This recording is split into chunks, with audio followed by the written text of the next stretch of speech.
Tom Tombstone, how are you holding up? Wind must have been intense. I assume that's a deliberate pun and not an accidental misspelling.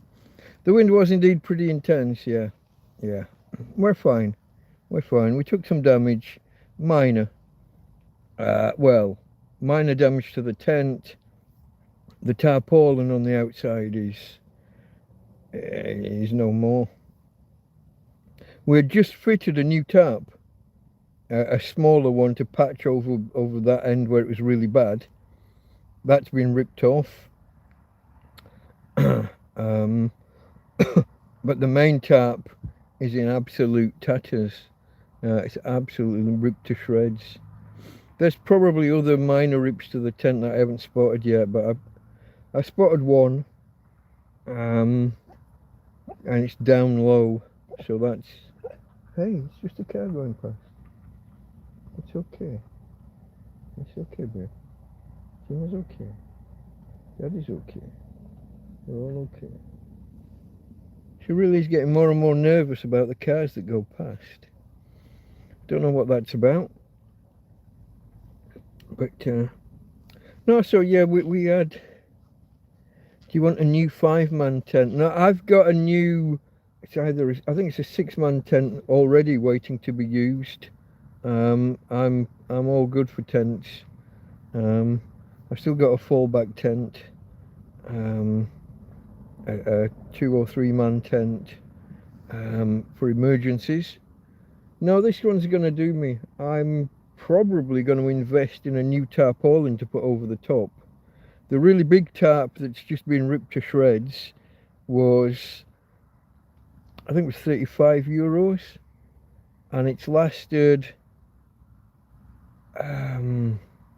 since just after we put this tent up. I'm not sure, March or April, until now, through the whole of summer, with all the ultraviolet and the heat, and it's been attacked by kids throwing stones, and by the yob that had the stand-up fight with. He attacks the tent and the tarp. So I think we'll be okay. My plan is to put a new large tarp over the top. Might not even need to be as large as that last one. That last one I accidentally put on sideways, and it was still just about big enough. I think it was like 10 meters by 8 meters, and I put it on without realizing. I put it on kind of sideways, and by the time I'd done it, it was such a battle. I had to do it on my own and in the breeze. By the time I'd done it, I didn't want to undo it and correct it. Fold it. I've got a folding table. I've got one folding chair. I don't know. I mean, if you've got things that are not being used, I'm always happy to look at things. But I do have pretty good supplies at the minute. Unless I start entertaining 6 or 7 people at once, I kind of get by. Not that I'm wanting to be turning things down, but I also don't want to be turning it into a kind of a scrapyard, which I have a bit of a tendency to hoard things, or not thin out. I've got far too much stuff inside the tent. Which leads on, after the damage from the storm the other day, we've now just had 2 mice get captured in the mouse traps. So I think the new slit in the tent, which goes down to the ground, I think that was their entry point. Unless there are other bits of damage that I haven't found yet. That large tarp wasn't like the only tarp. There's other bits that were either under or over or overlapping. So I haven't done a full inspection, and there's no point really anyway, because starting any time now, well, no, in 3 or 4 hours, it's going to be windy again for the next 18 hours or so, until about 6 o'clock tomorrow night. 45, 47 kilometre an hour winds. Hello, Roger.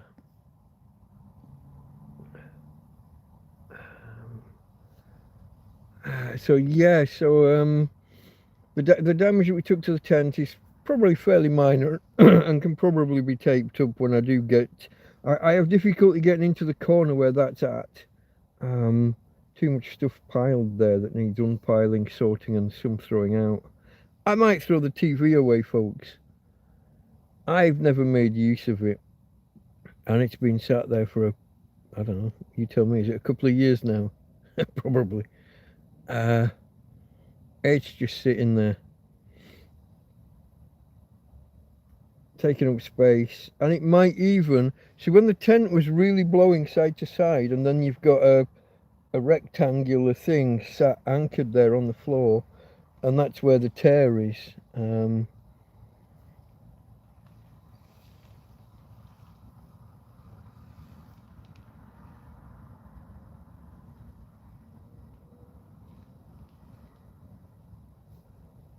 tent as carpet. Okay. I used my old tent under the new one last time.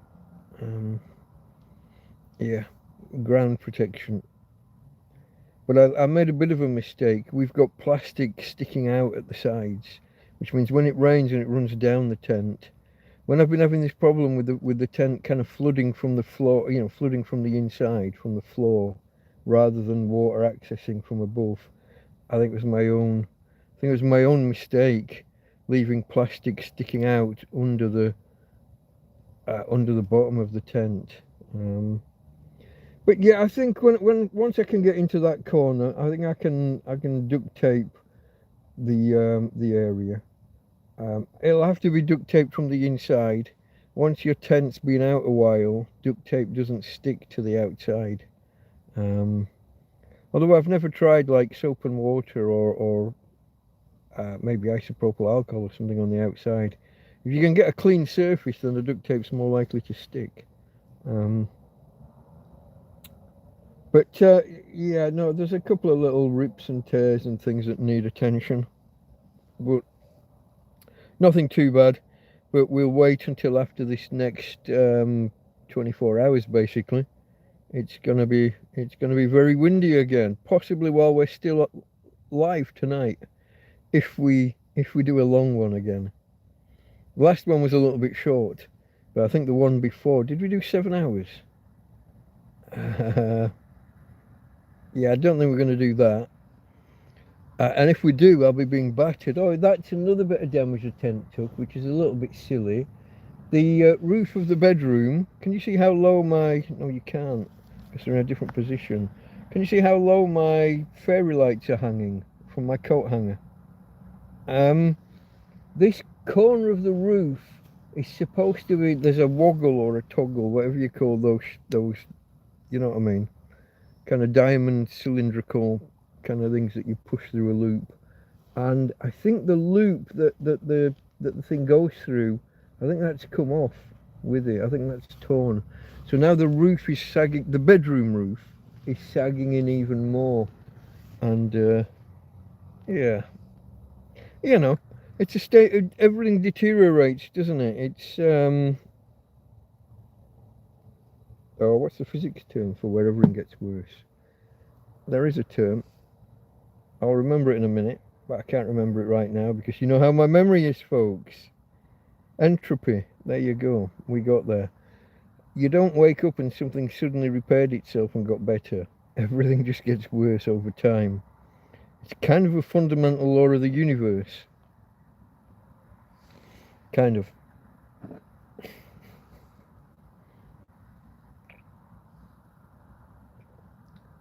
If we could have a bad storm one day and afterwards the rips were repaired, that might be quite fun, but never happens.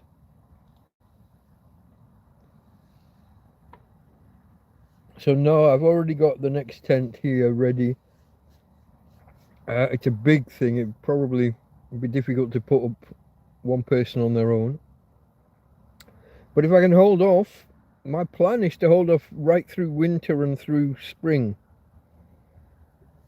And if I can do that, in theory, the tent will get me through summer as well, won't it? And then I'd put the next tent up come autumn. once you start getting in time for the gutter freers. So the end of August, halfway through September, before the first of the big storms arrive. That would be my plan. Otherwise, if I put it up now, it'll be gone by then. What am I getting? The shortest one I had was ripped to shreds after 6 months, but I carried on using it for another 6 with new tarps over the top. The one after that, so that's the last one, isn't it? How did that go? It lasted about 7 months and then got ripped to shreds in one storm, didn't it? Each segment of the tent, each of the 4 segments, the roof more or less ripped away in one day, really, but in a weekend. The bedroom, the segment over the bedroom remained for quite a while after, but then walls and things started snapping and breaking and everything. Okay, hello to Lisa, Scotty's wife. Hello. So yeah, we took a bit of damage this week, but nothing too serious. It makes me a little bit ponderous, a little bit thoughtful about when and where to do whatever next steps. I had friends in the country, and this is before the damage, so we just put a new tarp on the far end where the roof was ripped, where the roof of the tarp was ripped to shreds. There had been one rip in the roof, but duct tape more or less has that sealed. Just drip a little bit, about once every 5 minutes during real torrential rain, but that's something and nothing. But where the tarp was ripped to bits, the big tarp, we put a new one. It's actually a ground sheet, but same difference. We put a ground sheet over the top, but that just got ripped off in the winds, 40 kilometre an hour winds. It didn't last 2 minutes. Now, it's not broken or anything, it is just ripped off. And a lot of the pegs, I've got these big clamps. So like your clothes pegs, like those but big and metal, that hold everything together. A lot of those have pinged away in the wind. I'll have to have need a metal detector to go hunting for the bloody things. Maybe I can find some of my missing pans while I'm out there.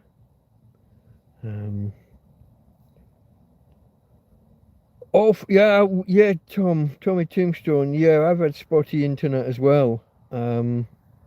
Lots of dropouts for between a minute and 5 minutes at a time. Made YouTube almost unwatchable. Fortunately, I've got other content downloaded ready to watch. We won't say much more about that. Actually, just before we came live, I had to remember to turn off the software that does my downloading. Otherwise, I would have had 2 devices doing the downloading and competing with YouTube for the bandwidth. So yeah, a good job I remembered to turn those off. Otherwise, where would we be? What am I downloading at the minute? Is it called Death in Paradise? I always want to call it Murder in Paradise. I'm a few years behind with that one for one reason or another, folks. It was it's kind of tosh. It's kind of simpleton entertainment, but you know, sometimes you just want to switch your brain off and watch a murder mystery.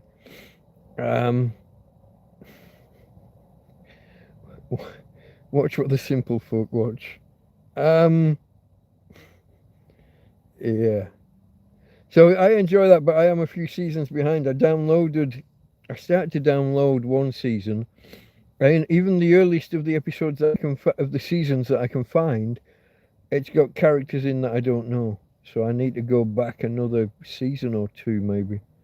But that'll take time. You're at the whim of the internet.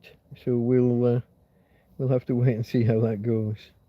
But trying to keep entertained while like during the big storm that we had. The I want to call it a big storm. It was only It was only the wind. There wasn't much in the way of rain or anything. Maybe a little bit, but nothing spectacular. You alright, babe? You're fine. Are you wanting to say hello to the peoples? I think Tina wants to say hello. Just a second, because that's not usual. Usually she backs away. But she was just giving me a little back. It's either that, or it was a bus going past and she didn't like the bus. Give us a second, I shall try and show off my lady. Hey Tina darling. Let's see if we can find the light. Here we go. And then show the people. Talk to the peoples. Hey. Here we go. Yeah. Oh yeah, normally you look away and bury under the quilt. Under the bedding. We got pretty Tina on camera. Hey. Say hello to the peoples. Oh, she's a lovely girl. You're not well behaved, but you're lovely. I stepped outside earlier, and when I stepped back inside, she'd got hold of my block of cheddar, and I had half of my block of cheddar left, and now I've got a few crumbs in the bottom of the bag. Bloody dog. I might have to go out and buy some more tomorrow. That means leaving her here alone. Or spending twice as long and putting her in a chariot and taking her taking her in a doggy wheelchair up to the supermarket and having all the palaver, putting her in it, taking her out it, putting her back into it, taking her back out of it.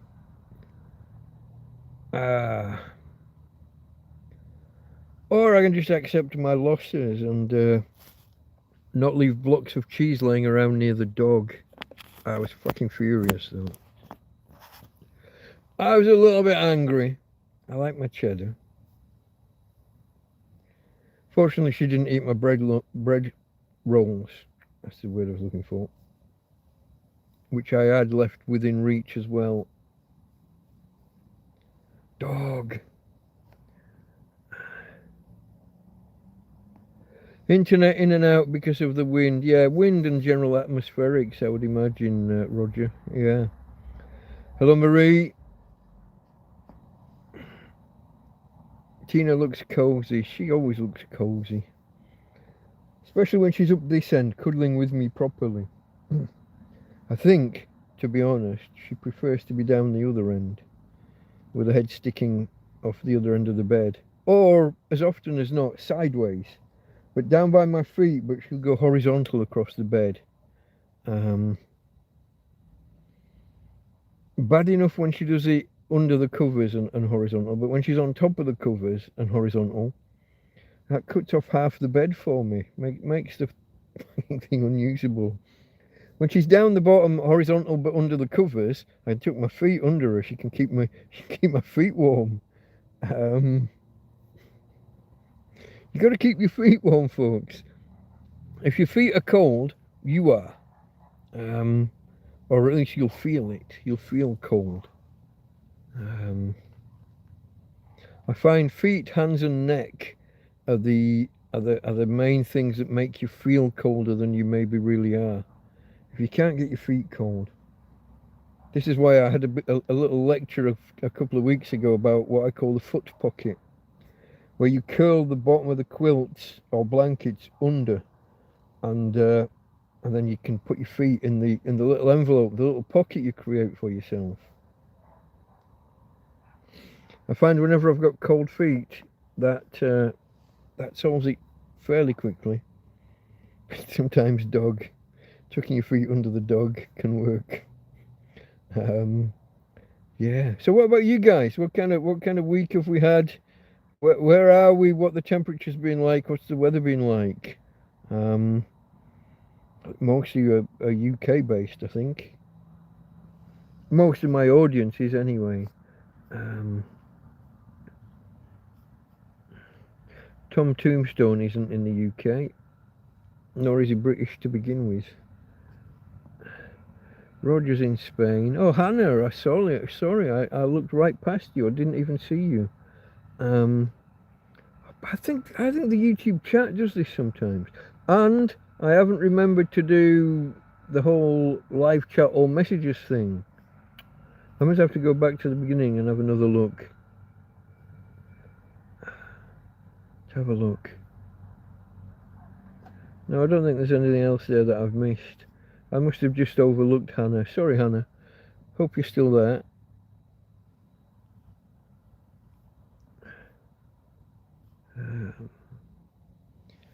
Yeah, the internet in and out is interesting, because sometimes it's done it with clear blue sky, but yeah, like you say, could be the wind, could be other general atmospherics, or I'm with Labara. It might just be that Labara are a bunch of. I think I explained my difficulties with Labara last week. For anyone who wasn't here, I'll give a quick recap.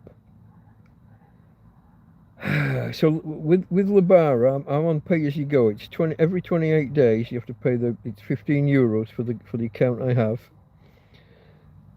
But they don't just take it off your card or whatever.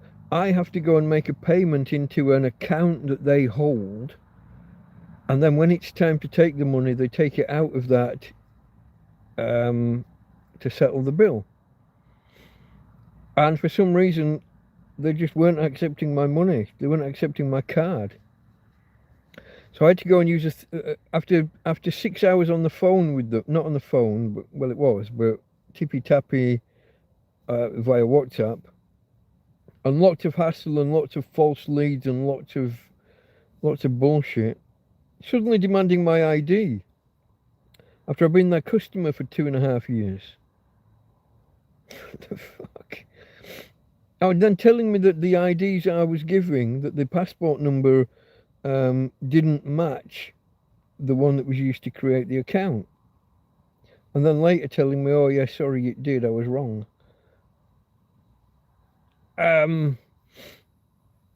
So in the end, I used a third party to pay money from PayPal, because they don't accept PayPal. I used a third party to pay PayPal to them in readiness for that account renewing 4 or 5 days later. They got the €15 and set up like a second subscription on the same phone number, but I had 2 subscriptions running in parallel, one starting 5 days too early. Not only that when my account lapsed, none of my rollover gigabytes came over with it. I had more rollover gigabytes than actual ones that I pay for each month. Well, I have the same. It maxes out at the limit. So that was all just really annoying. And yeah, service has been a little bit spotty. Zami, hello. Fulham. Oh gosh, Fulham. Well, I used to work next door, Chelsea. Well, Stamford Bridge is half in Fulham, I think. So down the King's Road, turn off on Lotch Road and into Chelsea Harbour. And I used to work there kind of while some of it was still being built. Robert, good evening everyone. Hello. So yeah, where was I, folks? I was in the middle of a rant. Oh, Labara, yeah, okay. I think I was at the end of my rant about Labara. But yeah, I'm starting to think it might be time to switch, to jump ships and go to another company. If next month, if I can't use my card to renew the payment, so I had all the hassle, had to go through a third party, had to pay about €3 extra to pay my €15. It ended up costing 18 and a half, and then they took the money and started a new subscription 5 days early. So they overlapped. So at the end of them, basically I'm only going to get 23 days usage out of that account, out of that month's payment. I'm a bit annoyed about it. And the 6 hours back and forth on fucking WhatsApp. It's just not the way to do business. This last kept just sending me to different PayPal pages. Not payment pages. See if this one works. See if that one works. They're all the same thing. She couldn't tell me whether it was my bank that was rejecting the payment, my card provider, or whether it was them and their system. Like, that's a basic question when your payments are not going through. 6 hours. And at the end, all she could tell me is it's either your card provider or us, or the borrower. I'm like, yeah, well, which? Fuck, after 6 hours, you should be able to tell me that. So that annoyed the shit out of me. So that wasn't a great start to the week. So that was last Sunday that it that it renewed. And have you got a new tent? I've got a new tent on standby, but I'm not in a new tent. I'm in the one that's, I don't know what it is, 8 or 9 months old now, isn't it? I'm in the one that's 8 or 9 months old. We've had a bit of damage this week. The bedroom roof has lost something that was pinning the bedroom roof to the main roof, to the main structure. So that's hanging down a lot lower and is all a lot more confined. But that's just in this corner where my head is, in this end. Generally we're okay. Generally. Floor gets a little bit wet when we have a really bad torrential storm. We got an extra rip in the wall a few days ago with strong winds, but we're managing. We're okay. Trying to make this one last until, like I was just saying, until the end of spring. And if we can do that, then it should last summer. And then my plan is to put the new tent up. New to me, second hand, but new to me. The plan then would be to put that up in late August, early September. Then it's a newish tent to try and get through the winters and the autumn and winter and spring when the weather can still be bad. Luke in Benidorm, hello my friend. And Tom, that was Tom. Tom's Shetlands, yeah? So I've got to be careful. There's a few different Toms. I think that's the Shetland Tom. As I'm going to call him from now on. I could have it totally wrong. Do correct me and tell me what a plonker I am if I get it wrong.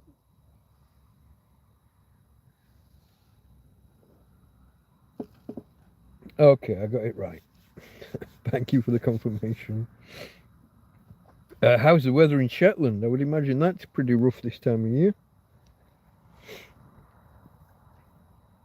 I would imagine that's fairly rough ordinarily without the storms and weather systems that have been in play periodically. Shit. Okay. Yeah, cold. I would take cold as a given. I mean, even the north of Scotland. Well, Scotland's cold to my, to my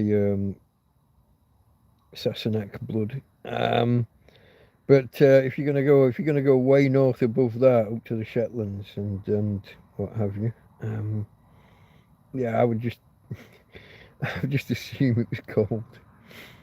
How do you handle that? Is it all triple glazing and central heating and stay inside all the time? No trees for shelter. Yeah, that's a thing. There's no trees because of the winds, and there's no shelter from the winds because no trees. Yeah, I would imagine that's quite rough. I don't know how you cope with things like that. How would you expect alcohol? Don't know whether you have like a local pub in the Shetlands. I don't know how. Well, for a start, Tom, I don't know whether you're in a village or town, or if you're more remote. Burning Peat. Oh, okay. Okay, let me just catch up with the people who've all just arrived. So, Tom we're talking with. Josie just arrived. Hello, Josie. Fuel bill's gone through the roof, I can imagine. And Mark, MC Happy Camper.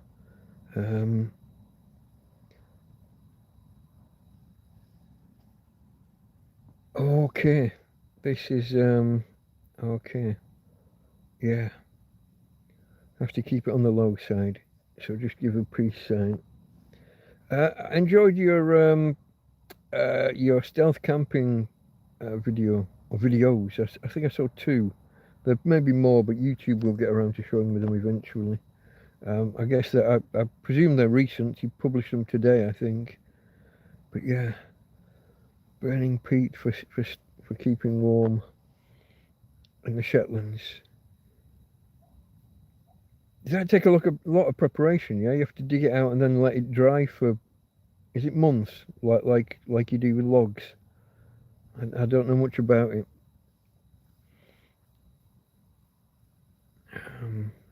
Yeah. Okay, folks. What are we going to talk about now then?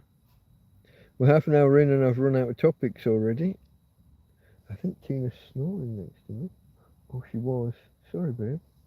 I said her name and she was, maybe she was just in a deep snooze. She was just getting to sleep and she jumped up with a start when I said her name. I'm sorry, babe. Go back to sleep, please. Go back to sleep. Yeah, okay.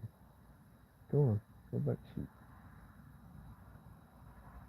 I'm watching out for you, over you. I'm protecting. You don't have to worry about the buses and the cars on the road. I've got you. Daddy's protecting. I'm protecting. Right. Go on, lay down. Lay down, go sleep, please. Sorry, folks. Dog has interrupted us. How's your EcoFlow going? The EcoFlow is doing great. It's even tucked under the blankets here with me at the minute. I have just snapped a cable tonight, which I'm most annoyed about. Well, in truth, I kind of half snapped it, I don't know, a week or two ago. I bent, so between my camping fridge freezer and the EcoFlow, there's not a lot of room.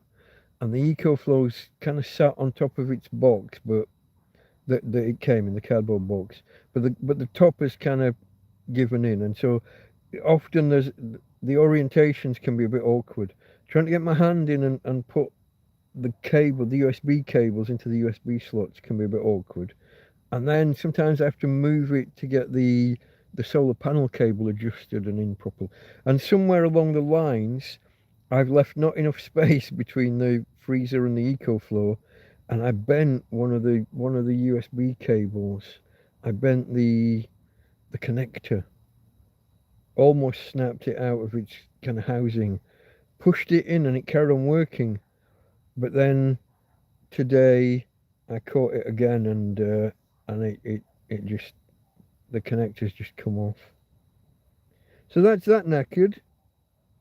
Unless I buy a crimping set and some ends and learn how to do all that, but that's more technical than me, and probably more of an investment in gear than I want to make. It is a long cable. It was a 3 meter cable. It's now knackered. So yeah, but the EcoFlow itself, that's holding up fine.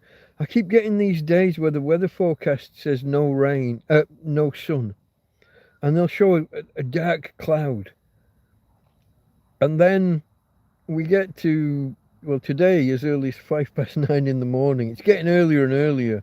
It's only a month ago. It's 10:15 before I could get any usable sun, and now if the weather's right, 9:05.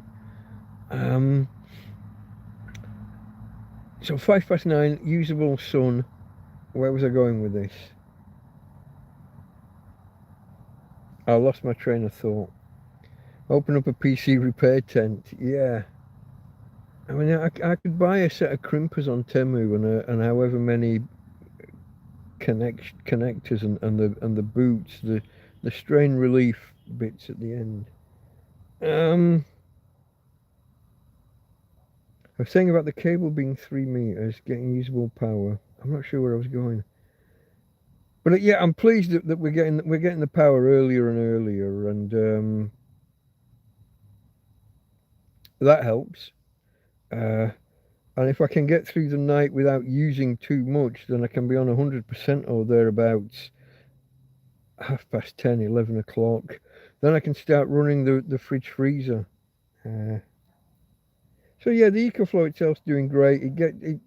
Oh, I was talking about how some of the days don't have the weather forecast says no sun. That's where I was going. Okay, then at 9:05 we get we get a little bit of sun, which becomes a lot of sun fairly quickly. And then the weather forecast updates, and they'll say, oh, for the next 2 hours you might get a bit of sun. It's not going to be all cloud. You might get a bit. And then they update. An hour later, after we've had solid sunshine for an hour, then they say, oh, for the next 2 hours you might get solid sun. And before you know it, the whole day is just solid sun, not a cloud in the fucking sky. I sit here worrying when I see the weather forecast says 4 days with no sun. And it just, Scottish, no, I'm from the north of England. Originally from Yorkshire, which is a county in the north, and then jumped to the Pennines, which is a range of hills. Some people would say a mountain range, but it's a range of hills between the two big counties up north. So I jumped the Pennines over to the west coast to in Lancashire, a place called Morecambe. Well, Morecambe and Lancaster. Sun is good for you and the tent. Yeah, I tend to avoid it a lot. I mean, it can get too hot too quick. It can get too hot inside the tent, so I have to take steps opening doors and things. In another couple of months, I'll have to rebuild my fan and start pushing the air around with my big electric fan. How is the tent? Oh, okay. The tent, yeah, the tent took a bit of damage, but nothing serious. We're fine. It's okay. Things like the roof starting to sag in and drop in are a little bit annoying, and because of the age of the tent, I could pull the guy lines all really tight and open it back out. Kind of, it's a little bit concertinaed in at the minute. I could, but I don't know whether the fabric would take it, and it might make some of the rips make some of the tears get bigger. Southwick, I don't think I know it. Sounds like north of Scotland somewhere. No, the north end of Scotland, but I don't know. I'm not. My geography isn't that great. Did live in Scotland for a little while, but only at the southern end, Dumfries and Galloway, but actually in Dumfries. And then earlier on, we lived just the other side of the border in Penrith. Oh, it's not just the other side, but it's pretty near the north end. Yeah, I guess we moved about a little bit as kids. Travelled a bit, but yeah. Where was I? The tent. Yeah, the tent's okay. The EcoFlow is good. We're doing good. Karen was here this week for a few days. Only saw her the once, but she went and did some shopping for me.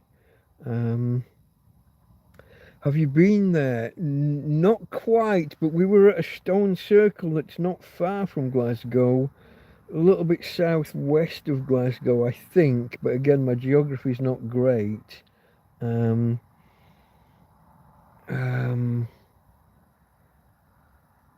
God, if I saw the name of a stone circle from there or thereabouts, we were at a town near the stone circle. That's a long story. Guy that I worked with when I was working for an American company was Scottish, and we talked about setting up business together. And so I drew up some ideas and I went up there to talk to him. And we were fairly certain we were going to do something. It was going to be to do with the internet and websites and web development and things. So I went up there with like these 8 or 10 ideas of what we could do. And when I got there, he'd already set up a limited company. He'd done it with this other bloke that I'd never heard of, he'd never mentioned. There was another guy going to be involved in the business, and they'd already decided what they were going to do. And I was like gobsmacked. The whole idea of going up there to meet them was to discuss half of this, to meet him was to sort out these things. Didn't even know who this other guy was. Now both the guy that I was going to meet and his friend that he'd brought in on the business were both bipolar. And what that meant was they could disappear for weeks at a time and do no work. They're all or nothing. And I don't know if the third guy, the only one that's kind of on the level, when 2 of them disappear, and what, I'm going to hold the company together for 2 or 3 weeks while one or other, or sometimes both of them, disappear. That didn't happen. But I'd love to remember the name of the place, because it was a nice town. I'm going to say town rather than a village, but I couldn't be 100%. Let me use Google. Stone Circle. Oh, I spelled circle wrong. Southwest of Glasgow. Let's see whether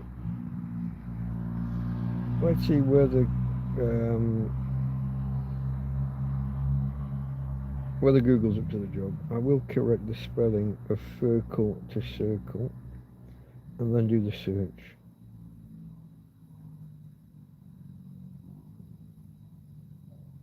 That name doesn't.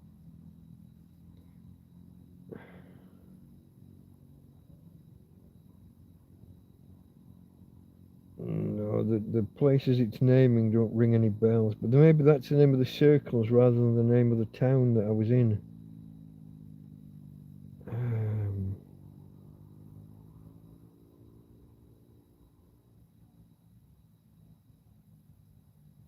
No.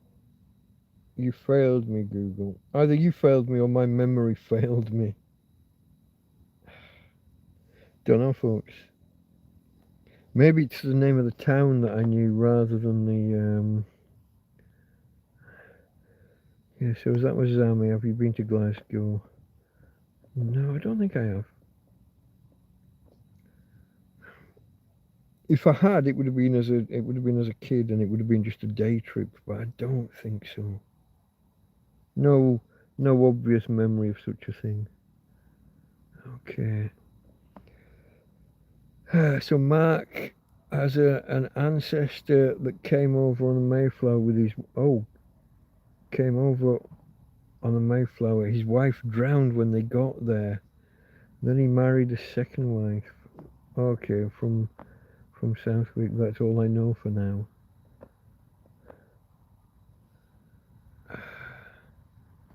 What have we got with them dirty shysters? Have I missed something?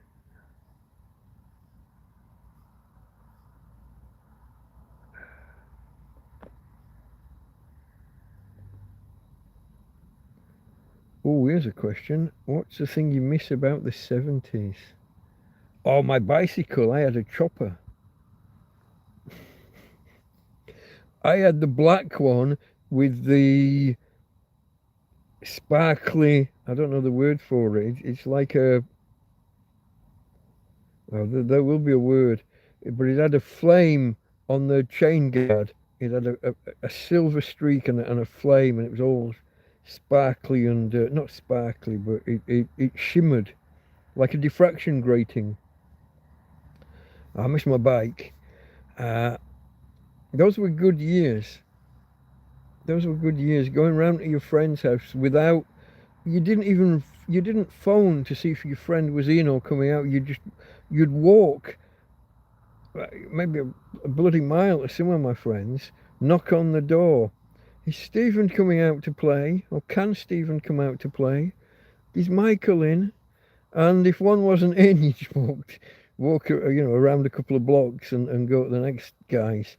Maybe you'd get a group of you together and you'd go and play football in the field in the village, in the top field in the village. Actually, no, football was mainly in the bottom field.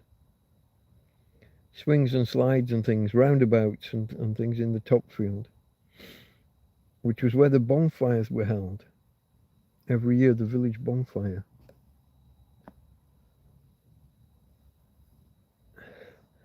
Yeah, you're descended from the second wife. Okay. That's unfortunate about his first wife dying, though. Drowning.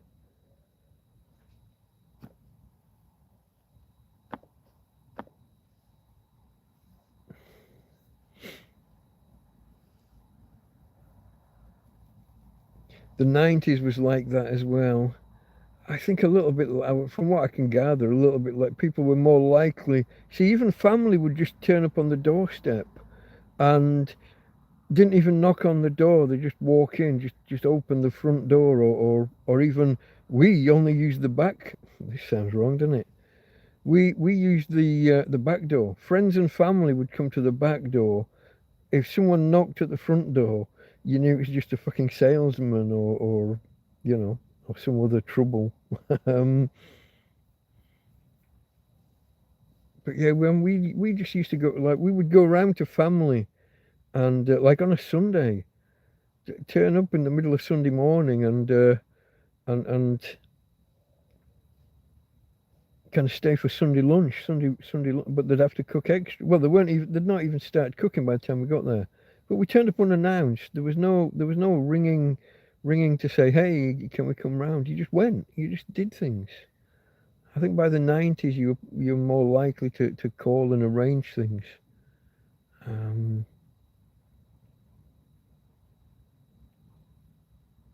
And by the end of the 90s, you had the internet, didn't you? I did anyway. I don't know about you lot, but I was there early with the internet. I started university in '94, and the internet was just there. It was an icon on the desktop. Well, the web, the internet had been around even longer, but the World Wide Web. And then I got a computer given to me, and bought a modem, and away we went. That's probably a year or two after. Did most of my surfing to begin with at uni in the computer labs. Oh yeah, the music from the 70s and 80s, says Josie. Yeah. Nothing was locked back then. This is true, yeah. Nothing was locked back then. We'd go to bed and not lock the door overnight. Then you started hearing about break-ins and people started latching their windows and making sure their doors were closed. But that was a kind of a slightly later development, I think. Yeah, yeah. I sat there once, Jesus. 3 in the morning, I'm on the computer in the living room. This is, it'll be the early 2000s. And someone just walked in the house. We Terrace Road, how do you translate terrace housing for people in other countries? A line house or a townhouse? A row house. And this guy just walked in, pissed as a fart. Someone had told him to come to this street and that they could watch the boxing match together or whatever, and he saw ours was the only house with a light on, so he just opened the fucking door and walked in. He got escorted out. Fuck.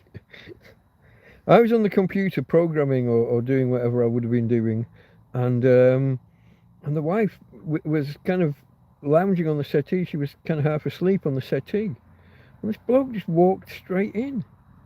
Obviously, it's well, it's partly our fault for forgetting to lock the door, but fuck off. Were you involved with the Northern Soul scene? Oh god, there's a whole once you start classifying genres of music. So where are we going? Madness, Bad Manners.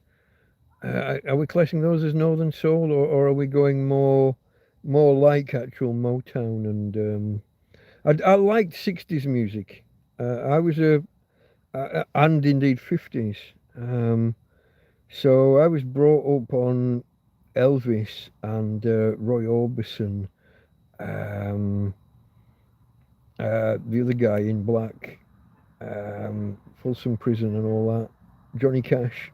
You see how I give myself clues and get there? Johnny Cash, but even things, Gene Pitney and Marty Robbins. My mum liked country kind of music, so the Gunfighter Ballads by Marty Robbins.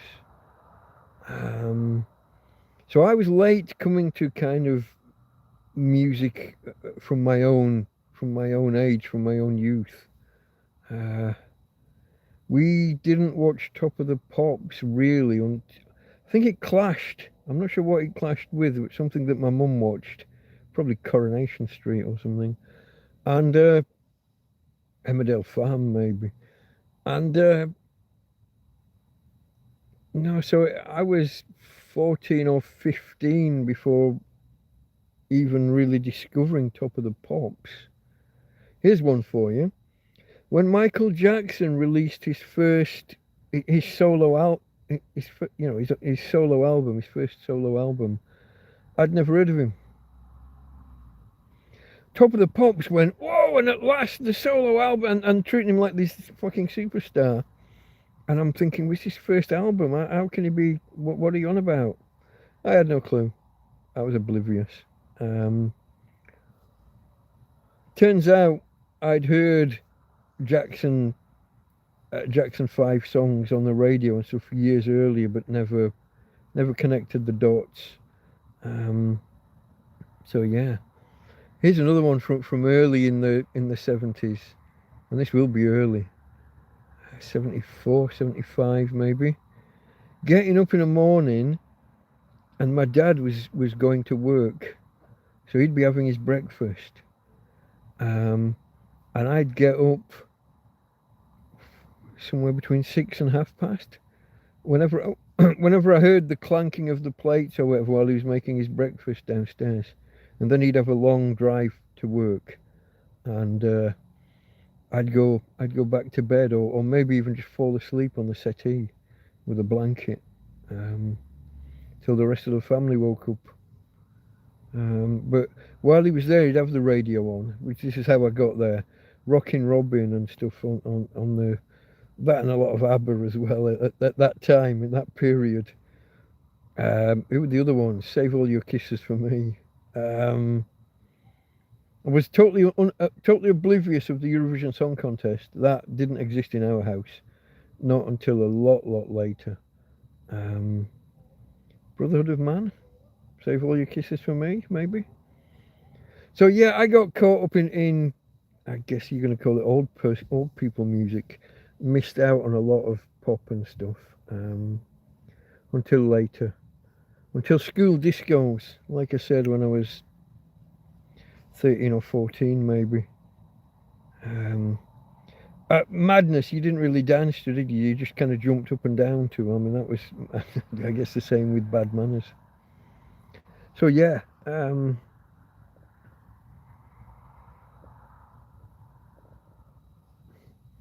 Mark misses the music from the 70s.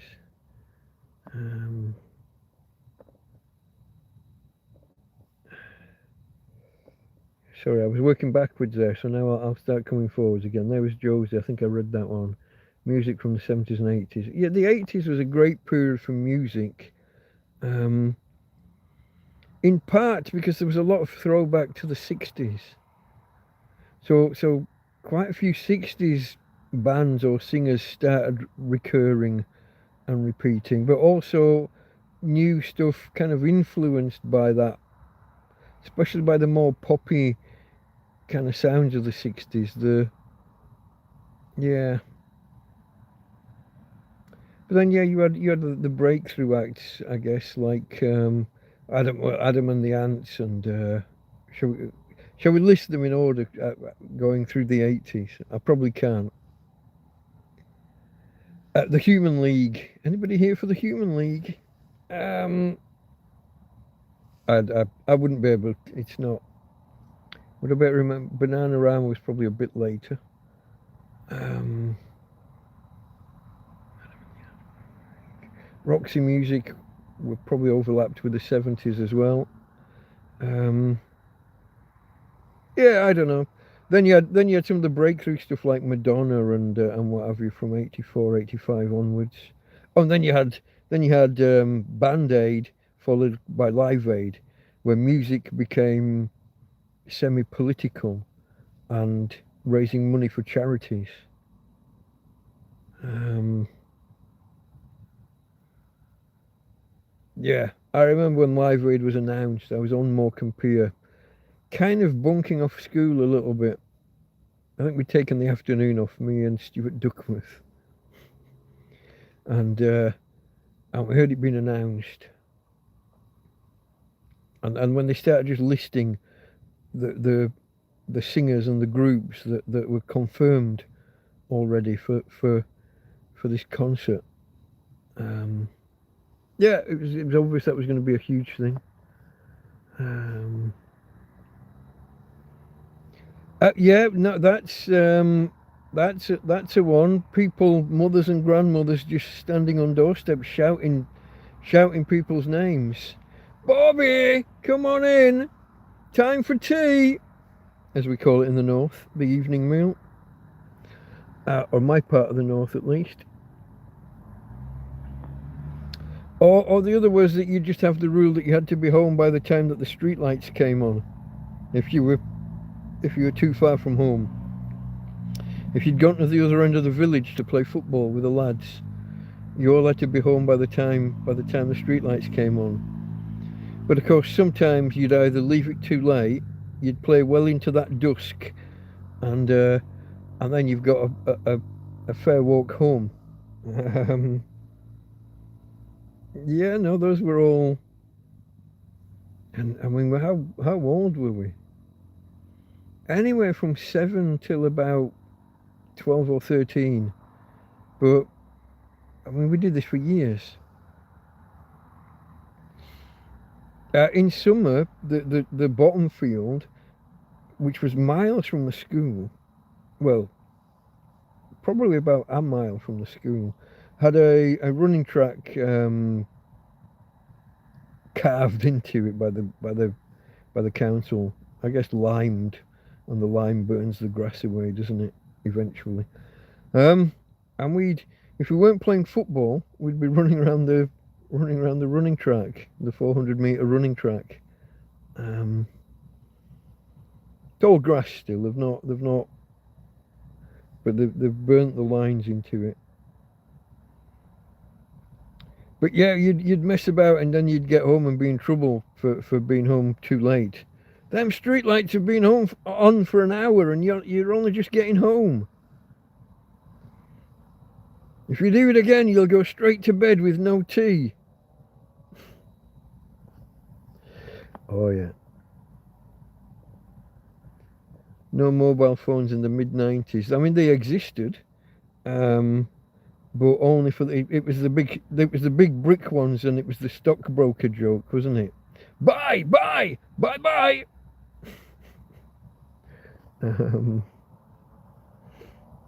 Farmer arrives.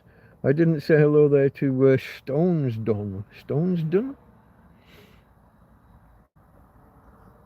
Hello there, and Fabrizio Fama. Welcome everybody everywhere. How long ago? 48. About 11 minutes would be my guess. Friends that like you in real life instead of online. Yeah, there is that. You did. I mean, online didn't really exist, did it? So yeah.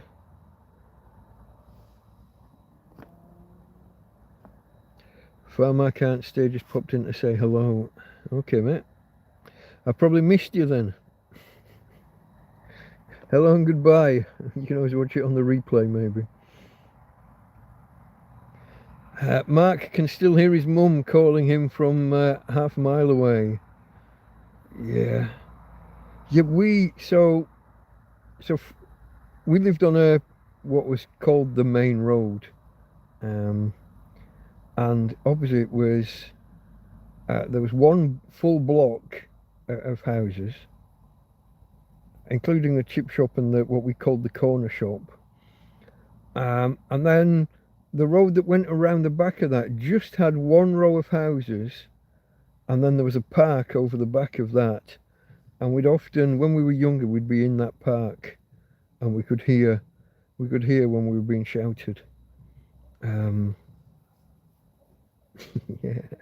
and you could tell if it's your mum and not someone else's.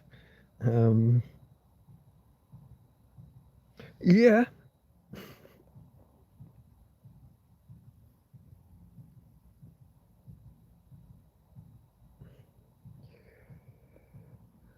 Farmer says, pound, smash, poke, prod, press, push, punch, slap, chop, bump, tap, flick, kick, click, lick, rub the like button and subscribe. Mark! Get in now!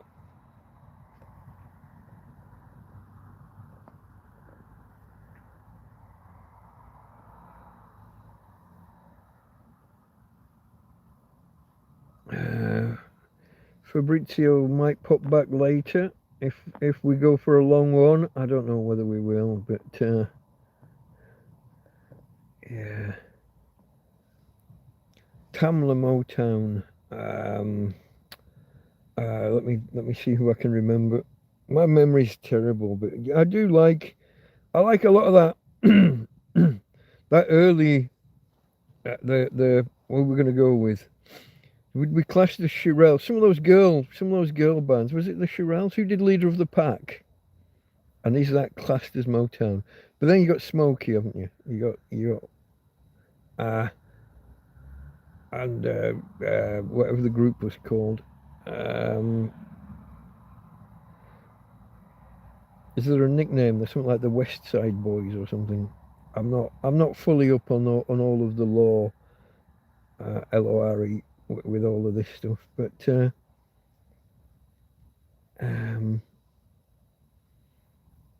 Rick Petite, was he? Would you class him as Motown? What was he called? Jackie.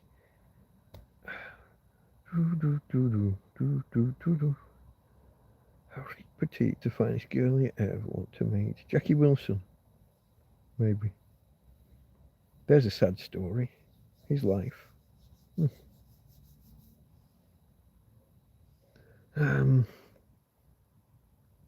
El Paso, Marty Robbins, yeah, down in the West Texas town of El Paso. I fell in love with a Mexican girl.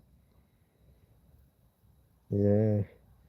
Then there's the stranger that was dashing and daring, and a drink he was sharing with, how did it go? Pretty Felina, the girl that I loved. Pretty doesn't sound right. Yeah, all of those Liberty Valance, the man who shot Liberty Valance. He was the bravest of them all. I'm never sure what's bravest or greatest. I can never quite make out the lyrics there. Darren's in the house. Hello. Hope you're well. How's Tina girl? Tina's fine. We've shown her off once tonight already. I think every time I mention her name, I wake her up. She's just on the edge of falling off. Hey, are we going to say hello to a few more people? Oh, she just snuggled right down. I don't know whether to disturb her or not.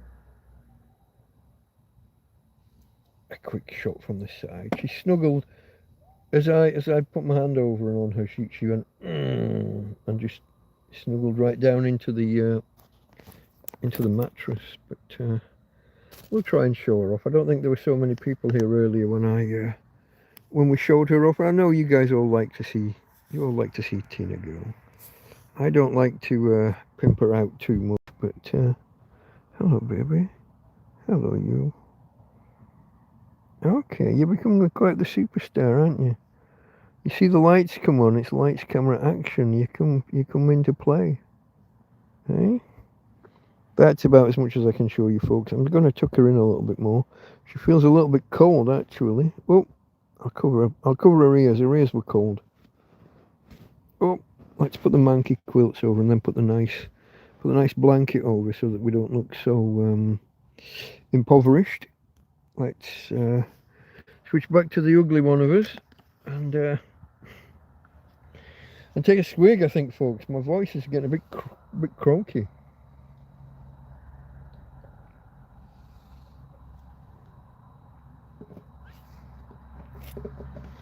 Oh, I thought there was something in my big glass there.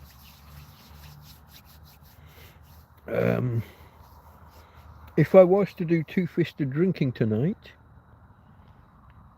it would be a brandy type substance. Bacco, which is the €6 brandy from I think Mercadona.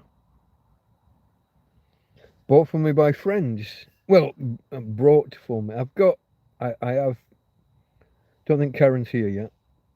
I'm supposed to have sent her some money, and I forgot. Well, forgot's not the right word. She went and did some shopping for me. In particular, I was running low on dog. In fact, it ran out the day after. Dog food for Tina. That's not quite true. I've got a few tins and something, but I was looking into how to get a big bag of dog food here. Like an 18 or 20 kilogram bag, and 8.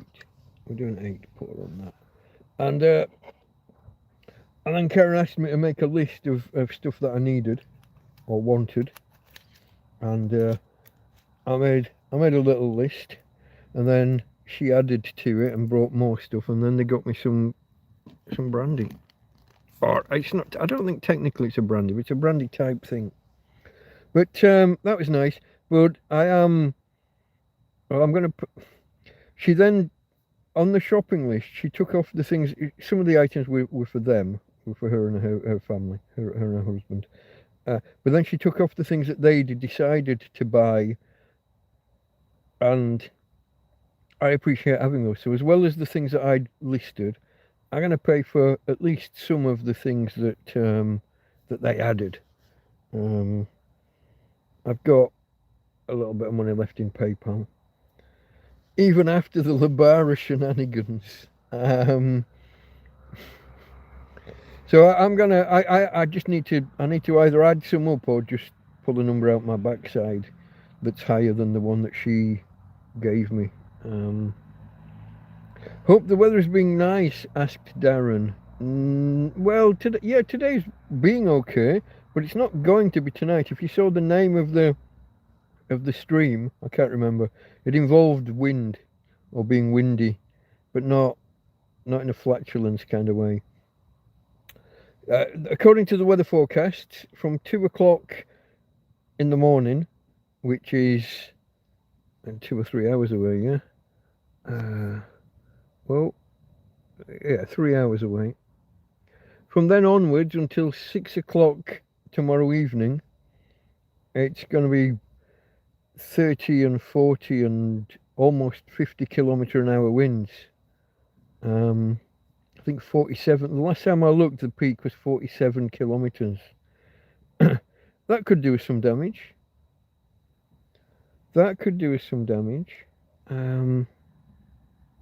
That's a little bit worrying. I'm hoping it ends up not being as bad as they say. If any of you follow the Scottish couple in Spain, there was a water spout in Torrevieja today.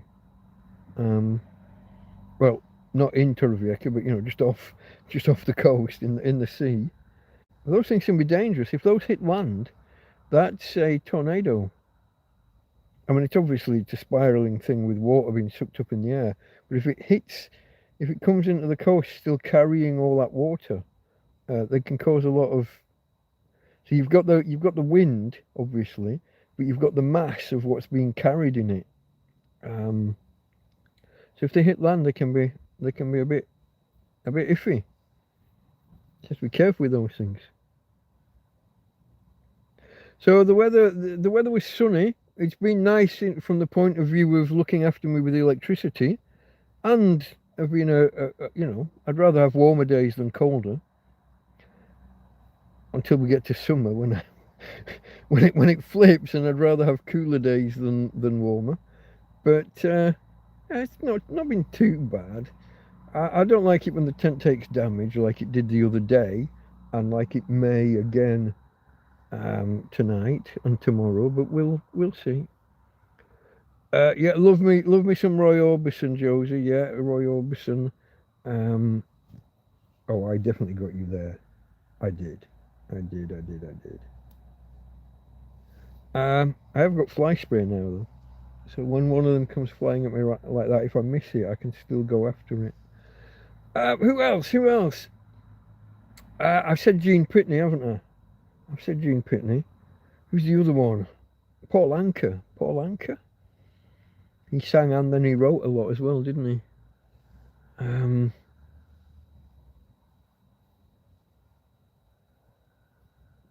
I'm sure I can name a lot more, but they're not coming to mind. They're not. They're not. They're not springing to mind. But the 50s and 60s stuff. Um, when I was a young kid, I hated Elvis because my mum played it so much. But you can't deny the kind of the clarity of his voice. Um, I think I've said in the past, in the same way as Karen Carpenter, some people's voices are just so crisp and clear. There's no croakiness about it. There's just a clarity, a pureness to the. And this is from a guy who's tone deaf and can't, you know, I can't hear notes properly, can't sing, can't play an instrument. Um,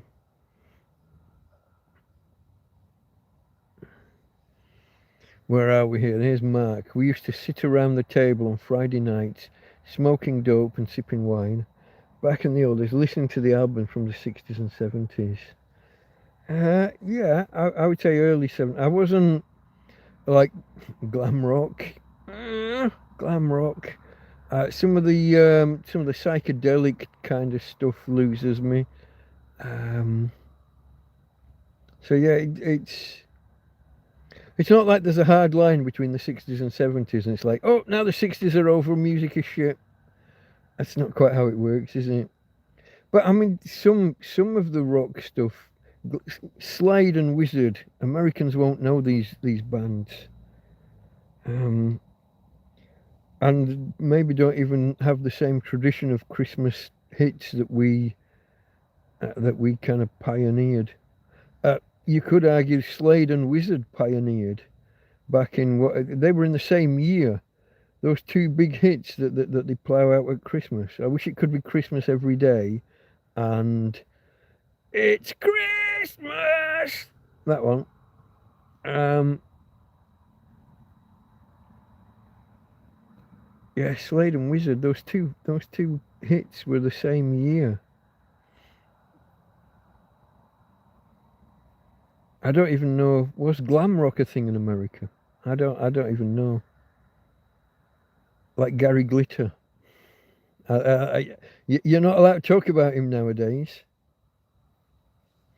Separate the art from the artist. Um, Maybe. Roxy music was great. It's a little bit. Well, I'm not going to say before my time. I've a general awareness, but if you asked me to name anything of those, I'd probably struggle. Um, the Ed Sullivan Show. See, I only know the Ed Sullivan Show because of the fact it was where Elvis had his big kind of breakthrough, his mainstream breakthrough. Um, that's all I know about the Ed Sullivan Show. Might be worth having a catch up with and seeing what's what. Where are we here?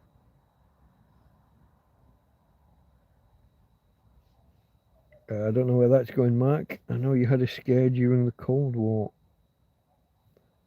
Oh, is that Josie leaving? How late am I? I'm 15 minutes late. Sorry, Josie.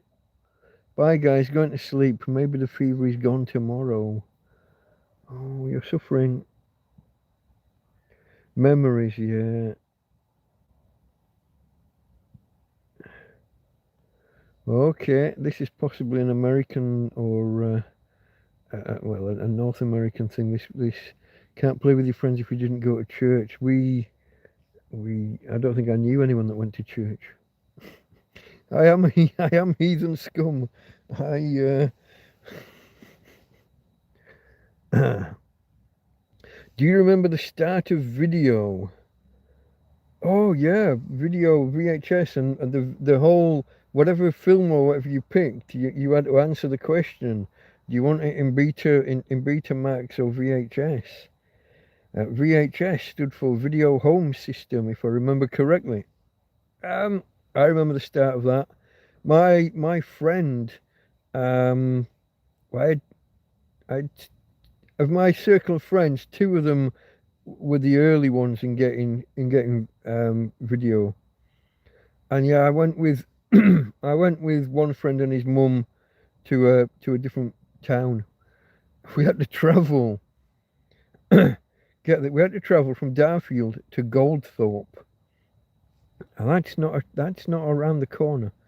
Um, to for them to go to the video shop. It's the only it was the only video shop in the area to begin with. And yeah, you're walking along and you're seeing all these films and the covers, the boxes. And it was only the empty box. You didn't get the film until you got to the counter and answered the question about Betamax or VHS. If I remember correctly, my friend they were Betamax because it was superior quality. This was always the war, wasn't it? One was I think one was more freely licensed, so it was cheaper for the studios to use. That with the VHS. Betamax had a tighter um, patent, trademark, whatever, and was more expensive for them to produce, but was supposed to be higher quality. And yeah, I remember those were the days.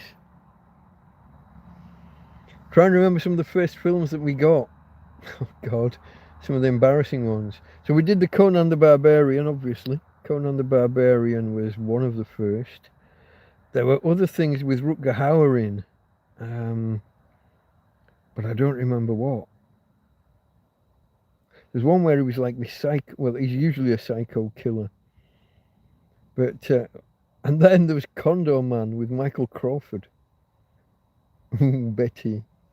That'll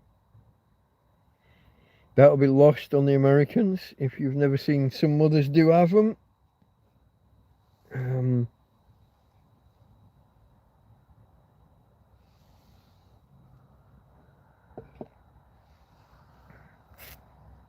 Yeah, folks. Yeah.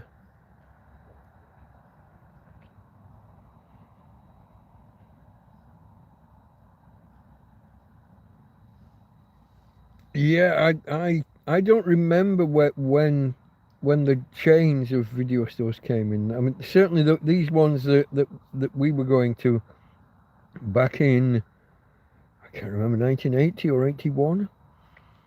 These weren't these weren't chains. These were all independents, and sometimes they were just like a room in the back of the newsagents, back of the newspaper shop. Mark, his folks used to listen to big band Glenn Miller. I'd catch that on the radio. Go. This is when I would be a bit older. I had a stereogram. also known as a radiogram, I believe. So a record player radio, but in a big wooden cabinet, so old that other people were throwing it out, kind of thing. But I got one in my bedroom so that I could listen to the football back on when it was on Radio 2. This is soccer for those of you unaware. How old? 12, 13? So, okay. Early 80s, 81, 82, about the same time as the video stuff then. Yeah, no, I had one of these things. And then, then later on we got the hi-fi with the graphic equalizer. A bunch of fucking flashing lights.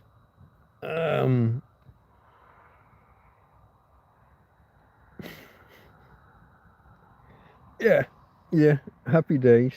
But we also had we also had television games, as we called them at the time. Video games, you might call them now, or we didn't really call them consoles at the time.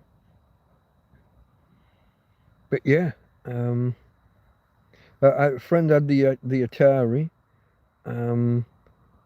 I got this clunky thing called a Philips G7000, which has a different name stateside and is more widely known.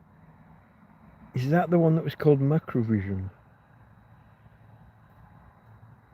I'm not sure. You'd have to look up Philips G. I can look up. No, Magnavox or something. No, hold on. I gotta know now. Now that I've asked myself the question, what's the Philips G7000 known as? And it's Philips. I think it's single L. Yeah. I'm gonna go. Whoops.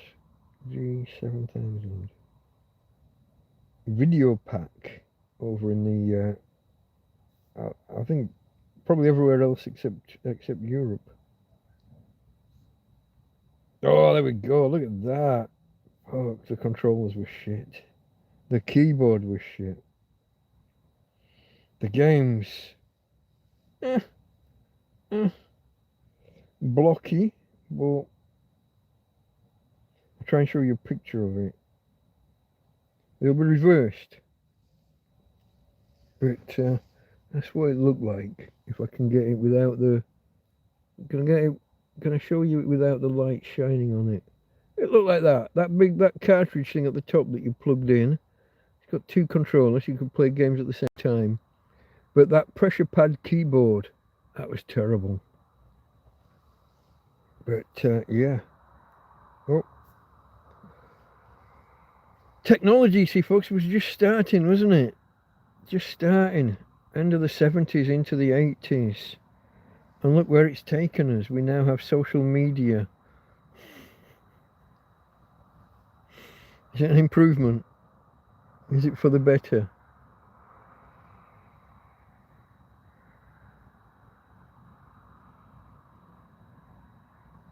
Mark saw Gary Glitter with The Who and Billy Idol. Okay. Blade Runner would be a bit later, wouldn't it? With was that about 84, 85? Might have been. But that's not the one I was thinking of when I was talking about him being psycho later. But yeah, what's his name in Blade Runner? Batty. I had friends that were called Batty.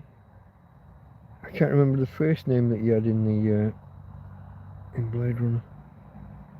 Batty.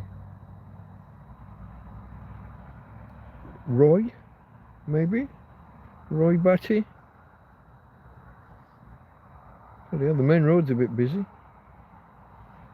I'm going to go with Roy Batty as the name of the character in Blade Runner. I might have to look it up later, but I think I've got that one right. But yeah, he did. I mean, he's dead now, isn't he? He did always specialise in playing the more psychotic characters. Except for the one or two times when he didn't. Lady Hawk, was that him? I think that was him. Yeah. Good actor. Guinness adverts as well, obviously. I'm not sure whether those were worldwide or Britain only, but I would imagine Britain and Ireland.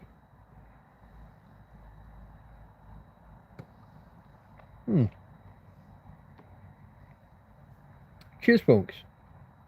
That was a little swig of brandy. Or brandy-esque. How much is in the beer can? The beer can's getting low. I'll have to work on that. And remember not to crush the can at the end because it has to go in the tripod. We have, as usual, folks, as is tradition, we have got the tripod. Three beer cans supporting the lamp. 3 just in case we go for 6 or 7 hours. Unlikely. They can always go back in the fridge after. I am not doing bad for a tramp though, am I? Solar panel, EcoFlow, fridge freezer, lamps and lanterns and phones and tablets. I've got my fairy lights. Oh, I haven't discussed my order that came in this week. I did a Temu order last week and it's here already, a lot earlier than promised. So when I placed the order, everything was supposedly within 5 days. No, everything was about 5 days. And when I finalised the order, I get the confirmation email and it says by February the 12th. And I'm like, the fuck? It's like 3 weeks from when I placed the order. But no, it's here already.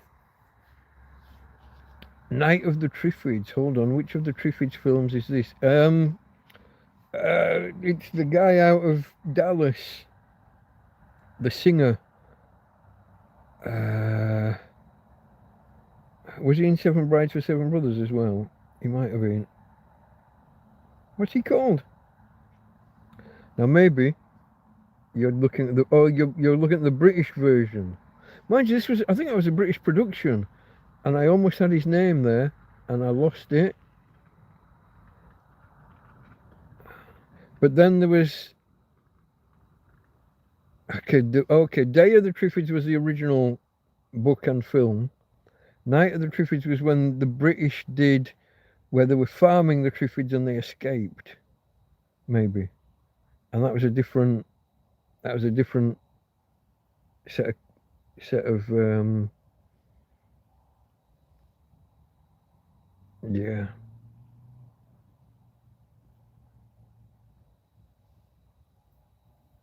The British science fictions.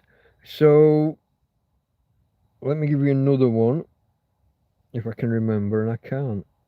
I watched an American guy talk. No, I didn't.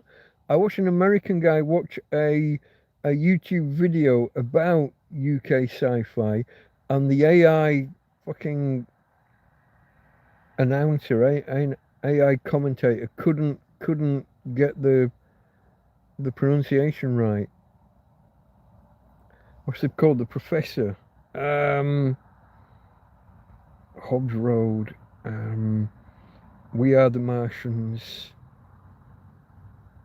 Quatermass. That's right. They'd programmed it wrong as Quartermass on this video, and it annoyed, it triggered me. So Quatermass, there's 2 or 3 films, and they've also redone them as mini-series at times, I think. Yeah, Quatermass by Nigel. Oh no, Nigel might be surname. Somebody Nigel. Oh, I gotta look this one up. Why can I not remember this one, folks? Come on. I cannot remember. Day of the Triffids. See whether I remember it. No, I'm not on Google anymore.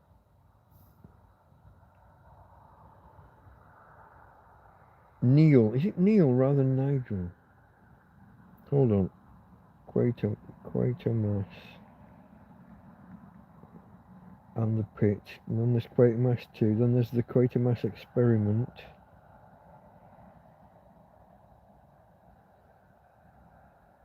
Hold on.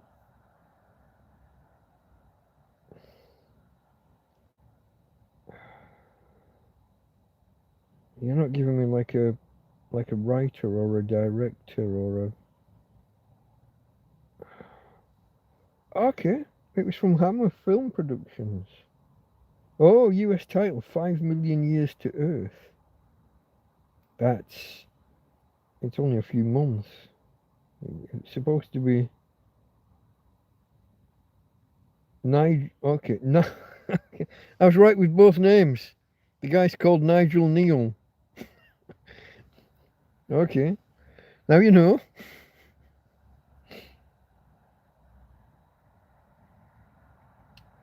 Yeah, we are the Martians, is basically how that story ends. Ah, so look at that, guys. The memory can't quite string it all together, but is it Nigel? Is it Neil? Yeah, both. Now you know. Okay, mate. Hope everything's okay, Mark. All the best to your good lady.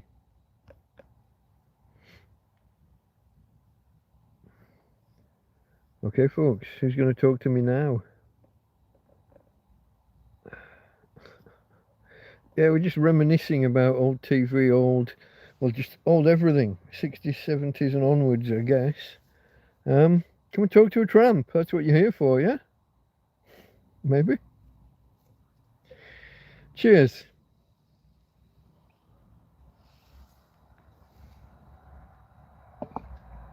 If you don't come and talk to me, I'll have to go and get my bag of goodies that arrived.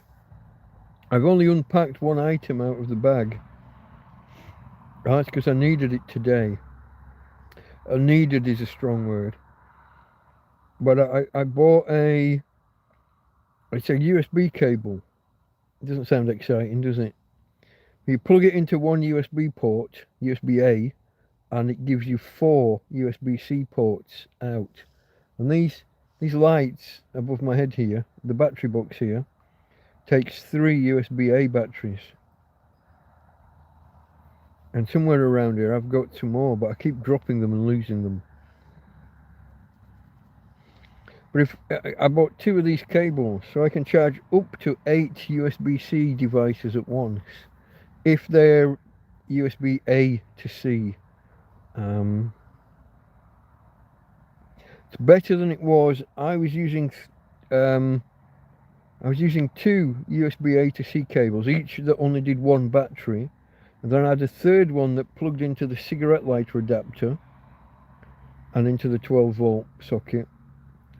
So that's how I was charging my batteries. And if I had, if I wanted to run the fridge, tramp in a field with a fridge, if I wanted to run my fridge freezer, I had one plug on the batteries, which meant it took forever to get a full set of 3 charged and ready for night time. My preference is to charge them each day, so they're always tip top. That way, if we have a day with no sun or something happens and I can't charge them, they will do the next day or two with what's left. But if I'm always going from full, we got a better run at it, don't we? Rather than waiting for them to be fully depleted and then finding out that we have a day with no sun. So yeah, I like to get my batteries and my lantern. This one. Oh shit! That's a mistake. I think one of those might have just bust from the. Oh no! I know what happened. Sorry, folks. Head right against the camera and phone. I think I just caught a mouse trap. I hope I haven't broken it. I've definitely triggered a mouse trap by having a beer can fall right on it. Where's the other one? I think they've all survived. I knocked 2 over somehow. Not sure how. I've been a cat-handed before, but this lantern here, I don't know whether we can... If I turn it down a bit, do you get a better view of it? Not really, it still flares out, doesn't it? Anyway, I like to get that charged every day if I can.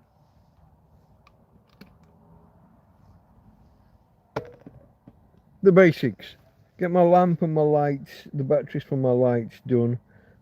if I've used a power bank at all, get that topped back up, get the EcoFlow as full as possible, and then we can start thinking about the fridge freezer and keeping some veg fresh. Well, butter, margarine, cheese. Those are the main things in there. Milk. I've got milk at the minute. There's a luxury. I do not normally have milk in the tent. It doesn't last very long once we have a warm day. I've lost track now of how long I've had this fridge freezer. I'm gonna guess about 3 or 4 months, but I could be way off. It could be way more than that. I don't know. So for anyone who doesn't know, it's a camping fridge freezer. So it's like a cool box, but taller. A little bit narrower, really, than most kind of picnic hampery cool boxes. But it's run by a proper compressor, and it will go down to -40 allegedly. Although I'll be honest, I've never got it down past -20. But that's because I only run it for 3 or 4 hours in an afternoon and then turn it off till the next day. Maybe run it for an hour overnight if possible, if I've got the spare power and if I'm confident the next day is going to be a warm one.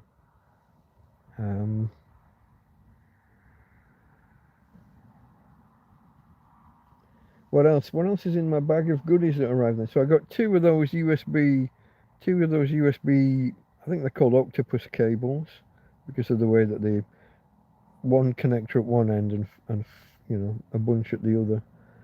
I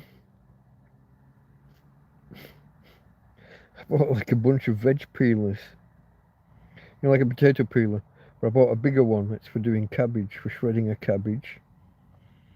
And I didn't realise that I'd left another normal veg peeler in the shopping cart.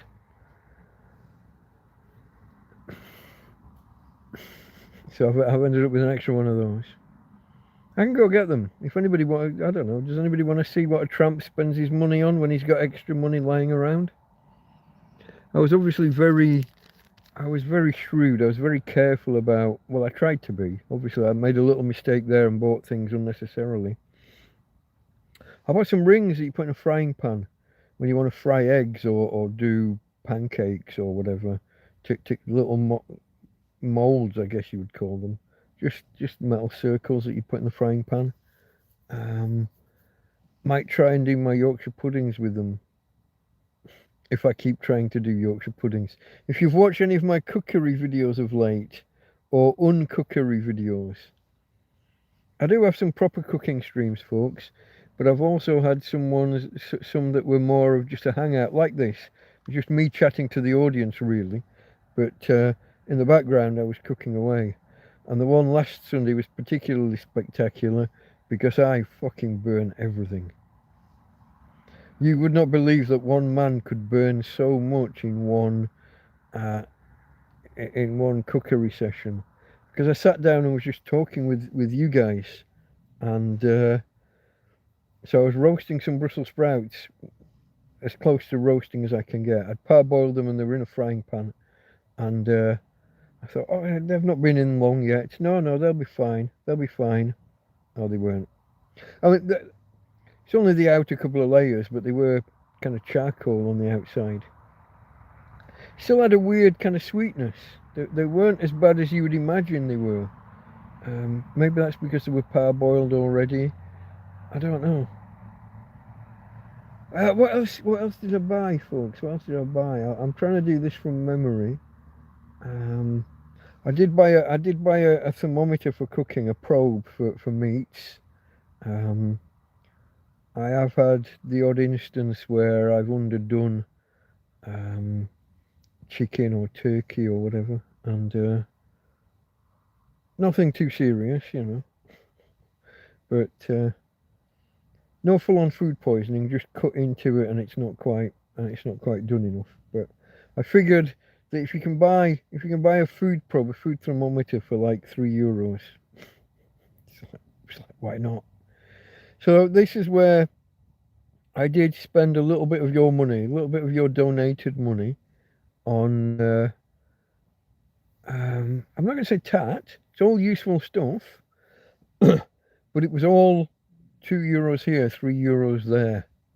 I did a similar thing with, I did buy like a glasses repair, like screwdriver, tiny screwdriver, but I didn't realise I'd bought like a glasses repair kit and I'd already left a glasses screwdriver in the shopping cart. So a little bit of duplication there as well. But I think the items broke down. I think I listed them last week actually. I don't know where. Give me a second, see if I can find them.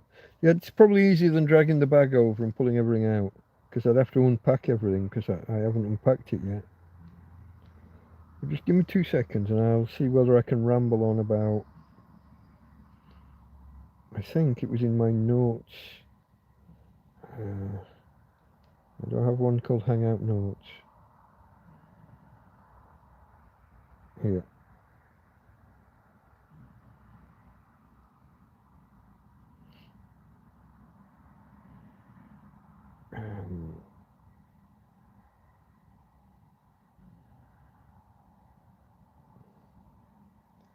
Which way do I go? I think I go newest to the top to go on this one.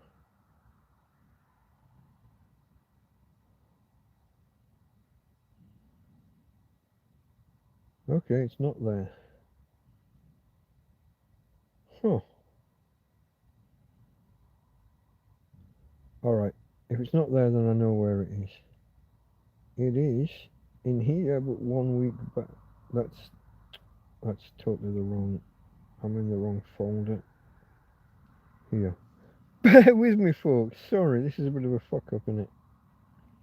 I need to go back to last, either Friday or Sunday.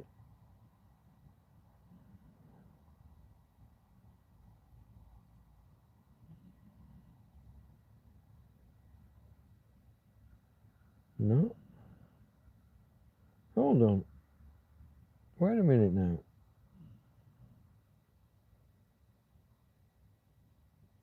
I did type it in here. Have I cut it out and put it somewhere else? And if I don't know where, then where? What? Alright, I might have to just go and grab the bag.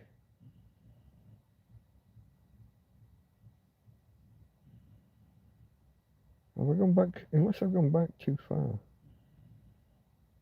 No, this is this week. That was last. Well, that's weird.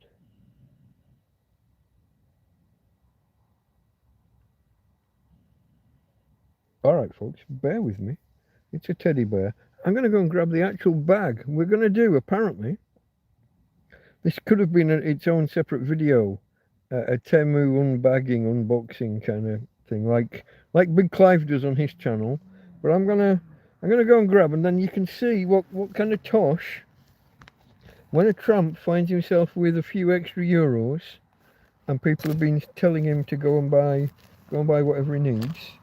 See, I always try and obey my any stipulations that go with donations, folks. This is going to be a bit tricky just getting out of the bloody bed. There are knives and forks and things here. Oh, just a few seconds. Okay. I'm going to get past the eco flow as well, haven't I? Without damaging anything. Oh, let's do an unboxing. Oh.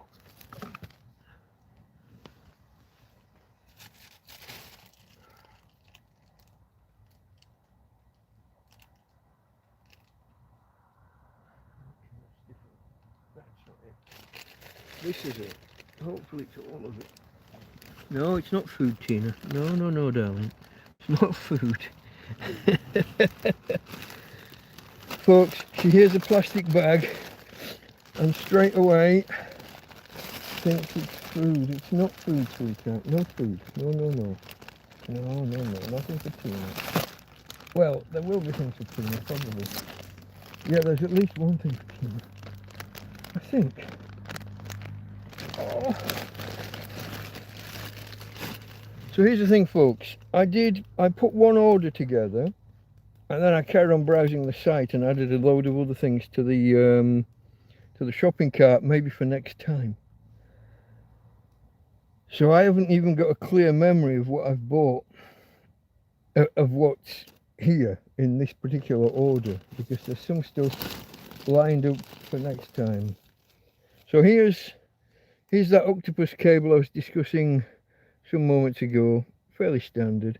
USB-A at one side, 4 USB-Cs at the other, and that's great for me to charge all of these batteries at once. That's the only thing that I've unboxed and taken out, because I kind of needed it this afternoon.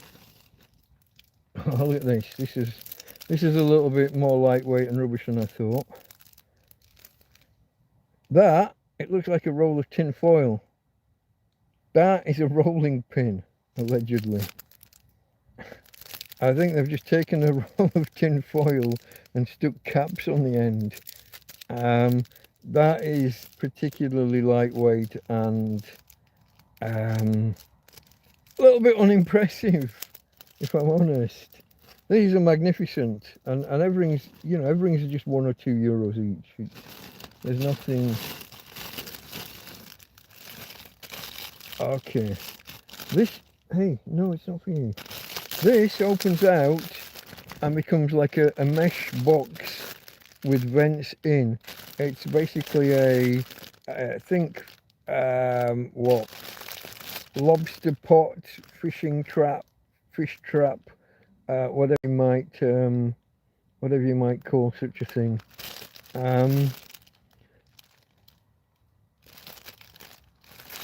We'll see. I had a go at angling, didn't I, one or two times with my mate Joby, after we were donated some fishing rods, but not a good piece of coast for that, and neither of us has got the experience. I've never fished at all. He's only fished in rivers and never the sea, and it was rougher and seaweed and vegetation and rocks, and it didn't work out. So if you just put something like that, put a stone or two inside, a little bit of dry dog food inside of a couple of tin cans cut in half with holes punched in, a little bit of dry dog food put that inside, and as it leaches the dog food out, maybe it attracts something. Maybe I can catch something. I don't know. It's an idea. It wasn't. I think that was one of the more expensive things I bought. That one's maybe €4 or €5.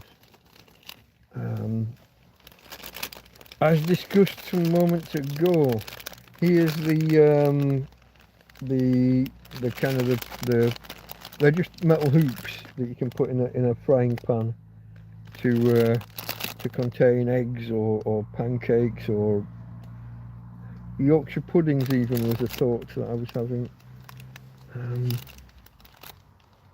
I don't know whether I'm ever going to master cooking Yorkshire puddings in a frying pan outside, where the heat can be wicked away so quickly by, you either burn the bottom or don't get the rise. I haven't mastered it yet, folks, and I've had 3 or 4 attempts, haven't I? I don't know what this is. I have got knives here. I was stumbling over a knife some moments ago. What do we got here? I don't think I went through the other layer hard enough. Hold on. No, Tina, it's not food, darling. Tina, she's leaning back and sniffing. If I owned a set of keys, I would have used keys, like we used to do in my warehouse days. What are we looking at? Okay, 3 pairs of glasses. Glasses times 3, because I do go through them, folks. I do go through them. It doesn't take much, and I think partly because I wear them 24 hours a day, and partly there are surfaces to walk into inside a tent, and walking through trees and bushes and things. Let me check. Let me check for vision. Oh yeah, perfect. Yeah. Now that I know my kind of my prescription, um, they don't feel bad quality either. 3 pairs. I think it was 3 pairs for a fiver. €5. That's probably six of your dollars. Is it? Have I got that? Have I got the conversion the right way around? A little bit. Is one arm a little bit loose? Maybe. But then I've bought a glasses repair kit, haven't I, with a screwdriver? Let me put them back in there. It's not food, sweetheart. You want a sniff? Nothing there, Tina. Sorry, babe. It's not food. Do I have? I don't think I've got any. I don't think I've got treats. If I get up again, darling, I will get you. I'll get you. I'm not going to say the word. TREATS. If I get up again, I will get you. I will get you something. Okay. It's nothing. Stop. Stop this. Stop. Here's the thermometer meat probe thing. Temperature probe.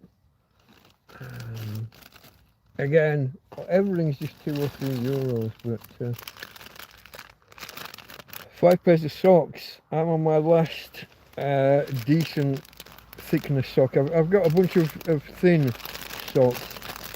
Guys, if ever you're helping homeless people out, socks and footwear. Socks, footwear and underwear.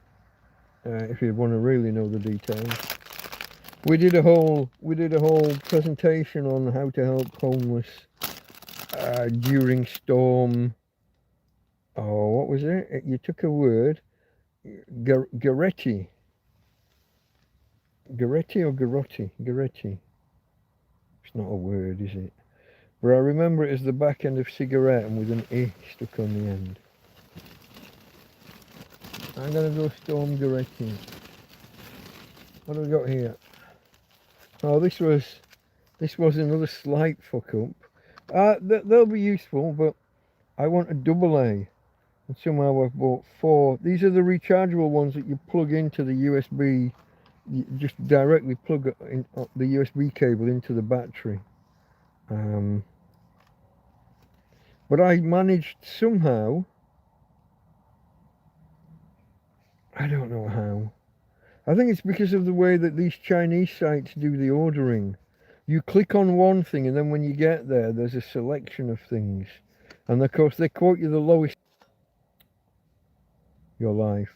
I was just saying that the way these Chinese sites do the ordering, you click on one thing. So I've probably clicked on AA. Then when I've got there, I've picked the number of items to have. And then not realised it's showing me AAA rather than double. So I bought the wrong thing, but I do have things that use AAA. So they'll get used. Did I pull 2 things out there? I don't know what this one is. I don't think anything I've bought is embarrassing, so I'm happy enough to have a quick look. Okay, yeah. This is one of the veg peelers. I think that's the one that I accidentally left in. That's a normal one when I bought something else.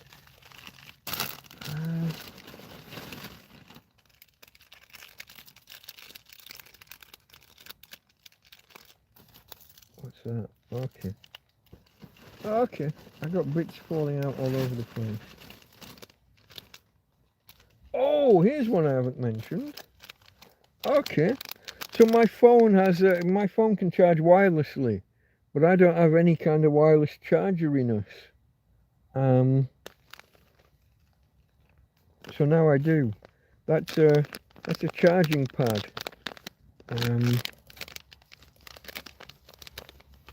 Does it not come with a wire? Huh. I can't feel any kind of wire. I guess they're assuming I've got Is it going to be USB-C to C or A to C? What's it going to be?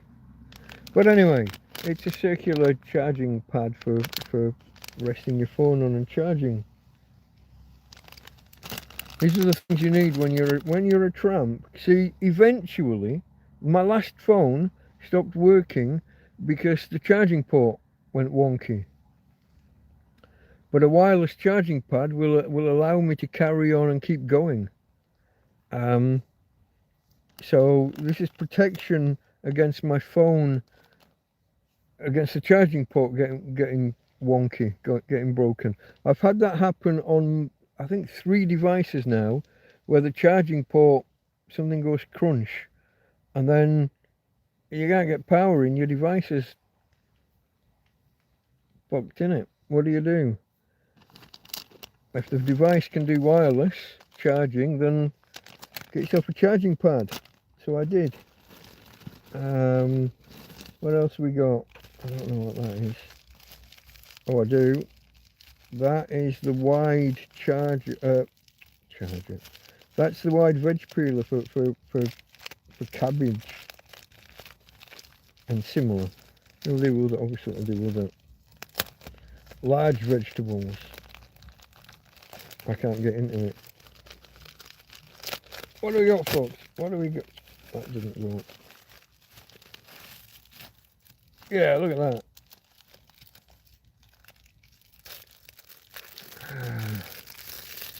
So that's, which way round? That way.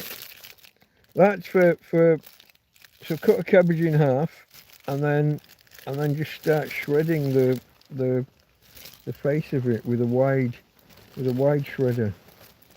For coleslaw and all of that good stuff.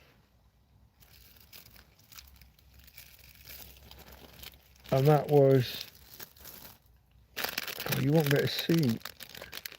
This was the standard veg peeler I wanted to buy, where you rotate between 3 different settings and get 3 different types of, whether you get just a laminate, whether you get what we like, a spaghetti, like shreds. So that was the one I was aiming to buy. I opted to get that as well, but I ended up also accidentally just buying a standard one. I don't know where it is now, but it's in here somewhere, that I just left in the shopping cart. So I guess that's a couple of euros wasted. And this I'm not going to open. Oh, there's even more, look. Look, more and more and more. I'll put that down for a moment. Okay. See, a lot of my stuff here is cookery, look. Here's a whisk.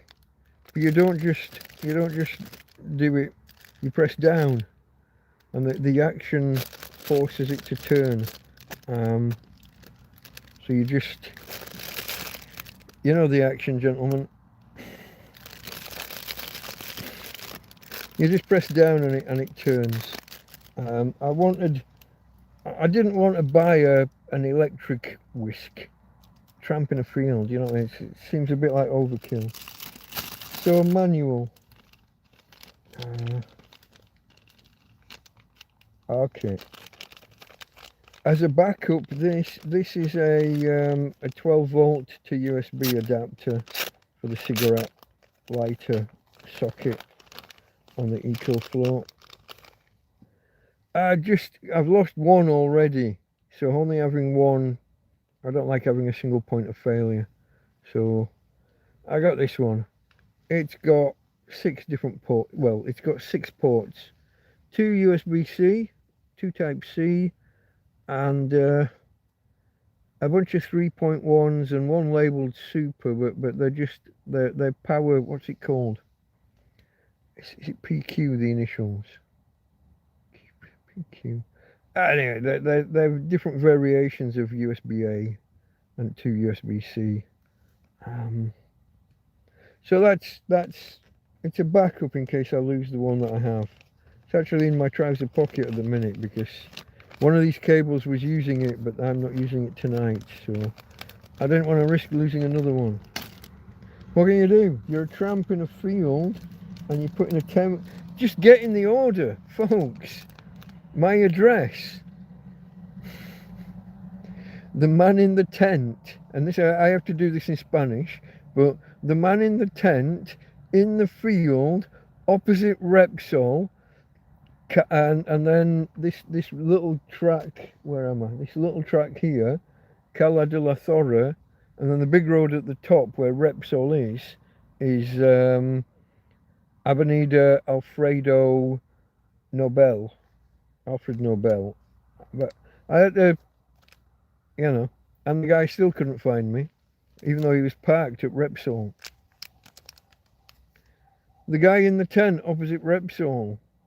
Come on, mate. Stand with your back to Repsol and look.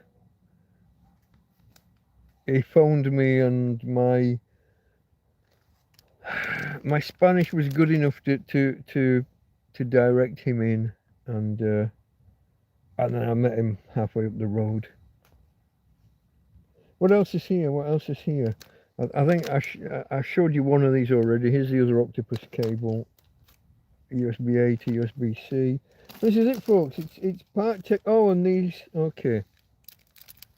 And this is some sort of mini screwdriver and what have you for messing about with glasses.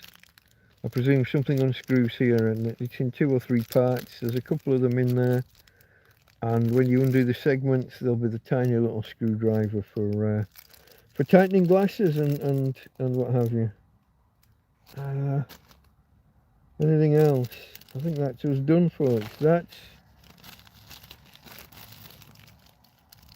That's where the money went. And yes, I spent money, but every penny of it had been sanctioned by people that had donated before anybody gets on there. I know what you're like. Some of you will start but you're a tramp in a field. What are you doing spending money on a veg peeler? I'm a tramp in a field that does cookery videos occasionally, yeah? I think that went in there. Oh, and there's this one last thing that I'm not going to open. This is just, it's like a bowl with a grater over the top, but with lots of different types of grater and mandolin style. So again, grating, shredding, all that stuff, but in a more controlled way. If I'm guessing correctly. I'm not actually. Yeah, there it is. It'll be back because there's a picture of what it looks like with one of its different grating, or that looks like a mandolin kind of thing. It's got a few of those. So I think we're there by now. Here was one of the mistakes. Here's a duplicate of that other thing. That's another glasses screwdriver type thing. But that was accidentally left in the shopping cart. I use the shopping cart as a wish list. So over a month I dump stuff in there. And then if I want to make an order, I filter through it again, and I missed something and I left things in. But I think I'm generally happy with that. I haven't counted them, but I must have 15 items here that on average are about €3 each. You can't kind of argue with that. I can't anyway. And it was all sanctioned by donors, so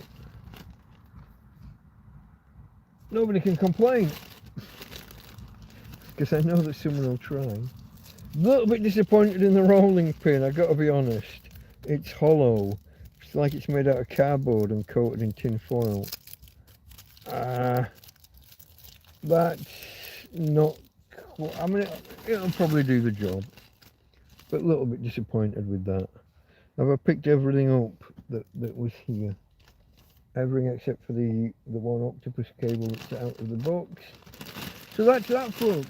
That's that. I'm gonna put it over there if I can reach. Hopefully it stays there.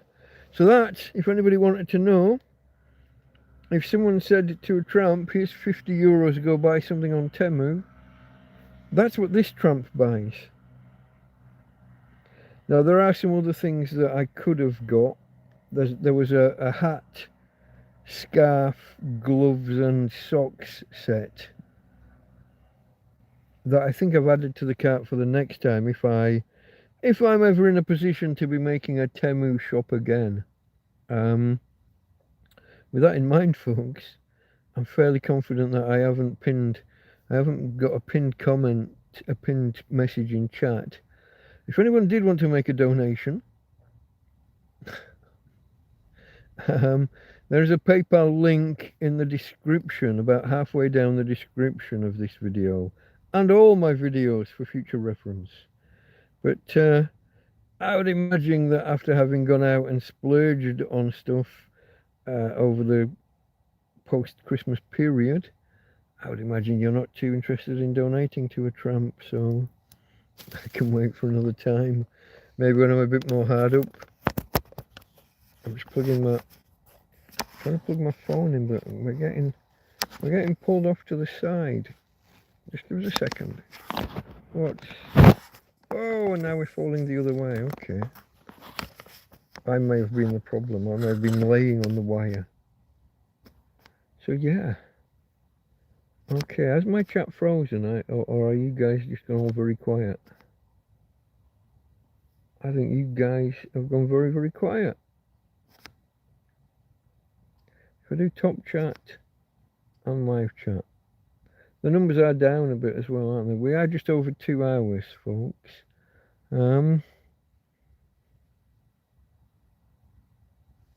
What do we want to talk about? Have we got anybody here who's totally new and just dropping in and wondering what this is about? Maybe someone wants to introduce themselves, come and ask questions. Why are you a tramp? Where are you? Why are you an Englishman trapped in Spain? How do you afford beer and brandy and electronics from Temu?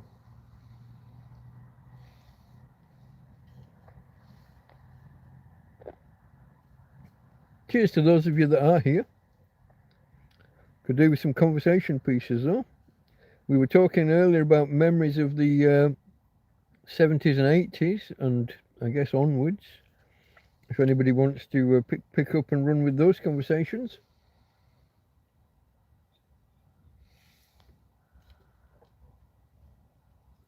If not, we may call it quits soon, I guess. If I haven't got anything to talk about and you haven't got anything to talk about,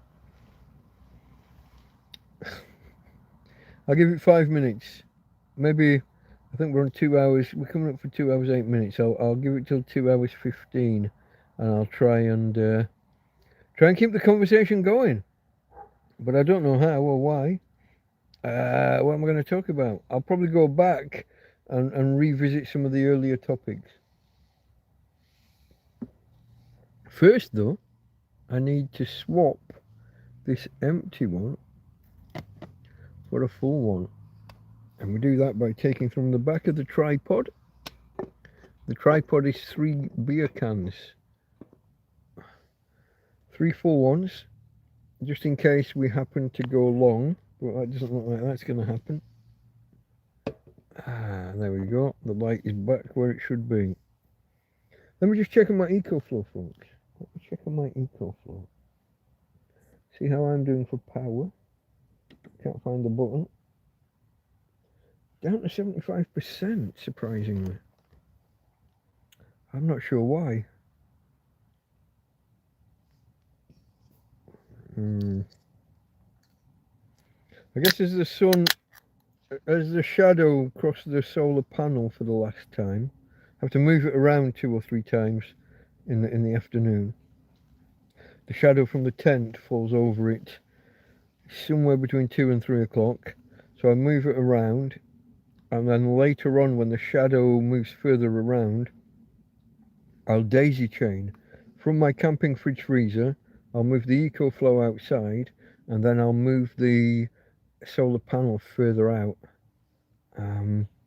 But what happened today, I think we got a bit of cloud, and I left it running. I left the fridge running a little bit longer, So we finished on about 92%, 92 or 93 on the eco floor by the time the sun was finished. So I guess that's why we're down to 75, because we started from kind of 90. And then charging the phone and the tablet. Had to charge these batteries. They don't take much, but charging is charging. It takes something. So yeah, the lamp, the batteries, the tablet and the phone. Look at me, I'm a tramp in a field, homeless guy in a field. So when my last phone broke, so two ladies bought me a phone way back I don't know now, it's nearly 3 years ago. And when that broke,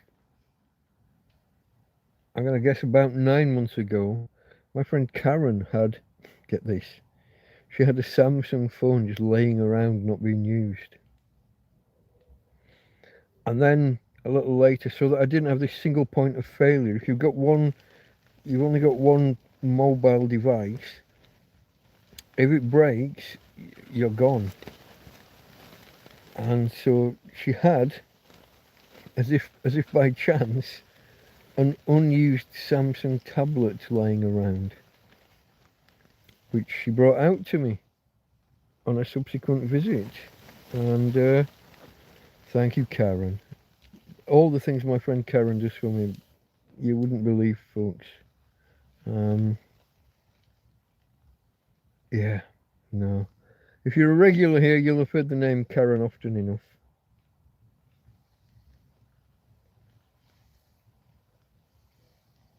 Cheers. We got another 3 or 4 minutes probably before I'm going to call it quits. Unless we get an influx of people and questions. I suspect chat froze. I do. There's quite a few people here, and Mark, MC Happy Camper, was headed home, and nothing since. I don't know. I'm a little stumped. Okay. My dog is sleeping next to me. Well, awake, trying to sleep next to me. Hey, baby. You're okay. Tina's okay. The wind's starting to pick up. Look, this is the wind that has been forecast. We're expecting 45 km/h winds and upwards in the next hour and a half, 2 hours, according to weather forecasts, if they're to be believed. But we did have such an event, is it 2 days ago or 3? I think 2 days ago. So we're a little bit on edge, waiting for that to hit, and it's going to last until 6 in the evening. So we've got about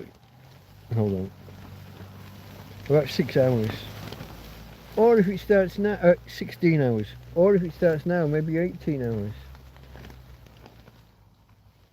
It's definitely starting. Don't know, folks. Does anybody want to tell me what kind of week they've had? I discussed mine earlier. I don't know if you were here.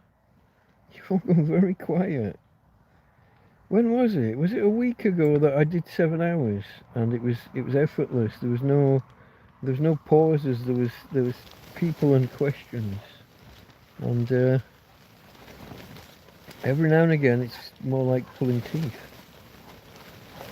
Difficult if chat has frozen. Yeah, look. I've got things about to get knocked over by the wall of the tent. Sorry, I'm probably clogging your view. I'm going to make that. I'm going to hide the chat, because there's no point having it there. No, I'll leave it there in case. I will leave it there in case. Somebody, come on, say hello. I'm guessing that we've just got 5 random lurkers who have popped in and don't know what's the who, how, what, when, where, why.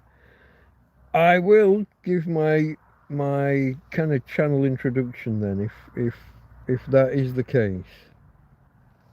The channel is Delta Mike, down and out in Torrevieja. Delta Mike, that's me, the eponymous hero of the channel.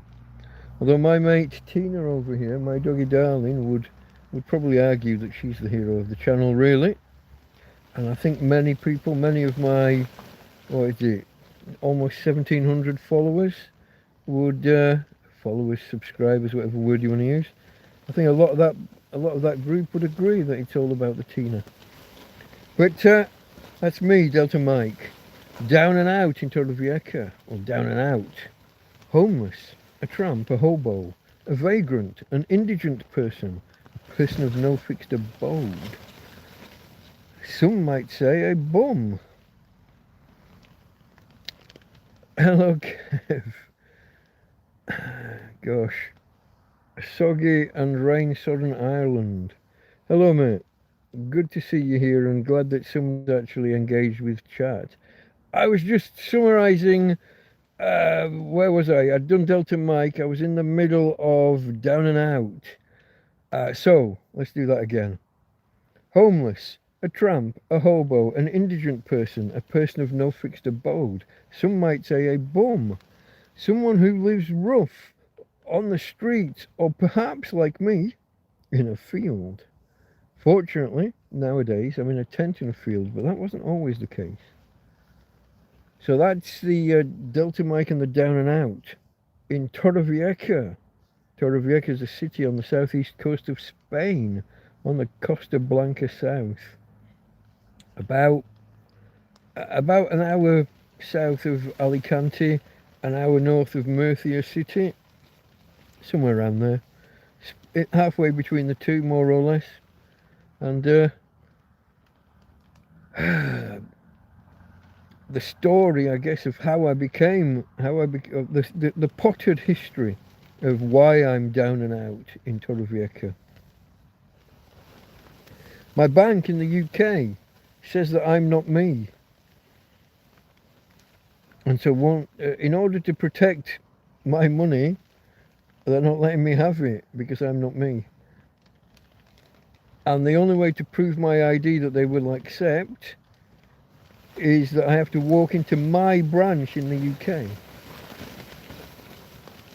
There's a bit of a catch-22 there around money and getting back to UK and standing in my branch. But worse than that, I got a little bit of a legal thing going on, and the police here aren't too happy with me leaving Spain. They tend to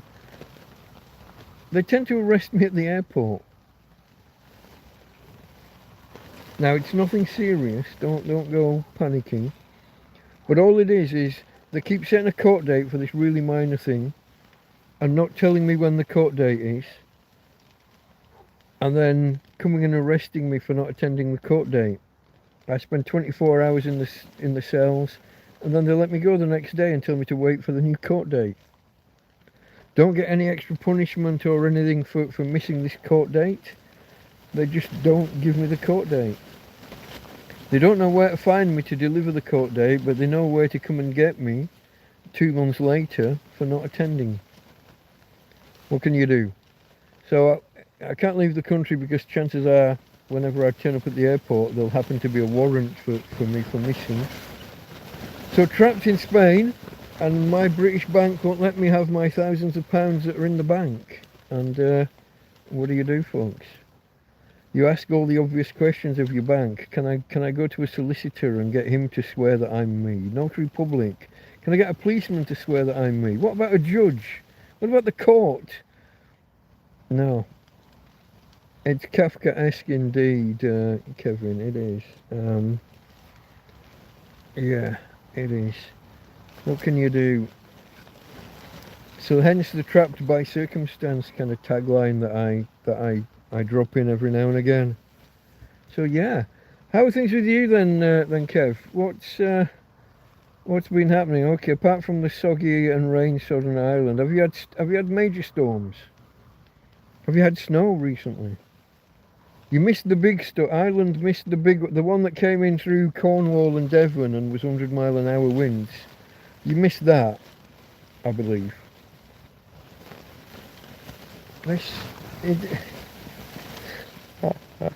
The wall of my tent, folks, is pushing right in on me. These winds aren't supposed to be here yet. In fact, hold on.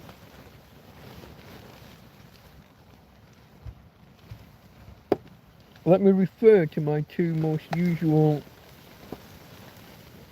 just a deluge of rain for 2 weeks. Yeah, you say just, but that, I mean, Ireland is a green and pleasant land, but there are limits, yeah? Whoa, what the fuck? How the hell did that happen? Hold on, folks. I am still here. I will get to you. I will get to you.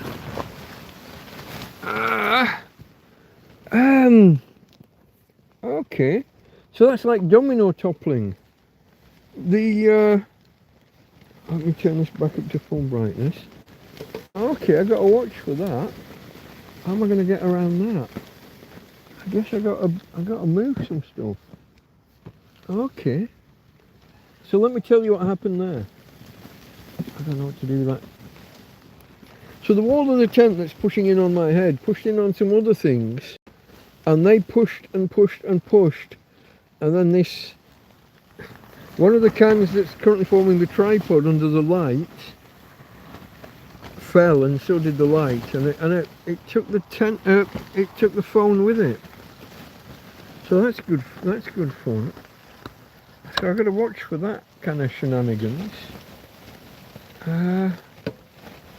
It's only going to get worse, isn't it? This isn't the full 45, 47, almost 50 kilometers an hour wind that's predicted for the next, I can't remember how many hours I said, 14? No, it's supposed to be from 2 in the morning, 0200 until 1800. 16 hours we're supposed to have, but it's starting early. And I was just going to look at how early. Flooding across many towns in the southeast, similar to England, where they built over floodplains. Yeah, they're going to have to do something about that in the end, aren't they? Either increased flood defences or stop using those houses. Rebuild elsewhere on higher ground, perhaps. Let me have a look here. 15 degrees. It's quite warm. I'm not wearing my snood, my scarf thing. I'm not wearing that. 15 degrees at the minute, so that's nice. But this wind is now predicted for 3 o'clock, and yet it's here at 12:30, or before 12:30. Oh, we've now got rain predicted. Oh, that's nice. There was no rain before. Now rain. Okay. I got bits in my tent that I didn't repair because there was no rain, so no rush. So it's always nice when they change their mind. It's really pushing on my head, folks. It's really pushing on my head. Let me see here. Alright, so that's the basic forecast for here and now. And into tomorrow.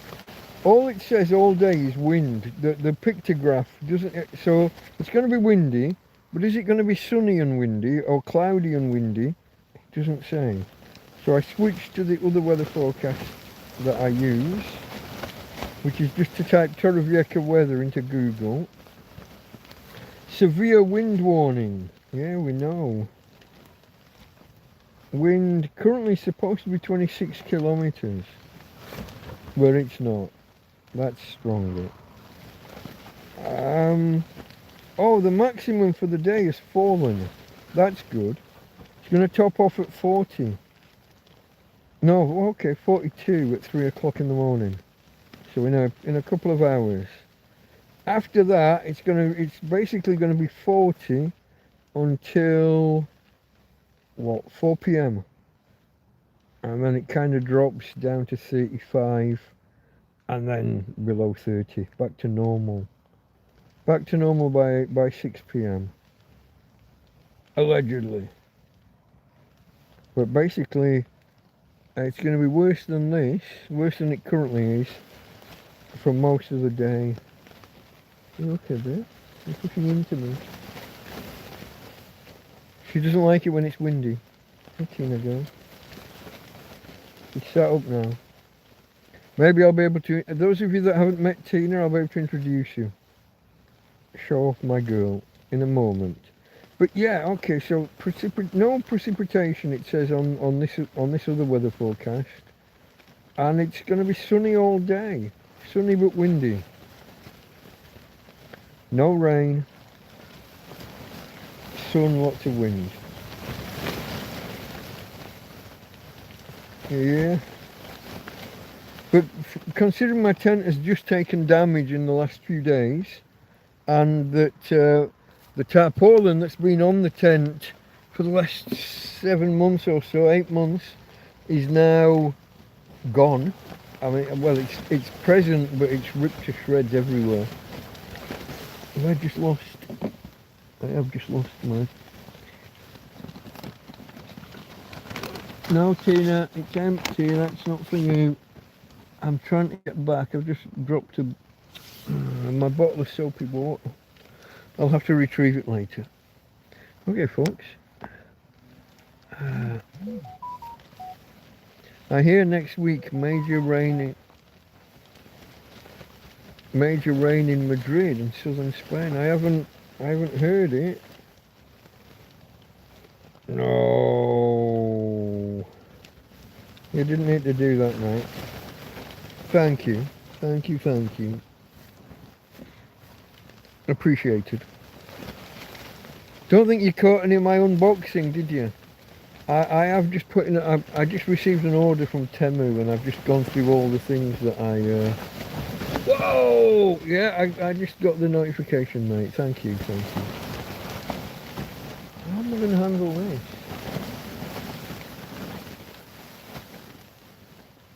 It's not just the fact that it's windy. It's how it's pushing in on the wall, and it's going to knock everything over. Do you know, I stand my lamp on top of these 3 beer cans, but at times the wall of this tent is, it's touching the lamp. I don't know, folks, I don't know. Whoa! Yeah, whoa, look. Okay, I guess I can't put the lamp there anymore. I don't know. What can I do instead? Give me a second, I haven't left you, I'm still here. I need to check for power. I'm okay. Okay, it's plugged in. Give us a second. Where? How? If that can't go, because that was as far over as I can go, more or less. I go a little bit. I put the cans a little bit further this way. It's still going to catch it, isn't it? It's still going to knock it over. And then I got to consider my brandy.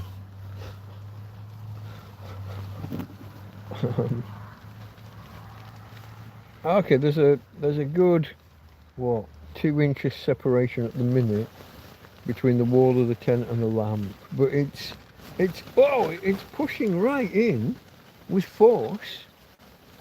Maybe I can hold it back with my head? Can I be my own prop and hold it out? Tommy Tombstone, dipping out for a smoke. Better get the hat, so to speak. No.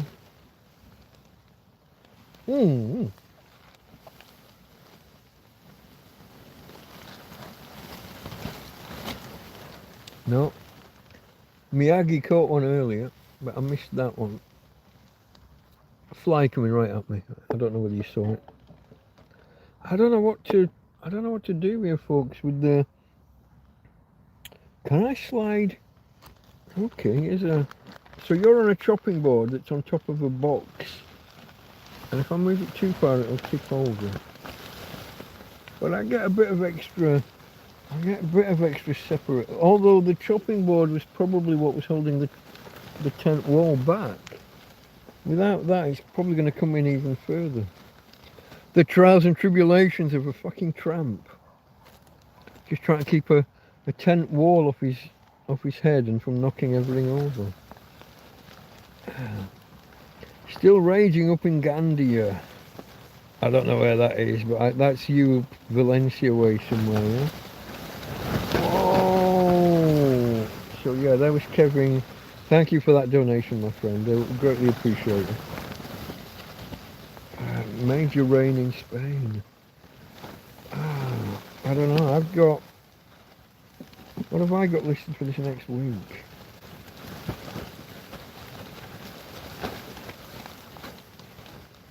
I've got cloudy days, so sun all day today, Saturday, the new today, sun all day.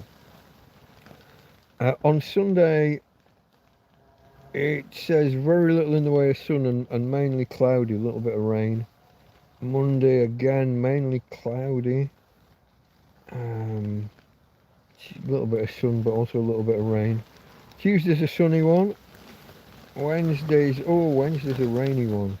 Rain all day. Well, the icons are rain all day, but the percentages are 30 and 40%. So, coin toss whether it happens or not. 3.2 millimeters predicted for the entire day, Wednesday. Something and nothing.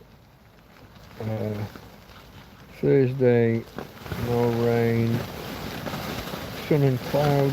Friday, sunny. I got nothing too bad. Not the Sunday just coming, but the one a week later is just pure cloud all day. No, nothing bad here, but I mean, I don't think Madrid's that far away, really.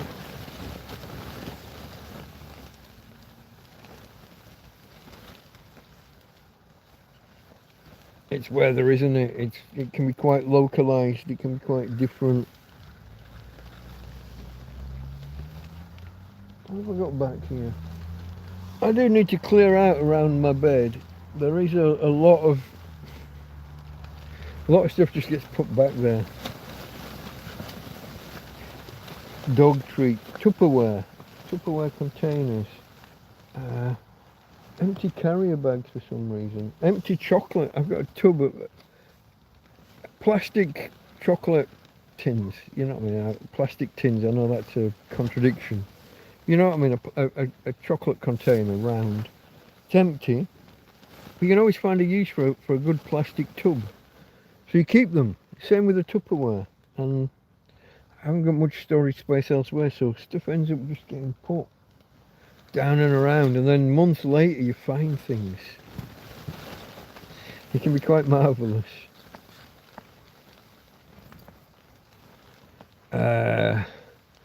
Keith, Sign of Nature, you're doing Stormwatch for Monday your way. I haven't got storms Monday, I got storms today. Strong winds all day Saturday.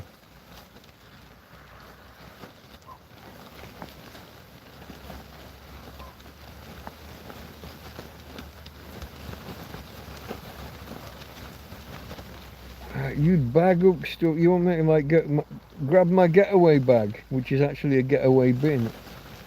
I haven't got anything too bad on the horizon apart from these winds today.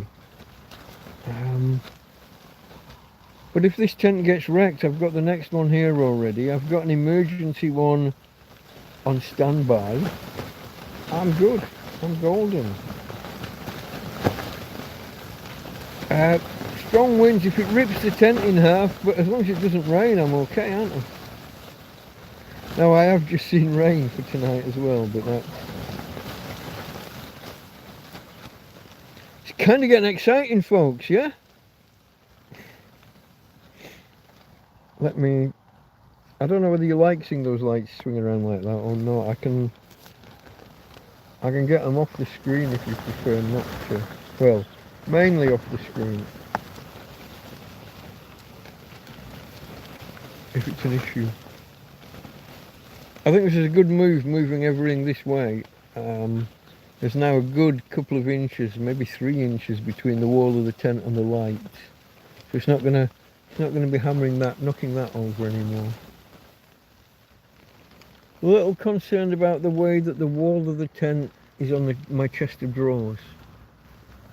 There used to be nowhere near. It's all sagging so much. So for anyone that wasn't here earlier, the top of my bedroom has like a toggle and a loop. Is it a toggle? Is it a woggle? I think it's a woggle.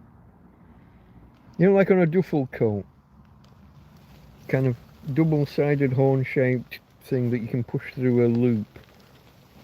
That's what's supposed to hold the ceiling of my tent up high, and that's broken. The woggle's there, but I think the loop's also there. I think it's snapped off the ceiling. I can't quite tell conclusively. The only way to do it would be to empty the bedroom out, undo all of the woggles at that end, lower it down, and then come in like when we first set the tent up. But that's a fucking lot of work for not much benefit. Might do all that and find that I can't change anything. That's a lot of work to do just to see if you can pin your ceiling back up a little bit higher. The tent itself's all sagging in as well. That's kind of concertina inwards. I was saying earlier, maybe I could get the guy ropes, tighten it and pull it out, but maybe that would make some of the rips in the wall bigger. Maybe it'll put more pressure on the rest of the fabric, which might be getting that little bit frangible, lovely wording, brittle, if you prefer. So maybe, I don't know, but I'm getting, the wall of the tent is getting pushed in by the wind. It really is quite, if these lights are annoying folks, I can turn them off. I mean, I'll take a quick straw poll if people want to. That wind seems wild. This is supposedly only 20 something kilometers per hour. It's going to get up to it was up to 47 at the prediction for later in Saturday. Have an outer layer of protection for the tent to minimise you getting dumped about. Let me just scroll back to that again. Is there any way to have an outer layer of protection for the tent? Not really. I had a tarp over the top, but that's shredded, but that doesn't stop it all just moving anyway. There's no, I can't like create a windshield or anything. From the direction the wind's supposed to come, according to the forecast, it's supposed to be coming from the west. I got hedges and things here, not a full set of trees, but there are hedges here. I've just clipped them back this week, haven't I? Or was it last? Whenever.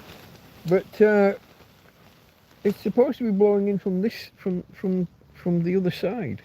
I'm getting hammered from here on the head, so I don't know. No.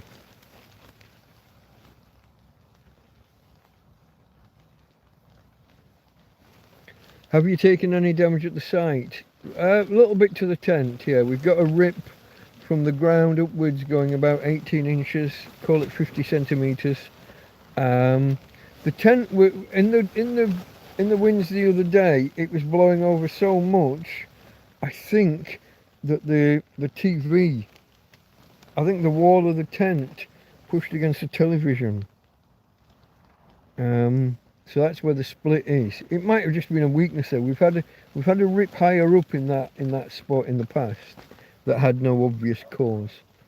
So I don't know. I don't know what to put it down to. But that's the main damage. Well, the tarpaulin on top is shredded to bits now. I should really just take that off and throw it away. But I kind of like the fact that from the main road it makes me look really tattered and, you know, there's still a more or less intact tent here that would probably look quite nice because it hasn't been exposed to the sun much because of the big tarpaulin. The tent fabric is still quite vibrant still, I think, in most places. But the fact that the poles are kind of concertinaing in, they're also bowing out and lowering, which they do over time with the weight on. And having had a tarp or two over the top all this time, there's been more weight than just the tent on them.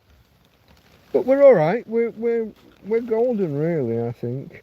I think the rip in the tent. There's one rip there. There is a little rip at the far end of the tent. We did get 2 mice dead today in the traps. Now I have spilt some dog food when I was having to hoik the the sack up. I'm trying to pour it into a smaller bowl to then. So I have like the bulk storage. Then I have like say a 5 kilogram bucket of dog food or 5 litre bucket of dog food.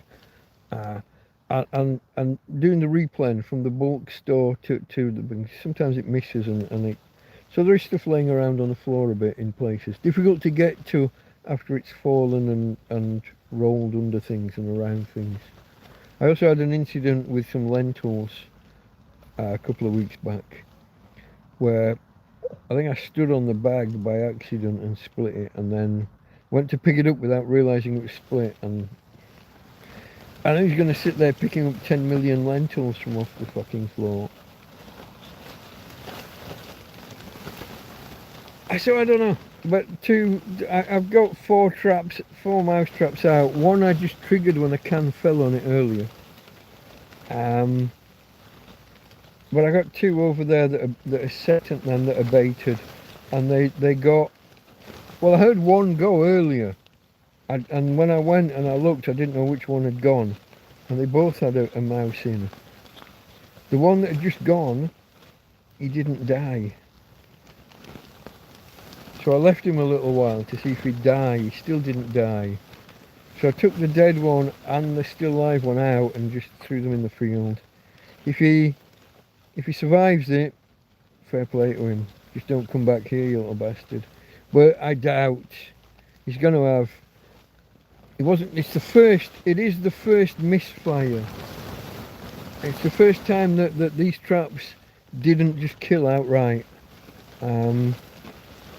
And I think his injuries, he won't survive. He won't be able to get around. He's going to have broken legs and things at least. Sometimes the shock will kill the animals within a few hours. So he's probably dead out there anyway. But what can you do? I don't want them in my tent.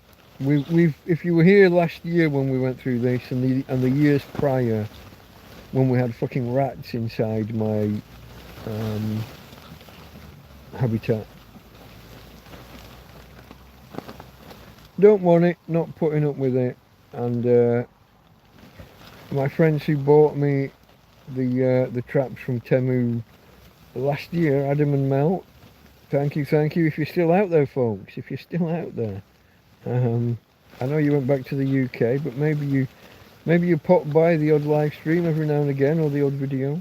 But I still say thank you for those mouse traps. I wasn't in a position at the time to get any, and even when I do place an order with something like that, it still seems to be 50-50 whether I can take delivery.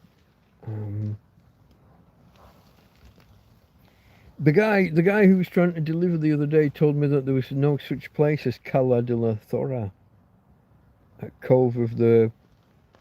I'm going to keep it polite and go Vixen. But there is. It's on the maps. It's not the name of a road though. I think he thought I'd misspelled Calle road. But Cala, I was cove. Cala de la Thora. But what can you do?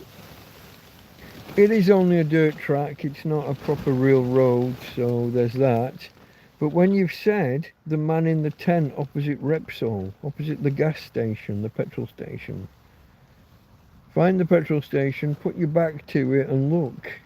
And I'm like fucking right there. What else could I do? I did today when I was doing the location setting for the live stream. Instead of just putting Torrevieja, I put Delta Mike Torrevieja. And because I am a named position on Google Maps, YouTube accepted that as my location. I thought that was funny.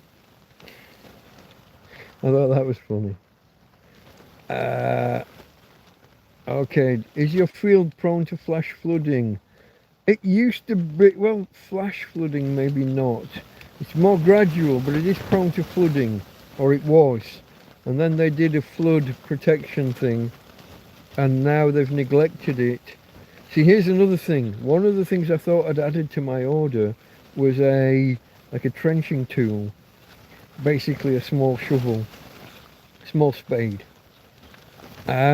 But that's in the like the not the wish list, but the shopping cart for next time if I do an order next time. Because there's a couple of meters of length of the drainage ditch needs digging out.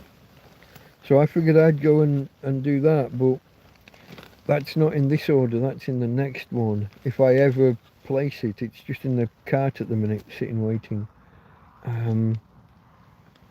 But you know, so it hasn't flooded properly since they did that ditch, but it's come close, and I think it did with an inch or two, not the last time, but the time before. Because if you remember when Tina's wheelchair moved, and so did some logs and things. But it didn't flood in here. I had a wet floor everywhere, but it didn't flood. It just soaked in through holes in the floor. So yeah, the field, it's not really flash flooding, it's more gradual. Well, I say that.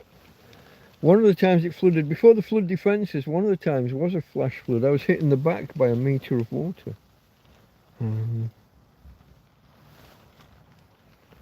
Light is fine, creates an atmosphere. This light, okay. You need to review your situation. It's not good to get old like this. Well, hopefully I won't get too old. You know, I'm not as old as I look. The white hair only starts here and comes down. I know by not shaving regularly, if you look at pictures of me from a few months ago, after a good haircut from Karen and the beard taking right back, I looked a lot more sprightly. I looked a lot younger. So yeah, it's you know, there's certain situations, there's certain things I can do, there's certain things I can't do. I have certain obligations here, and you know. Okay, you're sitting up again. Can I show you to the peoples again? Whoa! I don't think that was a firework. Don't think that was a firework. I think that was something falling over up at the garage, maybe. I don't know. Let me, for anyone new, anyone who's just popped in who didn't get to see her earlier, let me introduce my lady friend. Oh, babe. Hold on. What have I got under my backside? Oh, it's just a knife. Hold on. We switch that, we do that, we scroll that, and we click that. That's all that works involved. Hey babe, there's people want to talk to you. Tina girl? Don't worry about the too loud bangs. It's okay. It's okay. Nothing can hurt you while you're with me. It's okay. Nothing can hurt you while you're with Daddy. I got you, babe. I got you. Tina's okay. We know it's going to be a bit windy. The wind's probably just blowing something over. Maybe a sign's falling off a building or something. It's okay. Hey. You're going to talk to people. You're going to talk to the peoples. No. Okay, babe. Alright. I don't know how much longer I can sit with my head being pelted like this. I might have to lay down, folks. We might have to draw the stream to a close sometime soon. What's that? Hold on, there's something in the bed. Oh god, this fucking thermometer. Jesus Christ. It gets around, it gets lost, it gets found, it disappears for weeks, it comes back. Now it's down around my feet in the bed. Of course it is. Okay folks, where are we for time? 2 hours 50 minutes. 12:50. I started roughly on time today for once.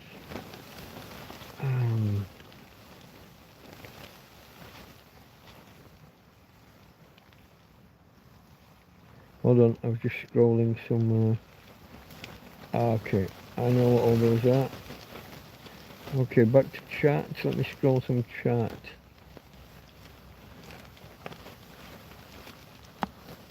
No, it's not a cave. Coves, like a little bay. Cala with a single L. C-A-L-A.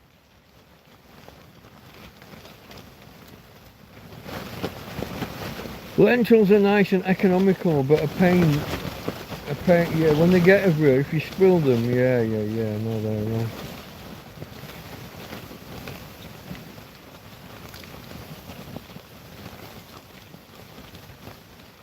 Two rivers usually dry.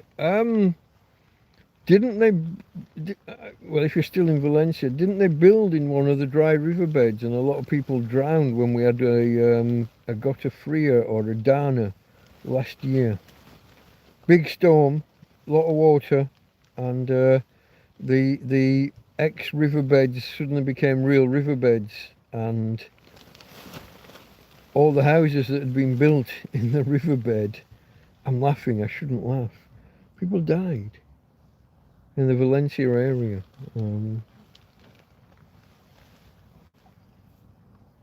What kind of idiot builds houses, you know, on a riverbed? Probably the same kind of idiot that plants his tent on one in a field here.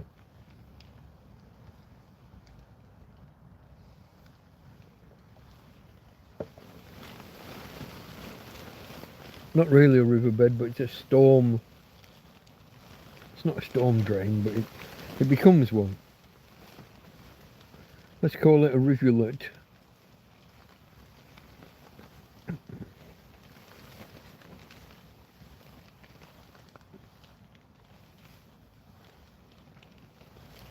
Yeah, see, we've got so the water redirection at the top of this field carries the water over parallel with the main road, and then off and over a mini over a little cliff top into a gorge.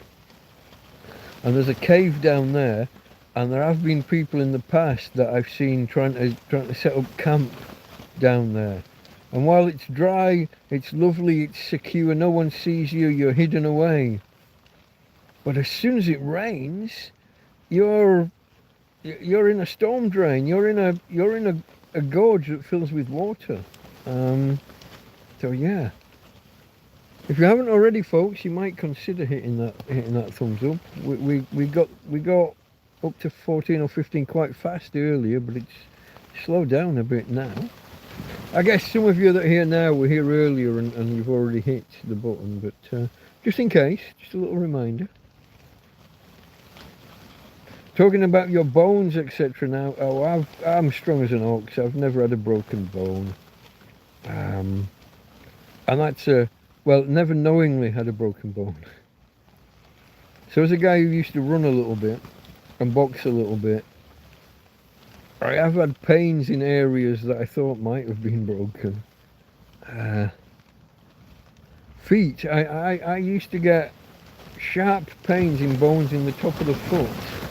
We could be in David Beckham metatarsals here. I've got no idea what any of these bones are. But I did have a snapping noise and a pain in my foot a few times, but it went away. So you know.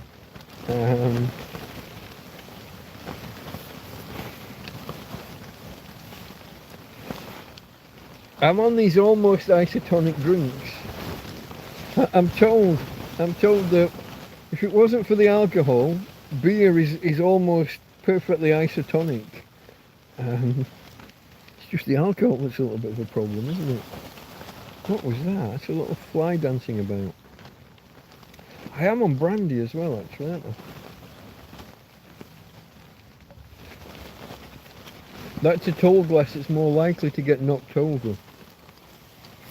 So I'll have to drink it just so it doesn't get knocked over and wasted.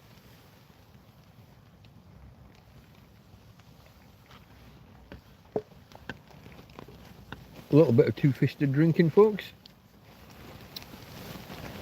No, I am pretty healthy overall. I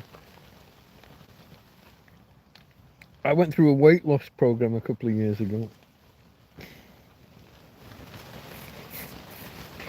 I only lost a third of my body weight. I think I've probably put most of it back on, to be honest. I did have to do a lot of exercise, chopping wood. I used to... So before I got a gas bottle and what have you, I was chopping wood. I was processing wood, I was carrying wood home and then processing it all day long. Smashing pallets with a bit of rebar and a knife. Processing it down to fine sticks and kindling and yeah, no, I was quite active. Oh, now I'm quite active. I have to carry a dog around almost everywhere I fucking go. Have to. I love to. Oh, look at that. It's starting to blow the other way. This wall's starting to get sucked outwards. Mind you, it's still on my head a lot of the time. Hey, this is Stormwatch, folks. You are watching Stormwatch from Torrevieja in Spain, live. It's a tramp in his tent, and we're waiting for the currently supposedly 25km/h winds to rise somewhere nearer 50, although they're changing their mind a little bit. This morning it went from 43 to 45 to 47. Now they're back down to about 42, the prediction for later today. But we're going to have, was it 16 hours of it? And it arrived early. So there's that.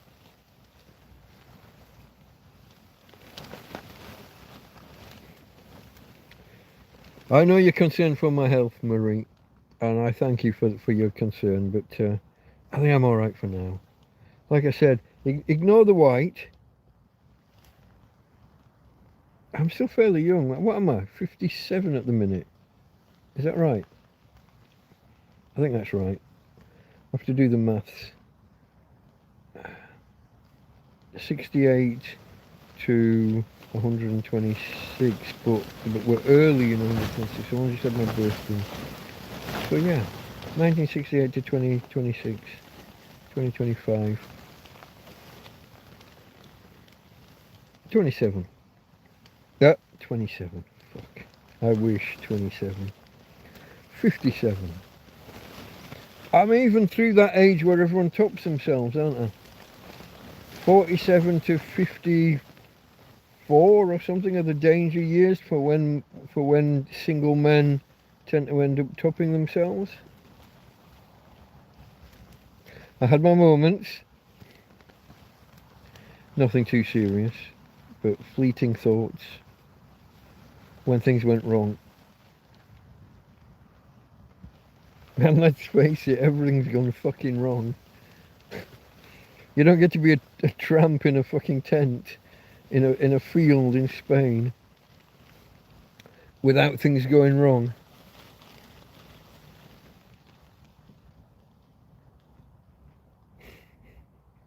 So yeah, I know people are concerned for me. I appreciate everyone's concern. I do. What are you doing, babe? Hey, you haven't been... You want to go under the covers? Are you going underground? Is that what you're trying for? I think you might be trying for that. If you're not, you'll push your way back out, won't you? And you're pushing your way out. Okay, babe. That's not what you wanted. I'm sorry. I misunderstood. I misunderstood what you wanted. I'm sorry. I was left guessing because you don't talk to me anymore. You don't talk to me like you used to. Sorry, folks. Chatting with the dog. I'm left guessing. I have to try and interpret her whims. She used to be able to move under her own steam, and now, even when she's lying on the floor in front of a water bowl, she has difficulty getting to the water bowl. So I have to spot little hints of movements and move the water bowl to her. So even her front legs are not as strong as they were. Everything's going, basically. Everything's going. But I'm fairly good at guessing what she needs. Hold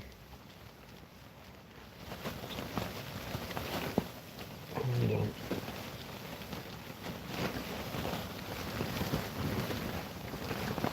Don't fall in the bottle. You do have lovely tin. Oh, no, I don't think there's any real danger of that. I mean, I like a drop, but it's mainly beer, and it's, you know, it's, well, sometimes one case a week, sometimes two, and a case is 12.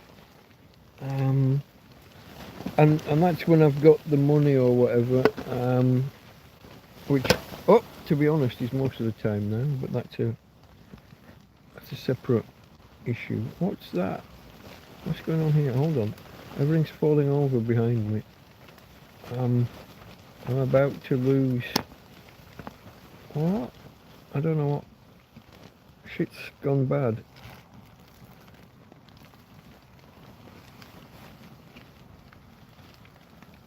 What? Oh, you bastard. You bastard. Oh, look at that. What a fucking mess. Well, that's bloody annoying. We're gonna have to reposition. This is no good over there anymore.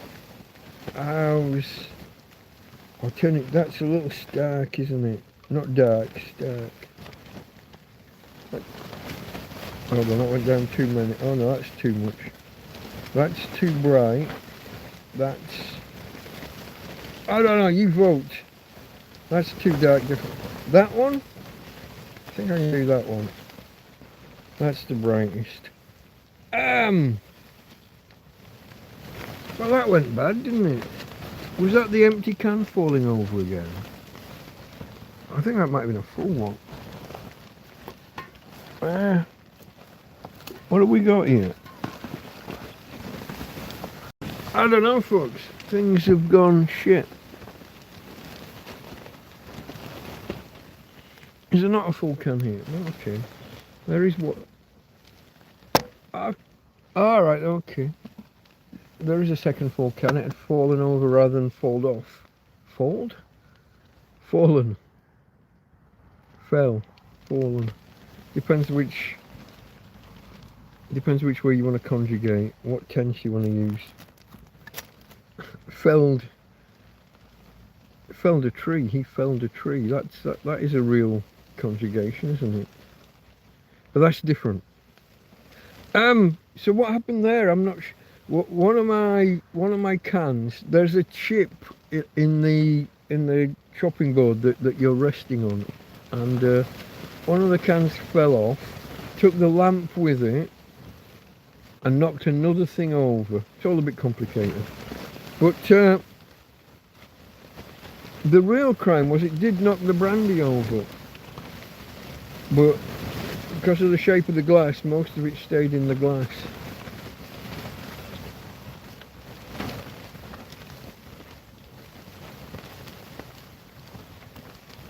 But yeah, don't fall in the bottle. You have shown great resilience, Mike. This is from Kev. You've shown great resilience, Mike. Fair play. By the way, I've been suffering with metatarsalgia. So algia is pain, yeah? I think anything anything algia is pain. Metatarsal is that fingers or toes? Or do they both have both? I'm not sure. Metatarsals, metacarpals. I don't know what's what. I'm not house. Not today. Is this lighting okay? Will we survive with this? I can. But every time I move my hand, I'm going to be moving in front of the light. I haven't got any way to hang it from there either. This is annoying me. The fairy lights swinging around in my face. Can I go low on? I can go low there. You've shown great resilience. I guess kind of. I don't know about great, but yeah, I've surprised myself with some levels of resilience. I've surprised. I've surprised myself with some. I'm not going to call them skills, but yeah, I guess some abilities to adapt and to do things. Breaking down a pallet with nothing more than an iron bar. Then using that iron bar and a knife to crack it down into smaller and smaller, to baton it down into smaller and smaller pieces. Some of my knots and things that I use now, I never knew before. A lot of other stuff is just down to begging or e-begging. I don't outright beg, but you know, this thing that I do now, this, you know, it's all about the fact that a small number of people will hit the subscribe link and help me out.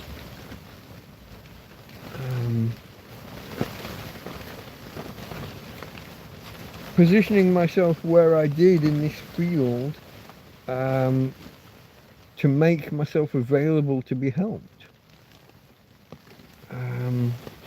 Is that a skill? Looking at where best to be seen so that people donate without you asking.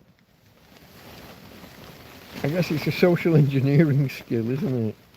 It's almost a hacker skill, I guess. Social engineering is a hacker skill, but that's... I'm looking for a way to get an arm. Maybe I can do it with the left arm. No, I can't do it with the left arm. Basically toe pain, trapped nerves, ooh, and joint pain.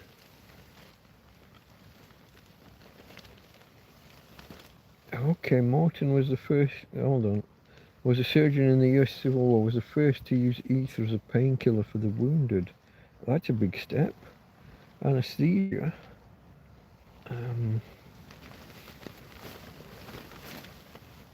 Prior to that, they just, what, make them swig a bottle of whiskey, which has the counter effect of, especially during amputations and things, it has the effect of increasing blood flow, which is not what you want while you're trying to do an amputation. Any kind of surgery, really. You don't want to be increasing the blood flow, do you? You want to reduce it. Whoa! Here we go, folks. Look at this. Whoa! We're over 3 hours. I didn't notice it coming and going. I am determined to drink this this bit of brandy.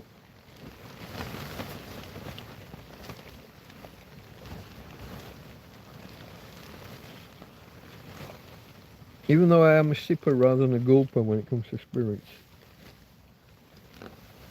We see the size of the glass. It's just going to keep getting knocked over. I'm going to finish this and put it down on the floor. I was going to say the cans of beer are less likely to get knocked over, but that's not quite what we've seen so far, is it?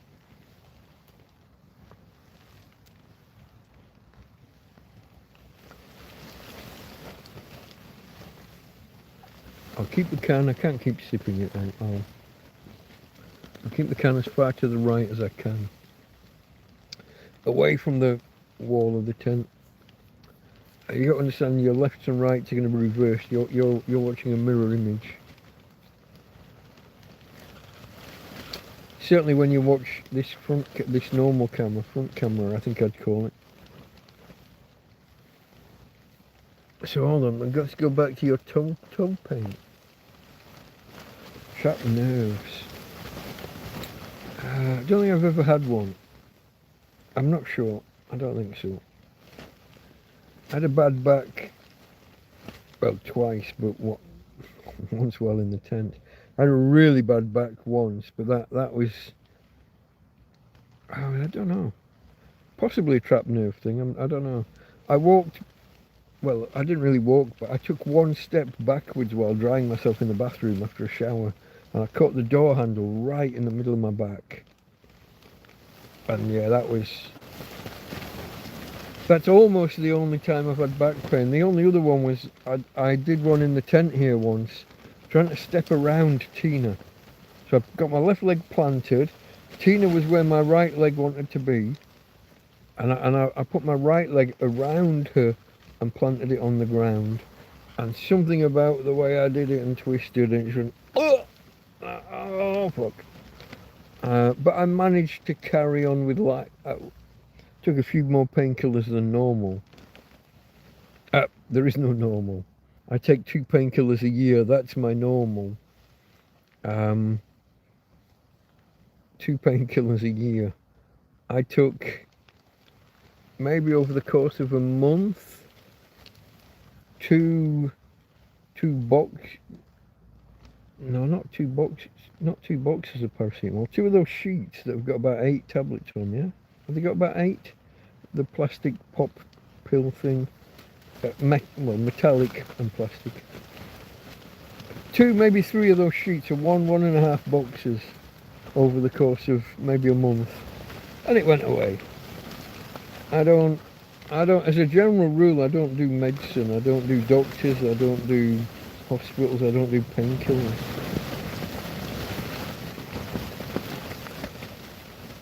Which is going to feed back into Marie's fears for me.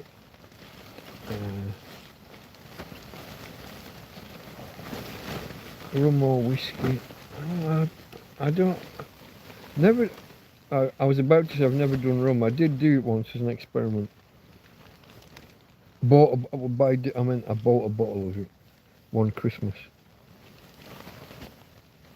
It wasn't what I was expecting. Was it Quality Street? One of those chocolates does a rum flavoured, and I always hated it. And I thought I wouldn't like rum. I could certainly drink it. I don't know whether I'd say like it, but I certainly didn't hate it the way that I hate those sweets that are in, I think, Quality Street. Don't know. But this is brandy, or a close approximation.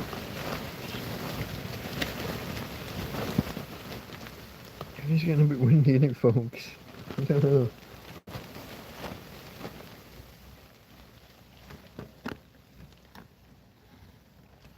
That's not where it goes.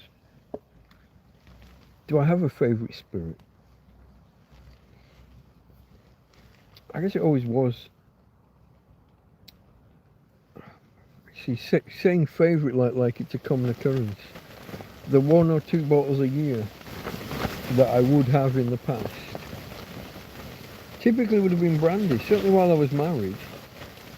Later on, after we split, I moved a little bit towards whiskey, I guess. I'm not averse to vodka though either.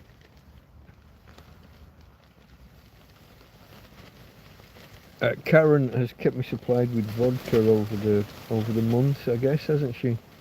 When she's over here buying the cigarettes for her mum, it'll come with either a third of a bottle or a half a bottle on I guess it depends how many cartons you buy. And they don't drink vodka, and so as they leave the country and on the way to the airport, they'll drop off a few bottles of water and some other supplies, and sometimes they'll hide the vodka in the water. She says they're not hiding it. It's just an easy place to store it, and they forget to tell me. A couple of days later, I'm looking through the bottles of water and there's vodka. I don't know, what can you do, folks? Vodka. I mean, it pretty much means water in Russian. In fact, let me get this right. I can't remember whether it's the D or the K. I think voda is water, and if you insert a K, you get little water. I think it's that way around. And it's an almost literal translation of little water, or short water. Voda would be water, and vodka, little water. Either that's an amazing fact, or it's totally apocryphal, and I've fallen for some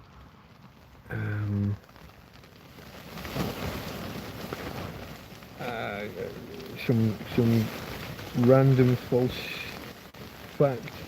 But I'm fairly sure it was Stephen, what's he called? Stephen Fry. I'm fairly sure it was Stephen Fry that told me, so it must be true. Great rum from Dominican Republic, Flor de Cana or Barcelos. So Flor de Cana, flower of cane flower. But cane, cana. Oh, but then it, maybe does it have the tilde over the N really, and you've just not put it in? Flor de Cana. I'll go with flower of cane flower, but it could also be cane, beet. To give it stick, to hit someone, it can also be canya. To give it some welly, to give it some stick. Canya is an interesting word in Spain or Spanish.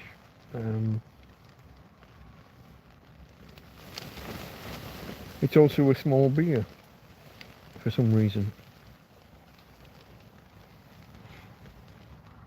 Flower of the sugar cane, yeah, okay, flower of the cane. But Kanya has multiple meanings, yeah.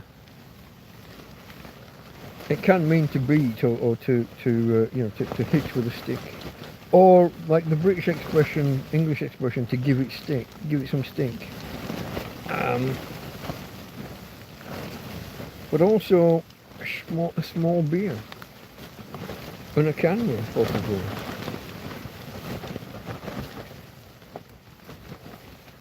I think because if you cut the sections of cane, particularly bamboo cane, you can make little cups, can't you? Little that those notches in the cane are a floor, a bottom. So if you cut it just below those, you create little cups, little glasses. So in a Kanya is a small beer. Which I usually interpret as half pints, but sometimes they have small, medium and large, and then it gets complicated as to which Kanya you want. So I avoid that confusion. I say this like I still drink in bars or something, but it's not a regular occurrence. Tweeties twice a year. I think I went. Did I go twice this last year, or only once? So when I went to Tweeties, tanky propofol, tanky, and I understand that I get the emphasis wrong. I push down on the A, tanky, and you're supposed to push down at the end because there's a what's the fucking word? There's an accent. I can't remember the name of the accent. Acute, I think it's an acute. So instead of my pronunciation of tanke, it should be tanke. And you don't have to go loud, you're supposed to go. Emphasis in Spanish, it's difficult for me. Everything Spanish is difficult for me. Quinto Cana Doble, hold on. 5 Cana Doble, no, 5, hold on. No, Quinto, right, you're going to go 5 Cana double treble, pint, thank you. Okay, Quinto, that's you're going quarter or something. Doble tercio, pinta and tanky. Yeah, depending on bar, yeah, that's the thing, there's no consistency to it. So you could just go like Cerveza Grande, which I did on the first beer I ordered in Spain on day 2 or day 3, and she said, "Oh, on tanker." I went, "Huh?" And she brought it back, and I said, "Come to decent." What? And that was my education, but I never got the pronunciation right.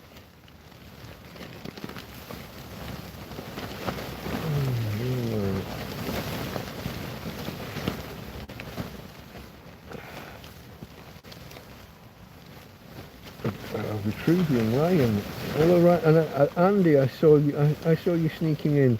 17 likes, folks. Yeah, we should be able to make it to 20 before the tent blows away.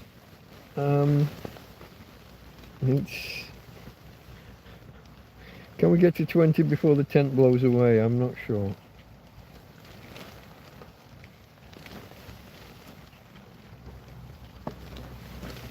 My left hand is getting cold from hanging onto the beer.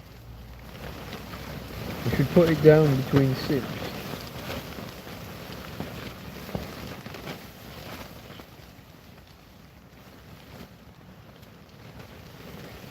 Oh, okay. A 25 centiliter bottle. Whoa, what was that? That was here. What was it? Solar panel falling over, probably. Okay. Probably. It was right here.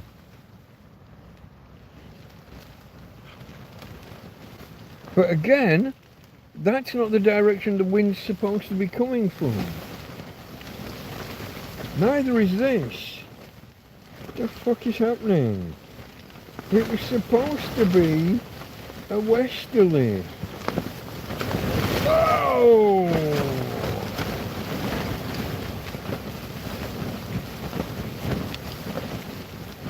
Just hang on. Severe wind warning still, yeah, we know. Wind.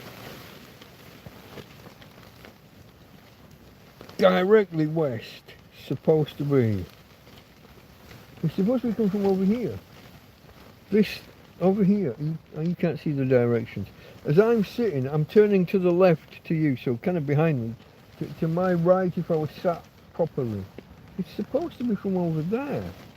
That would be sideways on to the solar panel.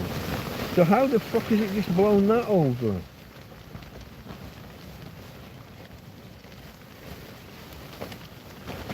I don't know. That one the other day blew mugs off of my table. Pottery, ceramic cups, off of the table onto the floor. They survived, but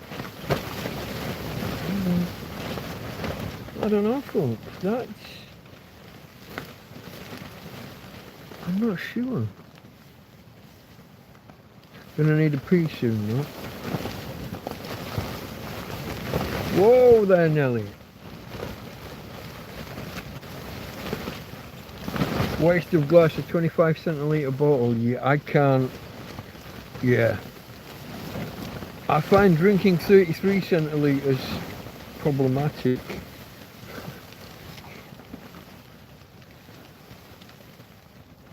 I was always, in the UK it was a 500ml can, so 50 centiliter can. Oh god, you know. That's basically a pint, isn't it? What's a pint? 560 something, 520 something, 564? Where am I pulling that from? I don't know, it's probably wrong.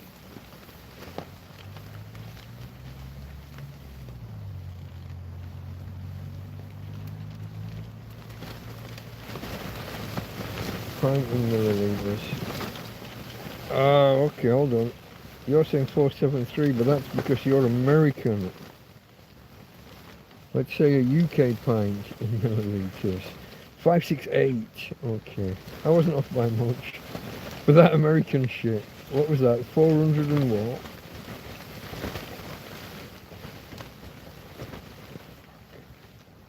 How did we end up with different pints? 473. That's embarrassingly small. I think they stuck. Is it because they stuck with fluid ounces and they went with 16 because 16 ounces in a pint? Yeah, 16 ounces in a pound, and so they stuck with a direct conversion for fluids. But then if you walk into McDonald's or whatever in America, it's all their drinks are 20 ml, which makes them the equivalent of our pints, I think. Makes their drinks the equivalent of our pints. Price of glass. Stealth mode.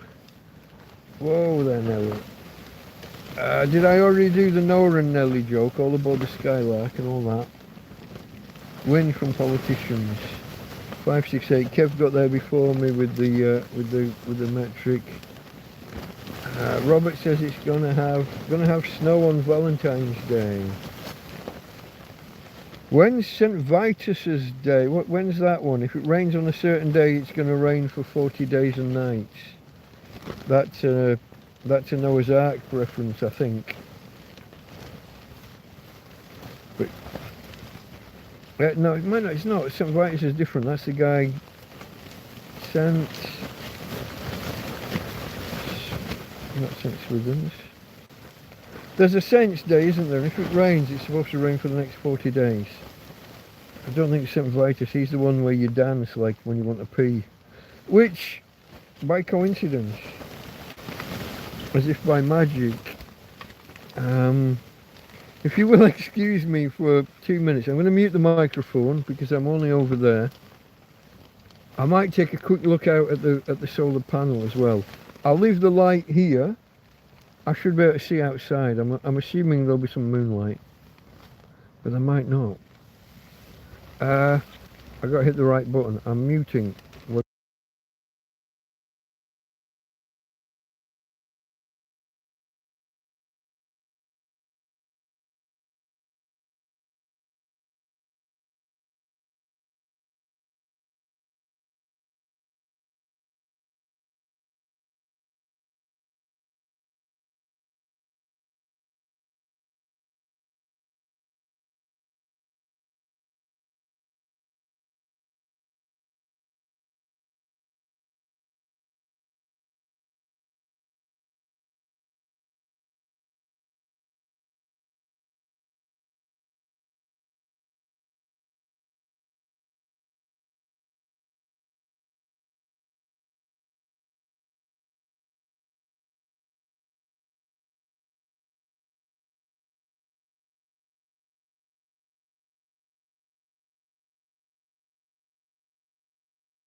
Okay folks, I think I'm back. I've got to sort the lighting a little better than that though, yeah? Higher or lower? Where did I put it? Just nearer. Hey. Good night, Kevin. Catch you later, mate. Hope you don't have storms that are too bad over there. Since within, I almost murmured that one. Yeah. Oh yeah. Valentine's Day, it's just over a fortnight away, yeah?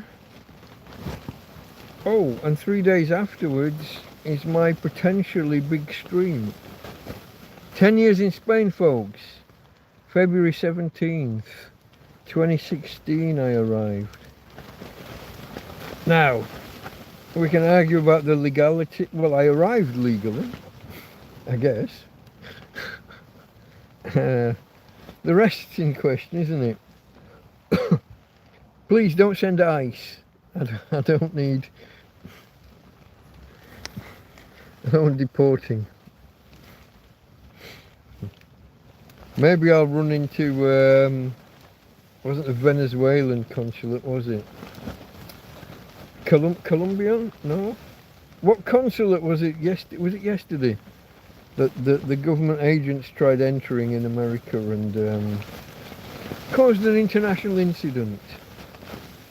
Because obviously, embassies and consulates are inviolate.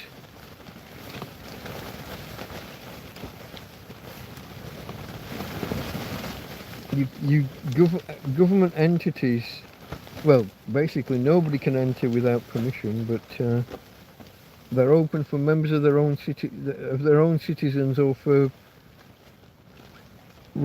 citizens of the foreign country that want to apply for visas and have legitimate business, but they're not there to be invaded by police forces and things. So yeah, good night Kev. Anniversary stream, yeah, the 10th anniversary, or 10-year anniversary if you're like Americans and you like a bit of redundancy in your naming. Obviously the Annie refers to year, but you know, 10-year anniversary is how a lot of people say it now, after watching the Yanks for too long. We love them really. Well, we tolerate them anyway.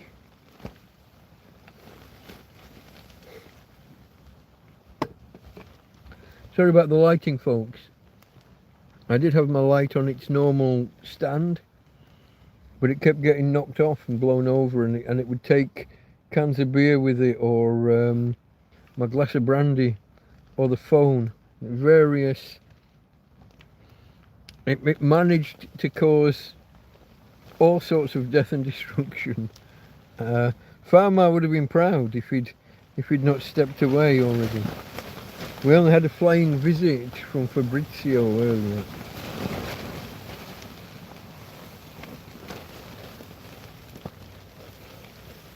Ryan said sense within. Yeah, I think that sounds more right. St. Vitus was definitely the dance. Do we know when sense within's is? It sounds like a spring kind of thing, doesn't it? Late winter, early spring. Let's get an answer. Sense within. Within's day, yeah. Oh fuck, really? July the 15th. Is this the right thing? Hold on. Right. What happens if it rains on St. Swithin's Day? Traditional folklore, whatever the weather is like on St. Swithin's Day, whether rain or shine, will continue for the next 40 days and nights. They like their days and nights. They like the number 40. Is it to do with Noah? It doesn't sound like it.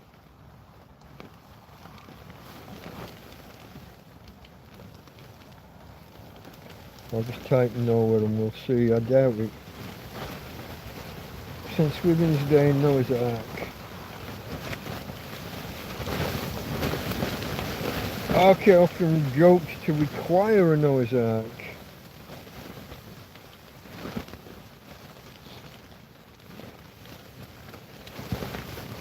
The legend stems from the 971 AD translation of Swithin's remains. What's that? So Swithin was a 9th century bishop of Winchester, Winchester Cathedral and all that.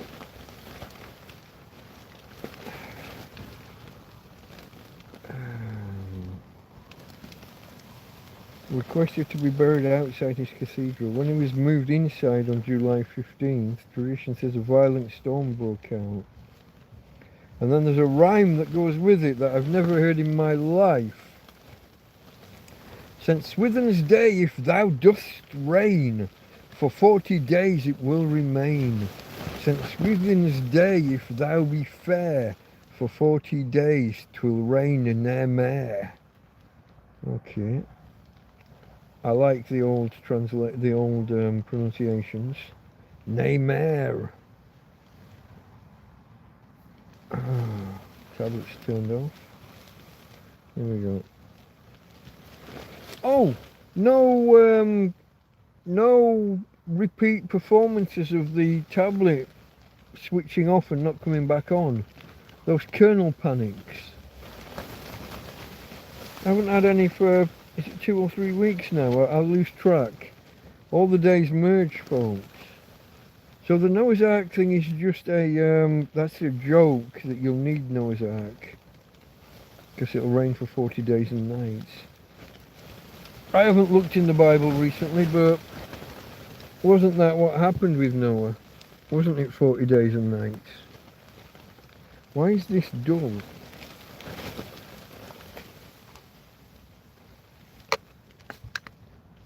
A lot of things in the Bible are like, Jesus went into the desert or the wilderness or whatever, and that was 40 days, 40 nights. Didn't we do this the other week? Easter is 40 days after Shrove Tuesday. Or Lent is 40 days, however you wanna put it. There's a lot of 40, 40, 40. Not sure why, I thought 42 was the meaning of life. I don't know, folks.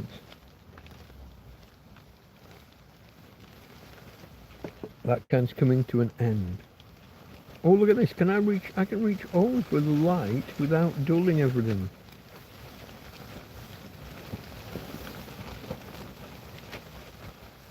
That's a thing in Norway too, the 40 days thing. Yeah, you get a rhyme and all. I've never heard that rhyme before, but okay, there you go.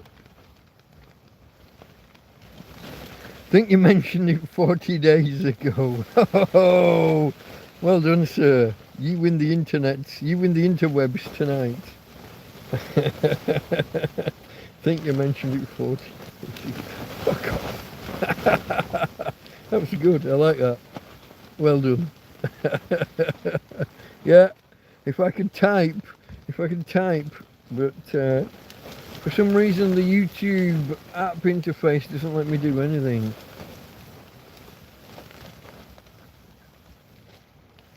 An asteroid hit the northern ice cap during the last ice age 10,000 years ago, causing the Great Flood. Hello, Mr. Miller, John Miller. It's a theory. It's a theory.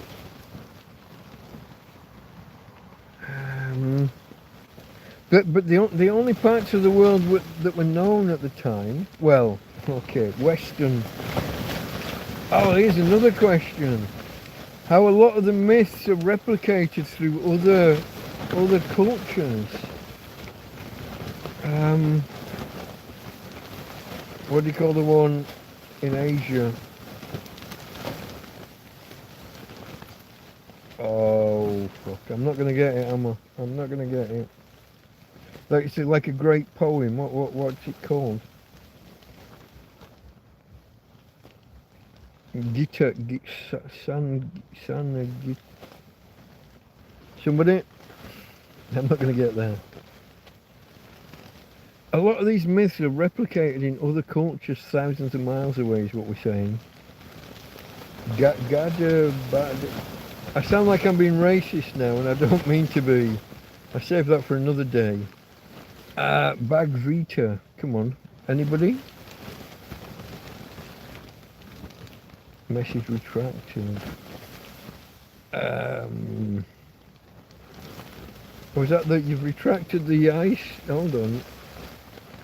You've retracted the asteroid. I would have gone more with the planes. Yeah, that. There we go. You see, I sounded like I was being racist, but I was actually pulling a bunch of syllables together and just putting them in the wrong order. A lot of the Christian, oh God, can I say mythology? I don't want to cause offence, but you know what I mean. Stories are replicated.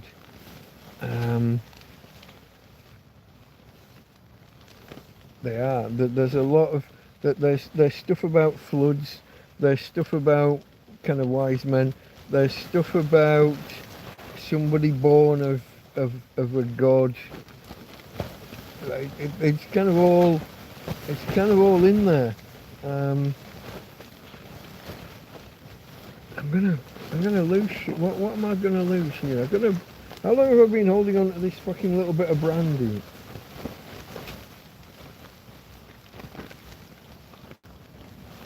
I'm going to put that down out of the way because it's a really tall, unstable glass. Well, it's a plastic glass. I don't have any glasses anymore. Life's like that sometimes.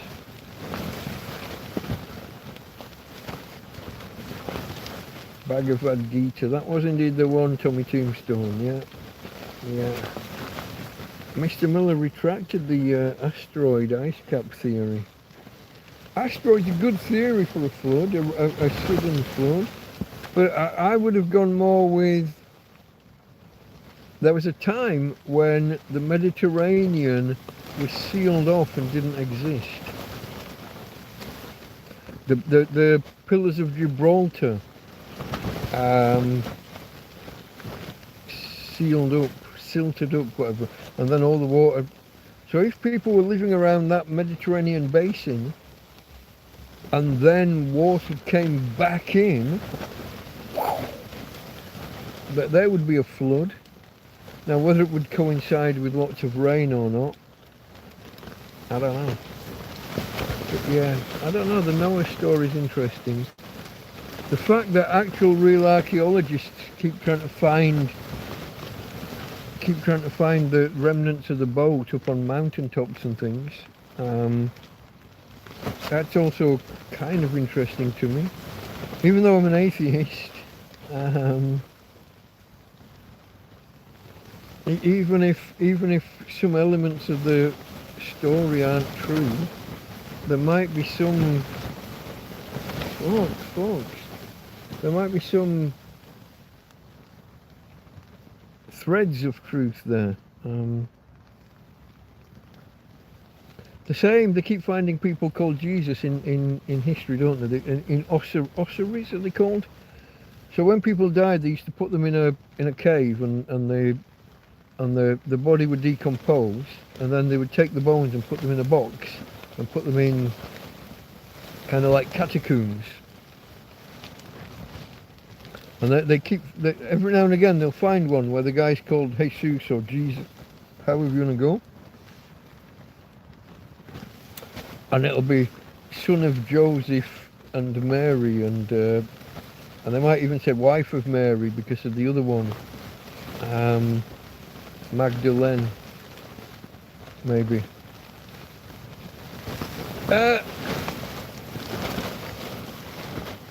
Everyone thinks that she was the prostitute. She was the wicked woman. Throw no stone, the fallen woman. He who is without sin cast the first stone. Apparently not. That's people have conjoined 2 or 3 different characters and formed their own headcanon, their own story that keeps being passed down to everybody or by everybody. Don't know. Some Bible stuff fascinates me. We've discussed some stuff in the past. Some I got right, some I got wrong. Some I was told I was wrong and then it turned out later I was right. Not always Bible stuff, but historical stuff.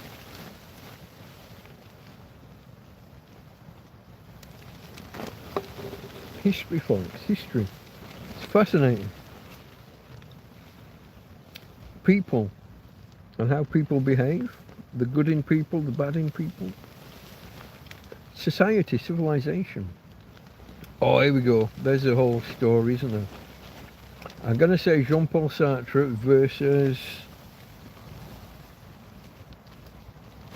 Oh, I want to say René Descartes, but that doesn't sound right. It might have been. The noble savage... Or not. I got to look it up now. I got half a recollection, folks. I got half a recollection.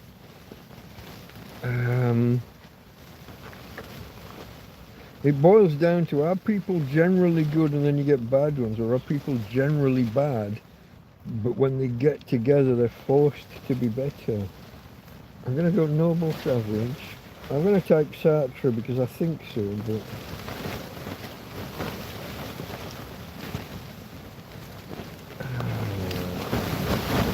Rousseau. Well, I was wrong about... Was I wrong about... Rousseau.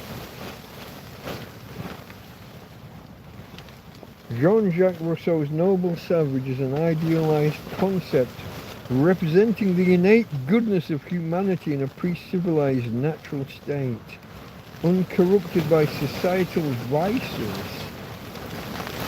Okay. Whoa, what was that? That's a jar or something, isn't it? It's okay, Tina. It's okay. It's okay. I've only just picked that up from the other day. Oh, now we've got rain. Oh, that's what we need. That's what we want.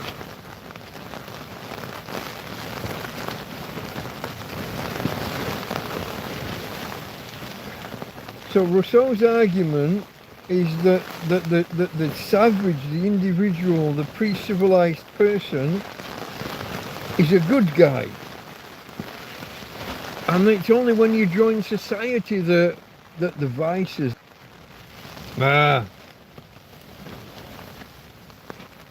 Pre-civilization, good guy.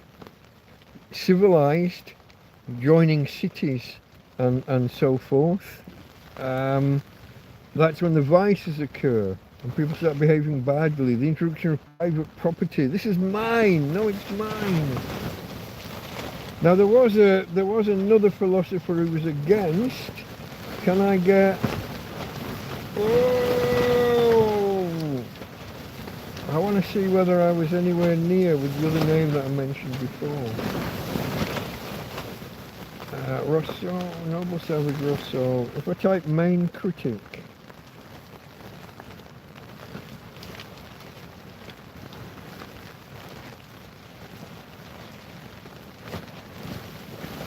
Critic, not criticism.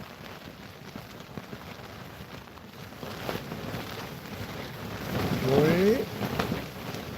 We're not getting a name. That's no good. It was always pitched to me as too...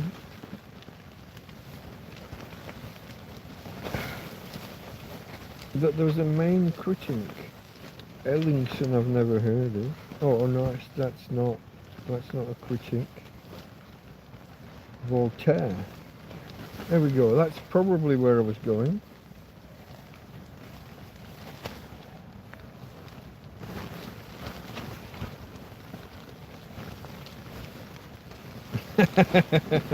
Okay, that will be the one that I would have been thinking of then. Voltaire.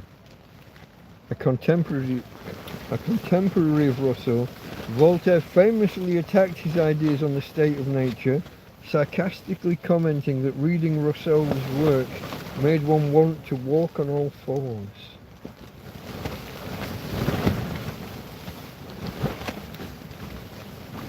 I don't know. I was off on names, but I remembered some of the ideas. Maybe.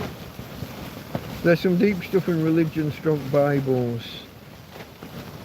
There's also some fucking savage stuff though, yeah?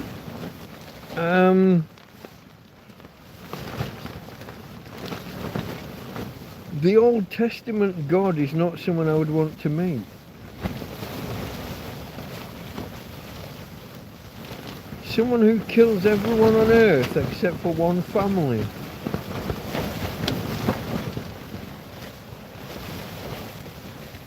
I got things pinging all around me, folks. I got things moving and I don't know why they're moving. When things drop from on a shelf, I can tell they've been hit by the wall. But when something just plinks down on the floor, I got no context. I got no idea. Folks, if you haven't already, it's always nice to hit 20 thumbs ups. That's always a goal. Supposedly, if you hit 20, Google puts out a few more notifications and a chance of bringing more people in. Although I may finish on the 4-hour mark, which is in about 7.5 minutes time. Maybe. Unless there's enough of you that want me to carry on and are asking questions. No, it's not darling. Are you Tina okay? Are you okay? She looks nervous. She's panting a little bit. She doesn't like the noises that come with the wind. She doesn't like movement. Unexplained movement. If we walk past a shop and they've got like a plastic banner outside, like stretched up, sometimes they'll fasten them along a fence or something. A little bit tacky, but that move, she doesn't like it. She doesn't. I'm talking about way back when she could walk. You know, when we could walk past the fucking shop. But yeah, it's getting pretty wild, folks. I don't know what's going on.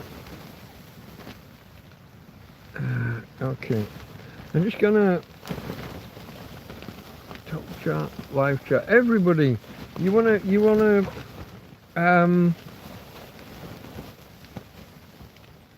by default, YouTube's chat puts you into a thing called top chat, which filters out maybe 10, maybe 20% of messages.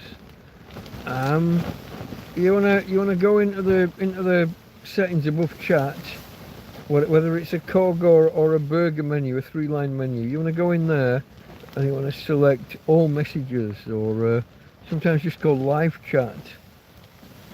Different platforms, different. Whether you're on the web, whether you're in an app, whether you're on Apple, whether you're on Android, the wording can vary. The wording can be different.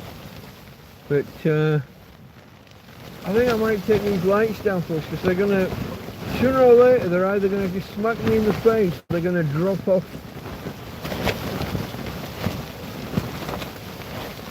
Hold on. What do you lose? If I do this, it's not that big a difference. No, there's on. There's off. Unless anybody really objects, I'm going to turn that. I'm going to take that down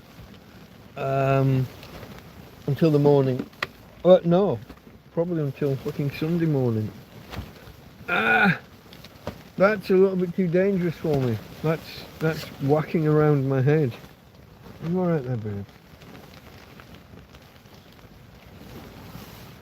Let me cuddle my girl. Hey, Timo. I know there's different people cycling in and out as we go through the what I'm going to call the night, but some of you it might still be evening, some of you it might still be late afternoon. I've no idea. I'm gonna switch to a different camera. I'm gonna put the light on. I'm going to show you my girl, who is looking a little bit nervy. A little bit nervous, darling. Let's tuck that back in there. Hey. Hello. Come back this way a bit, darling. Come back to Daddy. Come on. Come on back. You're okay. Come and cuddle. Yeah. You're okay. We can cuddle. It's okay. I've actually got a breeze blowing in through my back now. My neck's getting cold. Hold on, folks. I'm gonna switch. I'm not saying bye, but I'll take the camera back off Tina. She's not a big one for the light. She doesn't like having the light on her too much. It's okay, babe. I got you. We'll come back to the ugly one of the pairing, and try and position the camera appropriately, given the low light, because we can't use the... Whoa! It's really smacking my head now. Farmer is back. Pound, smash, poke, prod, press, push, punch, slap, chop, bump, tap, flick, kick, click, lick, rub the like button, and consider subscribing. But only if you've seen a few of my videos. I'm not for everyone.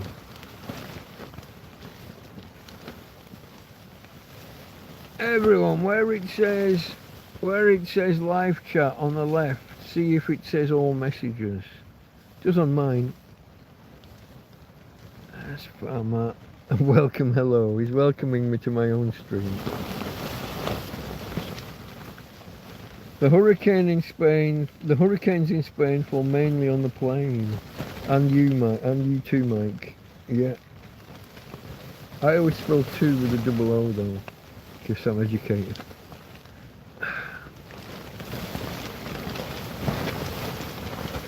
To go to somewhere, that's single O, but 2 as in also as well, double O.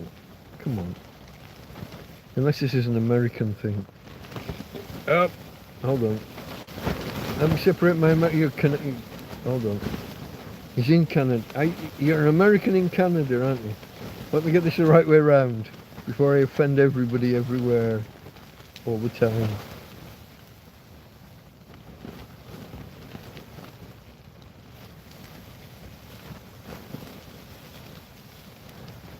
You would have been proud earlier, Farmer. The light's down here now in front of me. Because at least 3 times the fucker jumped down. Well, it didn't jump, it was knocked. It was coerced by this back wall. Even I moved all the beer cans to the right hand edge of the chopping board. That wasn't enough. So I moved the chopping board off to the right. Still not good enough.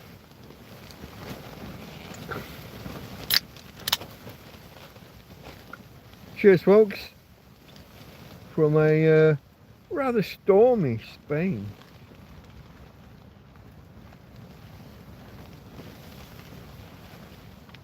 There is a little bit of rain in it now as well. Again. Why is this? Yeah. This particular... So I've broken the cable that works well with this lamp, and I'm left now with a cable that falls out periodically. And I can't find a perch. I can't find a perch that works well enough, like my cans did.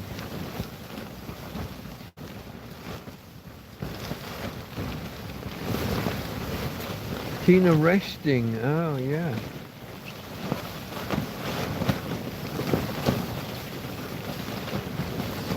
I think a lot of the people that you listed there, Farmer, I think that a lot of those have moved on. Whoa! I told you, Mike, that fucking lamp is evil. Yeah, yeah. What's that say? Coffee earlier? No. I haven't had coffee earlier. No. I got the beer. I had a brandy along with it. I think I've only had one brandy, but. Obviously some people get concerned for my health. You see, I drink when we stream. It's mainly a throat lubricant, but I do enjoy a beer as well. Friday, Saturday, Sunday night in particular, but I'm not opposed to drink at other times. I was never one for hard and fast rules with drink either.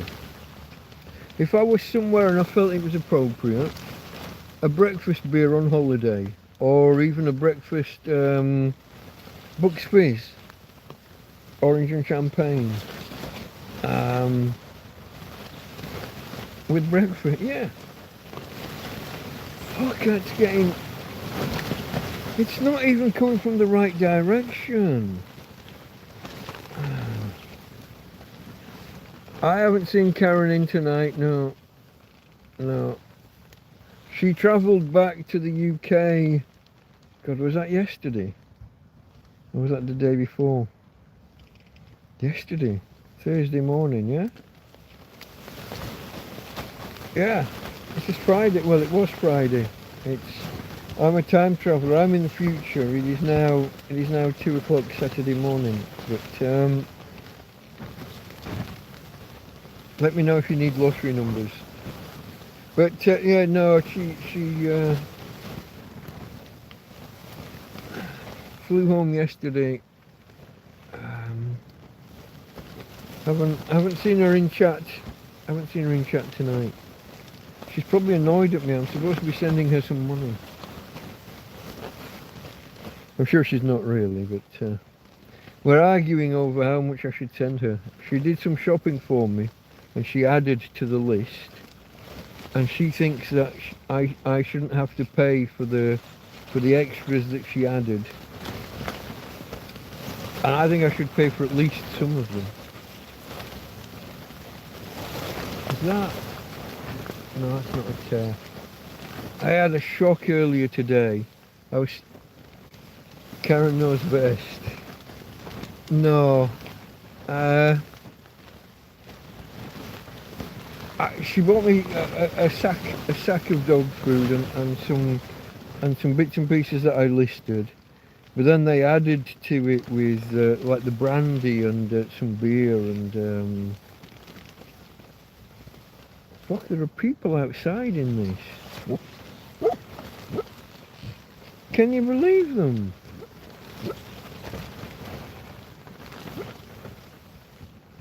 There are people outside in this.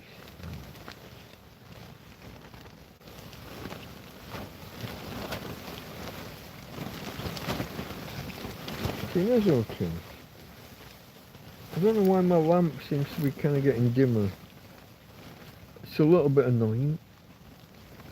Spent all day charging it. Well, it was plugged in all day. I think there's something about having a solar thing on the top. I think it won't charge through USB when there's enough light on the solar. Something like that. It might even have different modes depending on how many times you press buttons underneath. So oh. Yeah, look. Flickers brighter or not. Where people greet hurricanes on the seashore. We get that a little bit, like when there's a big storm and the waves are yay high, we get people who go like to walk through them and look at them, and then every now and again some bloke and his dog gets swept off to sea. Or maybe his dog gets swept off and he dives in to save the fucking dog and he ends up dead, and anybody else who jumps in to try and rescue them end up dead, and then the dog swims out afterwards. The owner and other people passing by end up dead, and the dog climbs out on its own further down the coast. Not always, but often enough to be commented on.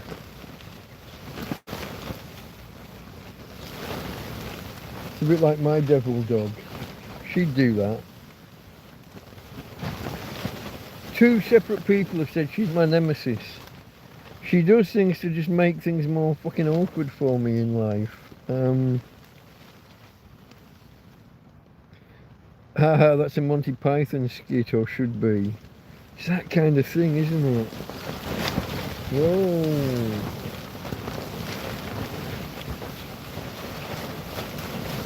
Folks, there are only another 14 hours of this. We should run some sort of book, do some sort of gambling on whether the tent survives or not. I'm assuming they'll be damaged. The question is to what extent they'll be damaged. After the other day. Fuck off. That's annoying. I might have to... If I'm going to scoot further down the bed, I've got to drag my pillows and pseudo pillows, rolled up blankets that act as pillows. I'm going to drag them with me, but I've got to lay down a bit more. Maybe get some sleep. It's better you sleep through this instead of stream through this. It's not exactly going to be easy, is it? We have hit the 4-hour mark, so live chat replay and all that stuff will be processed quicker for anyone joining late.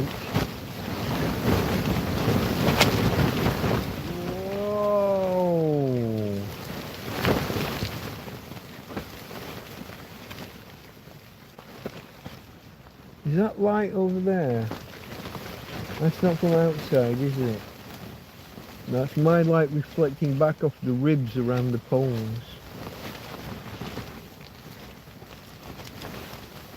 I thought I had a big slit across the roof that was...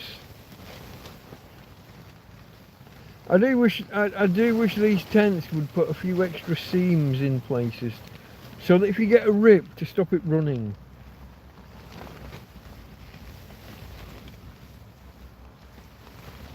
My last tent, so you've got the, you know, it's like a polytunnel basically. You've got the bent poles going over, and it got a rip. The rip ran right across. The wind got under and ripped all of the fabric from that entire panel away. That could have been prevented with a couple of extra seams in the tent. Like around my door, where there's a rip near the door. It gets so far up, and then there's a little seam, and it stops the tear from running. It stops it dead for months and months and months. It would, but it's obviously going to be extra labour. You're probably going to have overlapping material, and there's going to be extra cost goes with it. But yeah. Any tear that you do get will be restricted. I lost 3/4 of my roof in one, well, I'm going to say in one day, but really within a few hours with the last tent from exactly that. A rip the full width, and then the wind getting under and just gradually tearing it sideways and taking the whole panel away. And it did that with 3 of the 4 panels that formed the roof. Fortunate I was left with the one above the bedroom. And I carried on using that tent for months afterwards because tarpaulins. But when I finally, there are pictures and a video. When I finally took that tent down, I took the tarpaulins off. The entire roof was gone. 3/4 of the walls were gone. And I'd been living under a patchwork of tarpaulins for the entire fucking, I don't know, 6 months or whatever, since it had all gone bad. It's quite spectacular, the image when the tarpaulins were removed. Is it raining? There is some rain in it, yes, at the minute.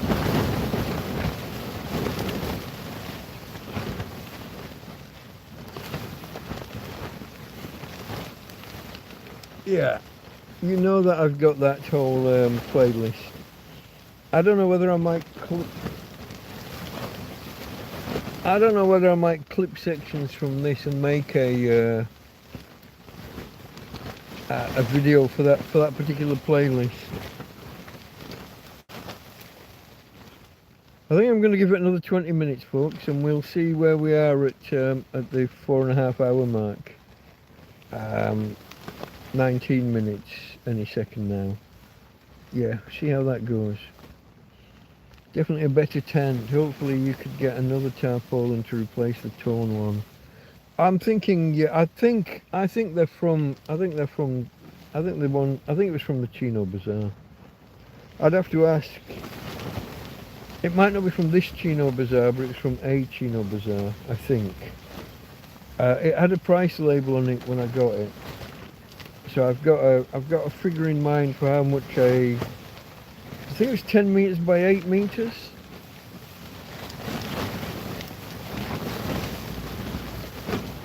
And I put it on sideways. So 10 meters would do 2 meters up, 6 meters across, and 2 meters down. But I put it on sideways, so it didn't quite make it, and I had to put other tarps over.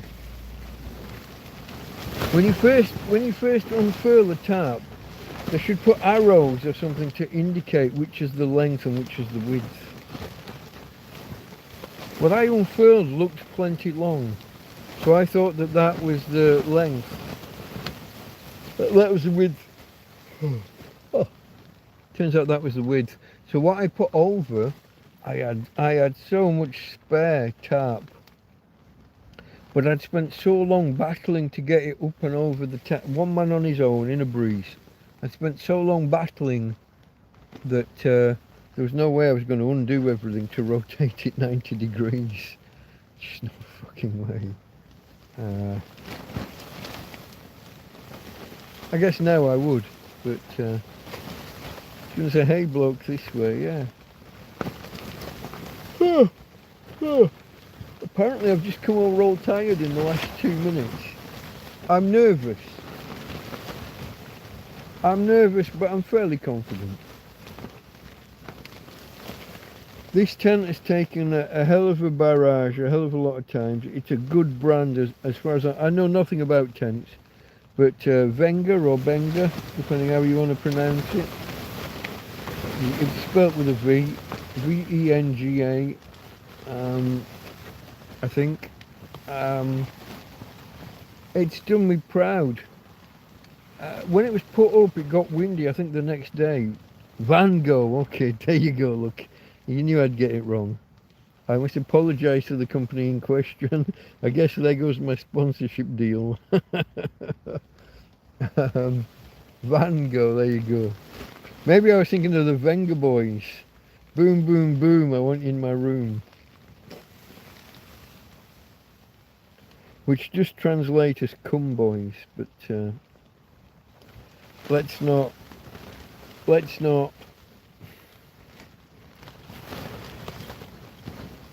Fresh air helps with a good sleep, hold on. The fresh air helps with a good sleep. The wind, but maybe you can adjust the pegs, the stakes, mate. You know, there's not much in the way of stakes holding it in place at the minute. The guy lines have all either broke or broke away from their tent pegs. Very little of it. I can't even find the tent. I would need a metal detector to find the tent pegs.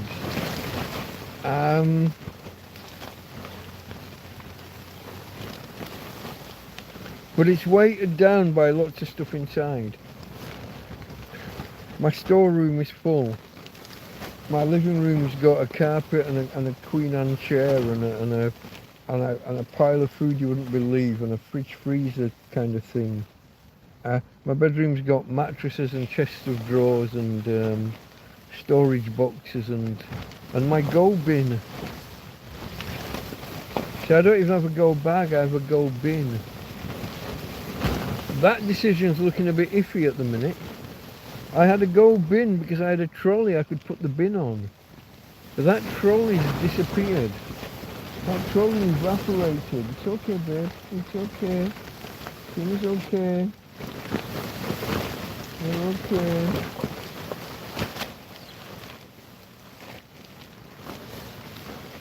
Oh, Jesus. I wasn't tired at all. Did one of you say something or do something? What made me tired all of a sudden?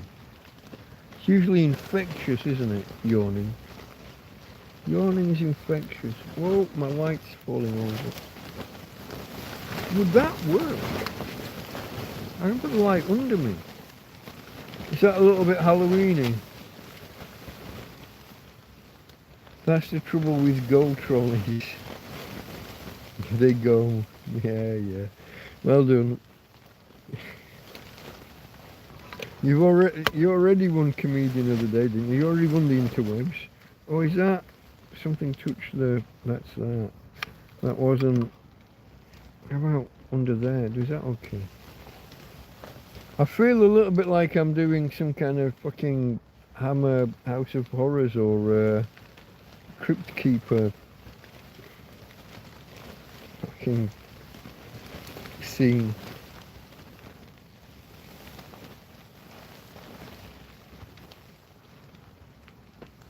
Oh, Mr. S. A little bit late to the party, mate. But welcome. I'm sure, yeah, there we go. I'm sure Farmer will make you welcome. There he goes. Good evening, sir. Well, I'm going to sit, hold on, I'm going to knock off. You might be like up to 9 hours behind me.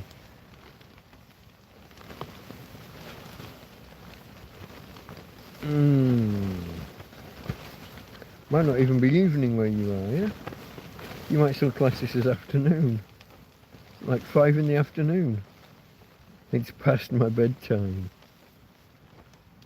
Oh, hold on. Mr. S, sorry, you're in the Netherlands. Sorry, I was thinking, I got it wrong. I was thinking stateside. I don't know why. Isn't that silly of me?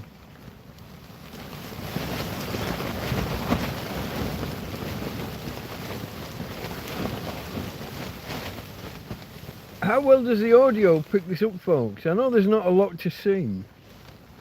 I could maybe... I have unplugged the... Why do I keep unplugging the... Let me do this. Hold on.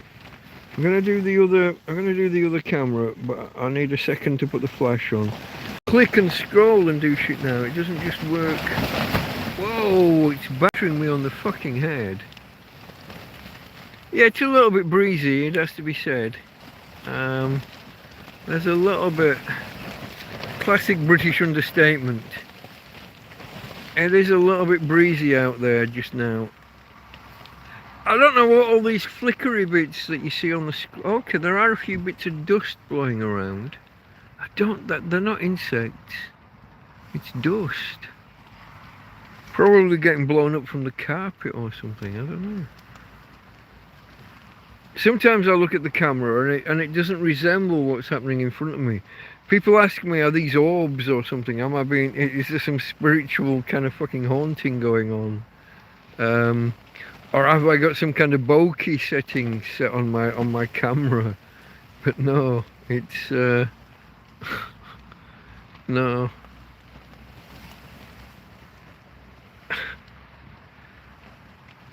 It is dust.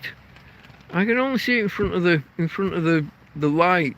It's not visible to me normally.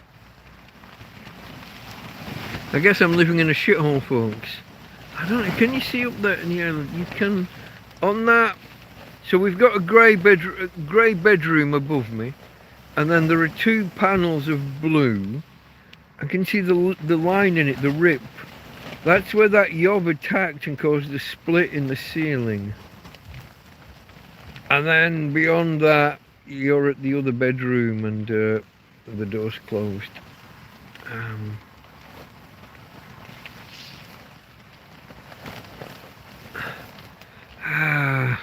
Evil spirits gone. Mr. S is off. Mr. Sharafsha, catch you later, my friend. I'm gonna switch back to the the Hammer House of Horror view. Tina's decided to sit right up. What's going on, babe? What's going on, babe? Are you worried? Don't be worried. It's okay. Hey. Just a bit of wind. It's just the wind. Right? Can I, you are kind of sitting on top of me there. Can I just move a little bit? Okay, babe. Whoa, and a shake. That's my doggy moving about. Ah, Luke in Benidorm. Is it rough, bro? A little bit, mate. How is it where you are? Have you got any of this? You're only, what, kind of less than 2 hours north of me. Roughly north.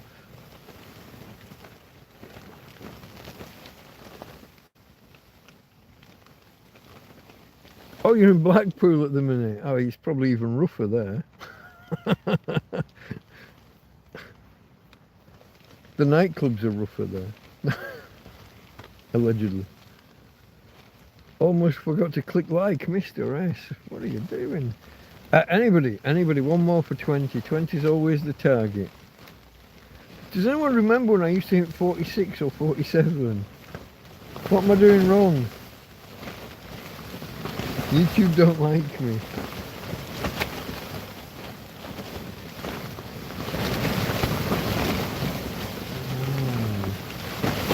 We've only got 16 more hours of this.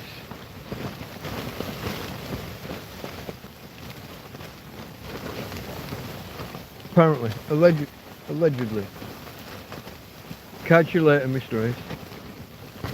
Not too bad in Blackpool. No, okay. You know, I lived in Morecambe, just up the road. Well, you know what I mean. Comparatively just up the road.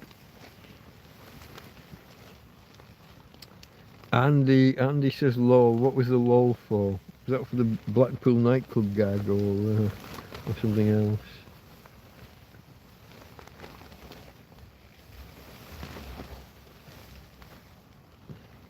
We're expecting winds in the 40 kilometres an hour range at the minute. Well, soon.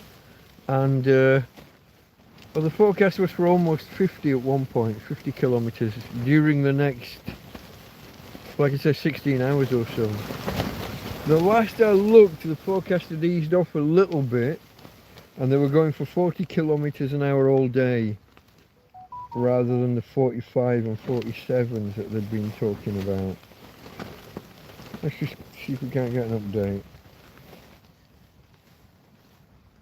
I tell you, Tina's not enjoying it. This one doesn't tell me much. This is a crap. I don't know why I go... It's an icon on the desktop that I just click and it gives you some info.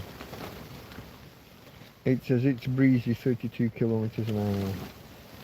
But it doesn't say anything else about anything. So I put that off and I just type into Google Torrevieja weather. Now these forecasts don't really change much over time. All they do, they start off with a 24-hour forecast, each hour for 24 hours. And as time goes by, they chop off the hours that have gone. That's about the only change that happens, really. So today's high will be 42 kilometres an hour, and that will be at 3 AM, well 4 AM. So in half an hour, that will start. Then it will be more or less 40 all day, and it is 4 in the afternoon before it drops below 40, and 5:06 before it drops below 30. So basically it's going to be fucking windy all day, if you pardon the Anglo-Saxon vernacular. It's not really Anglo-Saxon, but that's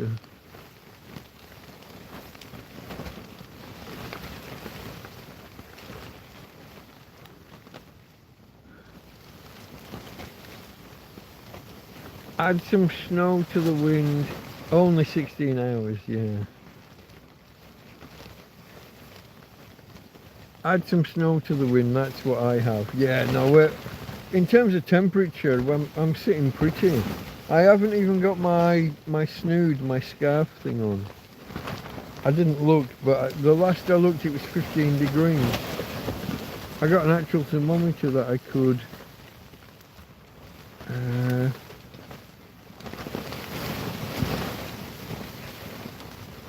I'd call that 14.5 inside the tent.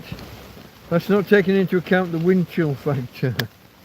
Knock a couple of degrees off for wind chill, it's coming straight through this fucking wall. I might even put the snood back on if I can find it. If I can find it in the bed. So much stuff is lost in this bed at the minute. I found a whole three batteries the other day and I've lost them in the bed somewhere.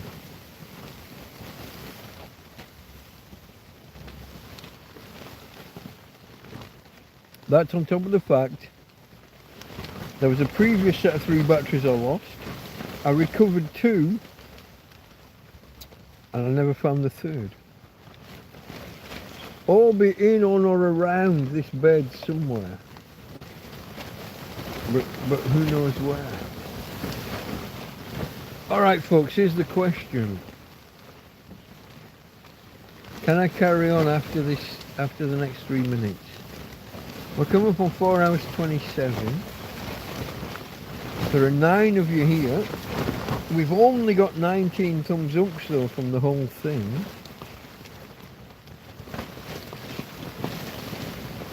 Here in Canuck land, you're the Canucks, the Canuka. Or the 51st state. No, shush. We can all argue about who's the 51st state, can't we? I think for the last 70 years it's been us, the Brits. Canuka.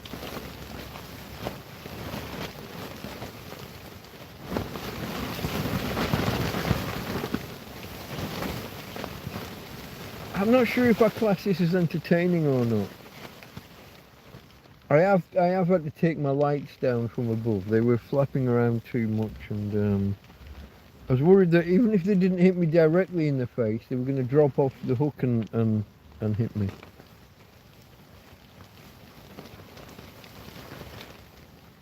Where are we going there? Karen, hello, hello. Wow, it's windy. A little bit. A little bit. Yeah.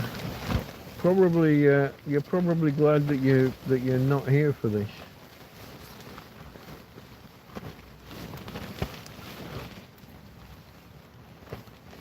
I don't know my different steaks, farmer. I just eat whatever I can afford or whatever's put in front of me. I watch all these chefs on TV get a big block of meat and start trimming it, and oh, this is the ribeye, and this is the this, and this is the that, and this is the eye, and blah blah, and then they trim off the silver skin and cut off the fat and render this down and keep that and throw that. I got no real clue. It's raining here, says Karen. Temperature just above freezing, I expect.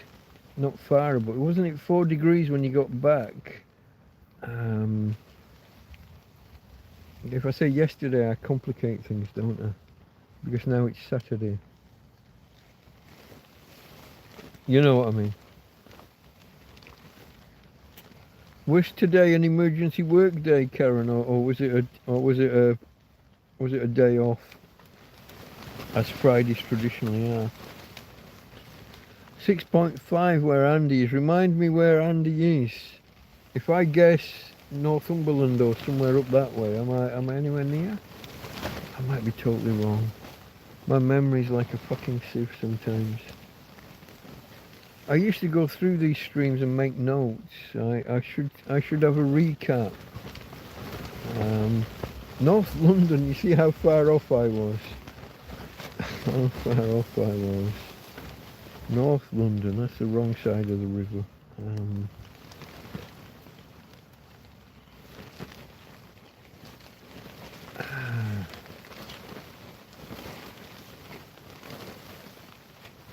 Leave the fat, might trim the silver skin, but I leave everything in it to make great steaks.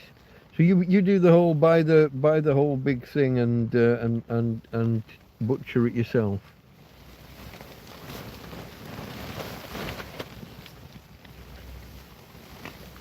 Yeah, some of those. Yeah, some of those. What would you call them? I don't want to say gristly. Collagen kind of bits. Yeah, they dissolve and help with the flavour and the. If you can cook them long enough. Yeah. I'm no expert. I just watch a couple of experts on TV, but I'm lost because we name some of these things differently. So some of the even some of the basic cuts of steak are called different names. So that I'm gonna just look at putting that down a bit. I'm gonna go. In America, is it Costco? They all talk. It was not advertised. That's not the right word. It became. How do you call it? It went viral, like as a hack. Buy your steak, buy your meat at Costco as a big pack and butcher it yourself. I don't know whether you've got Costco where you are. I don't know if they do Canuka. Buy a whole cryopack, don't know what that means. Cryo is cold. Oh, vacuum sealed and frozen. Packed meat slab and cook my own steaks. Okay. I can't afford any of that shit. I've never been able to afford any of that shit. I can't even afford to walk in a proper butcher. Well, even in real life, I would always just buy from just cheap cuts in the supermarket. I'm a POV.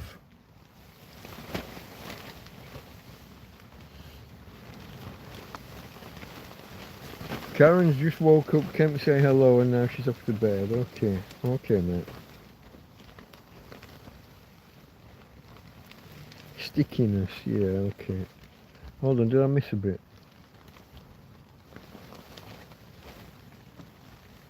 I didn't finish reading. I love the fat, might trim a bit of silver skin, but I leave everything, it makes great steaks.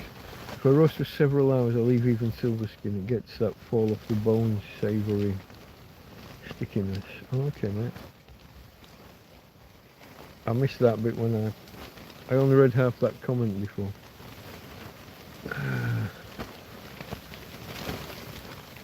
Yeah, good night, Karen. Catch you later, mate. Oh, and I will send you that money tomorrow. I had a little discussion about it earlier on here, but don't worry about that. I'm going to take care of you tomorrow. And not for that piddly amount that you said.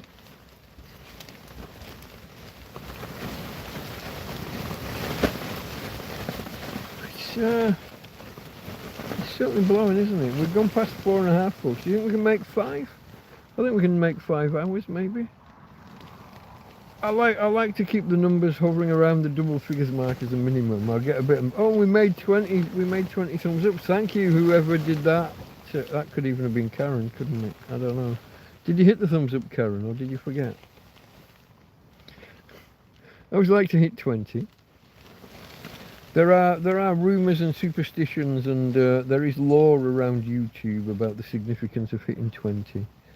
I know I'm a small channel, I'm never going to be a big channel, but I do remember the days when we used to hit 40. I guess it needs a bit more, what's the word? Danger. You have to think that I'm blowing away, or that I'm going to get flooded, or when the police were literally attacking. I guess that's probably when we were getting the most. When I could do a couple of videos or live streams of the police pulling out tent pegs and attacking my tent, and me threatening to smack them, and then them going away down the road and me videoing them kind of doing the walk of shame or whatever. And then when I do my Sunday program after that, we'd get a lot of people. People always like a bit of drama, don't they? People always like a bit of drama.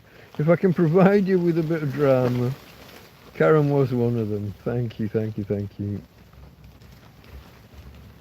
Don't force yourself if you're not into it. No, I don't know where that... You see, now I'm about to yawn because I've just thought about how I yawned earlier. Those 3 yawns came out of nowhere and have got nothing to do with anything. I had an hour's nap this evening. The longer I stay awake now, probably the more of the day I can sleep through tomorrow and not bother about.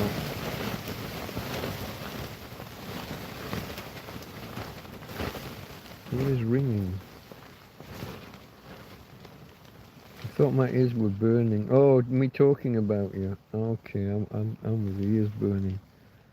Ears ringing. Yeah, sometimes mine do. I think Mike on stream, but I'm not there. Clickbait trampfluencer. Yeah, I mean it's. Now we've had like the what did I call it? The week of hell. That was it 18 days in the end? That was one long fucking week. The week of hell. I think I got a lot of... that's probably one of the peaks for live stream. So I was doing videos of this is how bad the weather was, this is how bad it was last night, but I think the live streams during that week were right up there in terms of attendance. You all wanted to check I was still alive. And I didn't fake anything. I didn't over-egg anything, I don't think. The worst is when you sat here like it's like this, and you got the wind going, and you start the camera, and it goes calm, and you're like, no, I promise you, a minute ago it was fucking blowing a gate. Like now, if I just put my hand up and said if I held the camera up, it's gone calm, almost. But then it depends. I did. Did you see the person that attacked me for using the word tramp? How dare you look down on somebody else who's less fortunate than yourself? Blah, blah, blah. Let's just hope one day you're never the tramp. And I'm like, I am the fucking tramp. What did you misunderstand? You couldn't possibly have watched 10 seconds of that video and not understood that I'm the tramp that was referenced. Stop asking for the wind on cue, yeah. Tina, Tina's off down the other end of the bed. Hey, baby. Hey. Hey. Tina, when things are bad, I prefer you to be up here with me, sweetheart. I can cuddle you when you're here with me. I can reassure you. If anything goes wrong, I can cover you. She's trying to go down the other end of the bed, I think. Or at least, maybe horizontal. I'm not sure what she's doing. Hey babe, you're not going to talk to the peoples. What about when it's time to say goodbye? You're not talking to the peoples. But they all love you. Auntie Karen was just there. Or even that doesn't get a response. I don't know. Okay folks, I'll just read back in case I missed anything. I just want to check I am on live stream, live chat, all the messages, yeah? Okay folks, 20 likes, which is always a target. 11 people here right now, and we're on 4 hours 40 minutes of the stream. I gotta be honest, after about an hour it became a bit of a tooth pulling kind of exercise. I struggled between the end of the first hour and the start of the second hour. But then people started to arrive and it picked up and it got a little bit more fluent. Comments, questions, answers. If there's any lurkers there, any new people who've never seen me before and wondering what's going on, ask, join in, join chat. Tina says I love them, but I'm not getting up at 2 a.m. Yeah. Loungers rather than lurkers. You see, I go back to the newsgroup days. And people call lurkers in the news groups.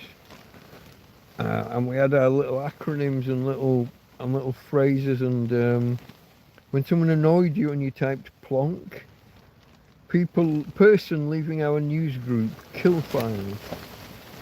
Ever seen a ghost DM? I'm not a believer in such things, I'll be honest. I have had okay, so not ghost, not alien encounter, but I have had one of those. So I was watching TV, and the TV. So I'm on a settee, and I'm laying with my back on the arm of the sofa. Sofa, settee, same thing, yeah. And the TV's kind of behind me to the left. And I'm asleep, I'm 3/4 asleep.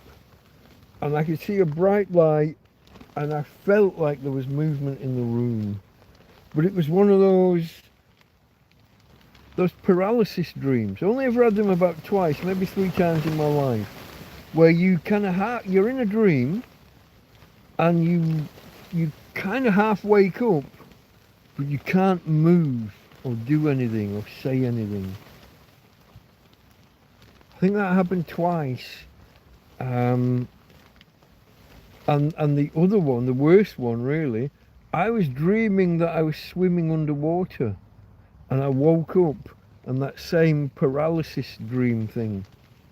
So I don't know if you know, when you're asleep, your body more or less paralyzes you, so that if you dream that you're punching someone or running, or you don't go anywhere, you get little spasms and little movements, but you're paralyzed. Yeah. But I was kind of awake, and I thought I saw like a bright light and felt like there was movement in the room.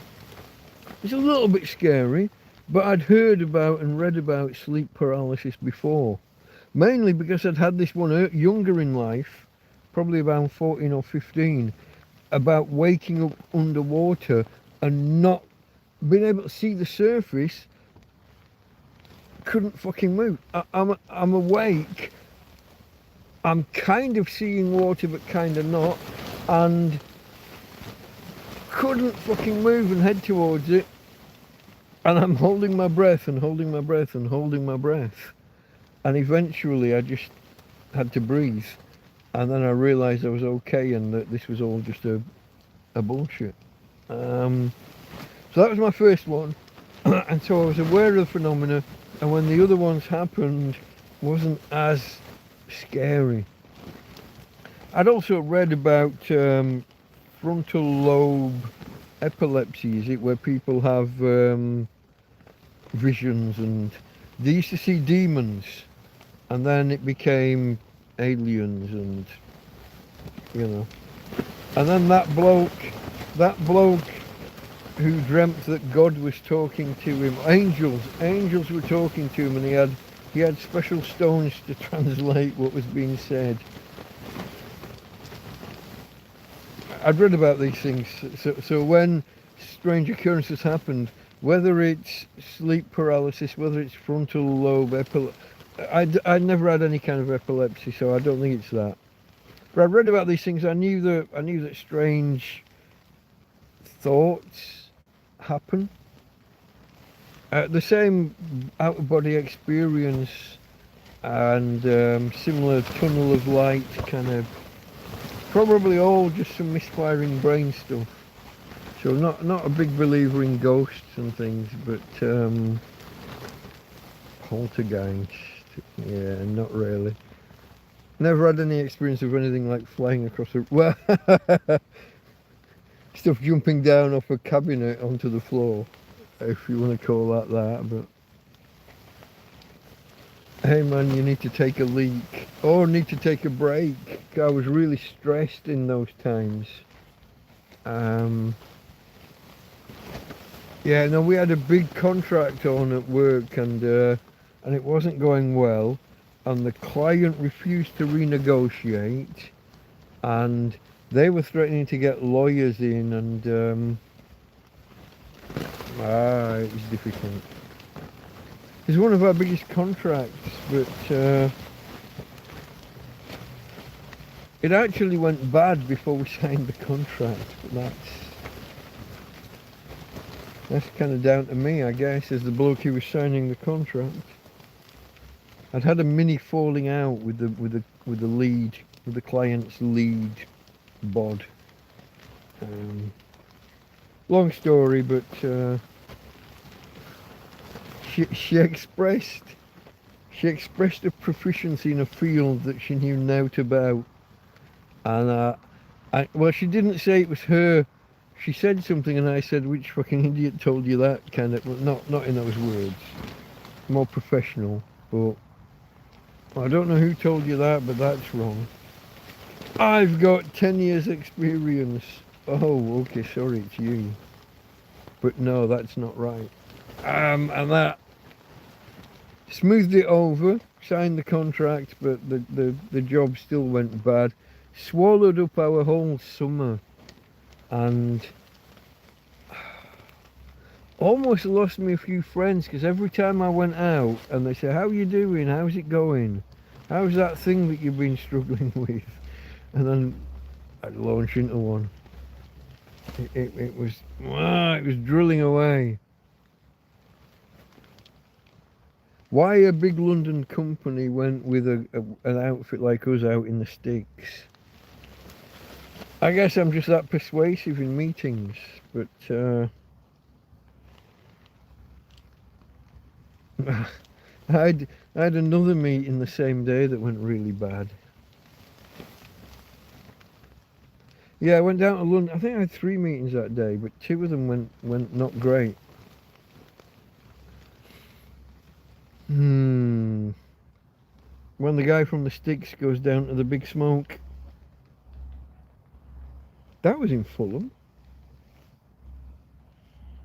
That meeting was in Fulham. Well, the one with the lady who thought she knew more than she knew. Just behind, yeah, Fulham Broadway-ish. I would walk 500 miles and I would walk 500 more just to fall down at your door. Yeah, okay. And then she says, "Will you go to the chippy for me?" And you say, "Oh, no, I can't be bothered, love. Can't you go? Can't you do that tonight?" The chip shop's at the bottom of the street.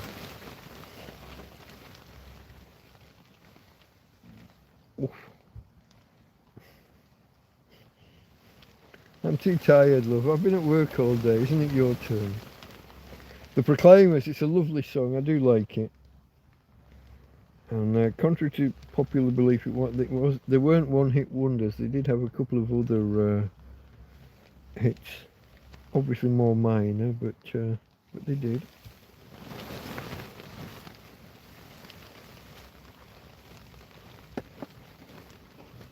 Oh, is that? That's another can behind if it's needed.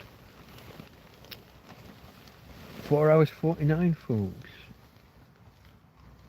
Come on, some of you quiet ones, come and introduce yourself. At the minute, am I right in saying we've only got Farmer and Andy? Certainly since Karen left, I think.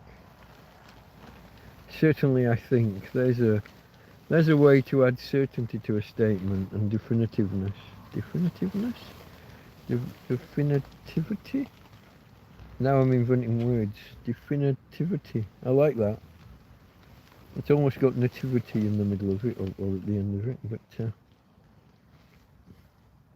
definiteness. Definitiosity. How many other words can we come up with? Conjugations of to be definitive. I like definitive. religiosity. I don't know. I'm gibbering. Maybe we will end on the 5-hour mark. Maybe we'll get Tina involved. No? Are you totally under the covers? You are totally under the covers again. Okay. You surprised me. I didn't think she wanted to do that. Certain ology. Oh, when you add an ology on the end, you make it far more scientific. Ooh, he's got an ology. Hello, Atari. Atari ST steps out of the. Have you just arrived, or are you stepping out of the? You're stepping out of the shadows.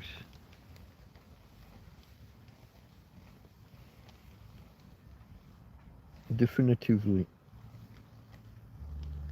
That's too browse over. I think more of a browse perusal. A browse perusal. A browse or perusal. Definitive. I can't remember some of the other options I threw out.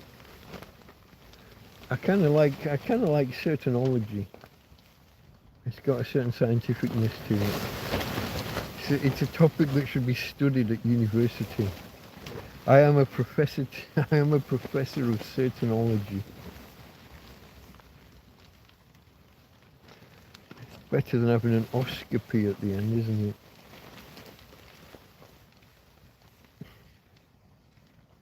If it's got oscopy at the end, that's got whole other connotations.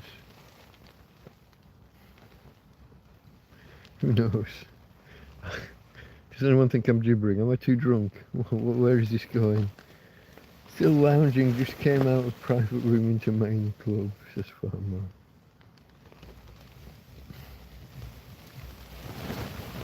Topics then, folks, other than this glorious weather that we're experiencing here in Torrevieja.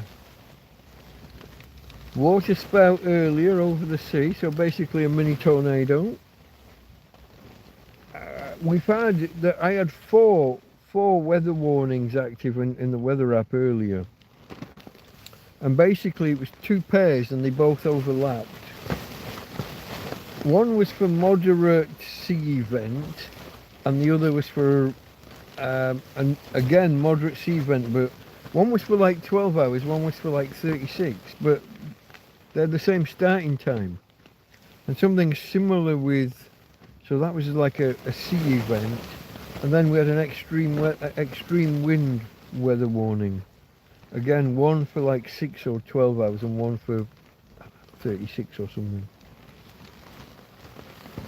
You don't expect to open your weather app and find yourself with 4 weather warnings for the same area. Excuse me, for the same area. I've got the hiccups, eh?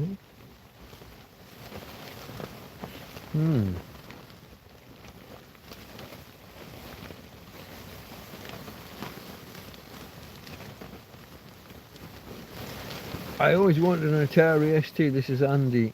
I thought for a while it was superior because it was more expensive. I don't remember the specifics. So the Atari 1600, maybe, is that what it's called? Basically, the first big, what we called television games back in the day. You might have different wording.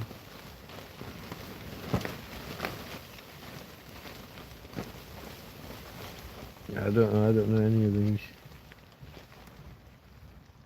I remember some of the successor computer games and some of the contemporary. What was that one? Grandstand? My mate Ian had one. I'm sure it was called Grandstand. A wooden appearance console. I already said earlier about how I had the Philips G7000, which was called, was it an Odyssey? Well, I just looked it up earlier and now I can't remember it already. The Odyssey something or other. Odyssey. No, something pack. Oh, I don't know. I looked it up earlier and now I've got no idea. ZX81. The same friend Ian had a ZX. Hold on. Was it the Spectrum? Or was it the 80? I've got recollections of the rainbow in the corner of the rubberized keyboard. So probably the Spectrum. We played Star Trek on it, and there was a bunch of noughts and L's, a grid of zeros and L's moving around the screen, and it was kind of turn-based. It was so slow, and yeah. I've mentioned before, years later, how many years later? 4, 5? The Amstrad CPC 6128. That was my first proper go at computing. I wrote all sorts of programs on that thing. I animated a slot machine, one-arm bandit thing.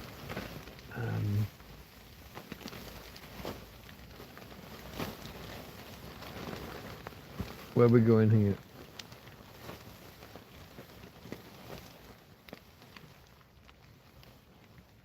The Atari 520 STF. Yeah, you guys are probably talking about one that I don't remember. That's a leap. 40 years, jokes. Commodore 64. I remember a lot of people getting the Commodore 64. I think I was late to the party on that one, and when you could get a computer with 128k of RAM, even though it was 2 banks of 64 that you had to do switching, so you couldn't fully utilize it as if it had 128k. The bank switching on a 6128 and running CPM, you had it came like preloaded with BASIC, but if you booted from the floppy disk, you could boot into CPM, which was like a Unix variant or a pre-Unix variant, probably not pre. But it was all about doing little jobs and piping the output stream through the next process, and I enjoyed it.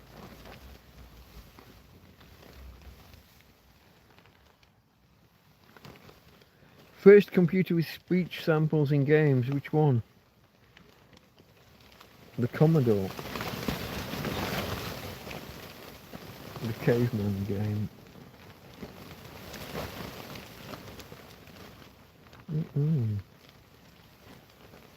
But does anyone remember the game? Was it called Berserk?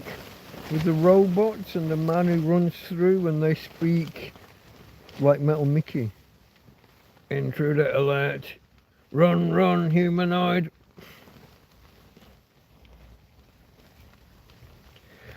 I remember all that shit. See, this is I'm over the light. Arcade games were under rapid development at the time as well, weren't they? Not just the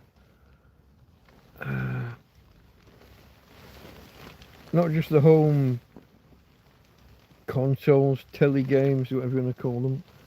Everything was under rapid development. There was so much change from month to month.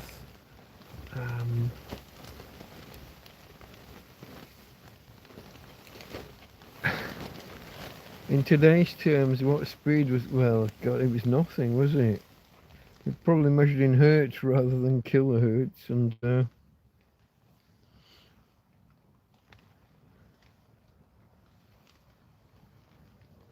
you have no idea. I don't even remember, like the first PC that I don't remember the details of. Would it even have been? It would have been a 386, about 1990.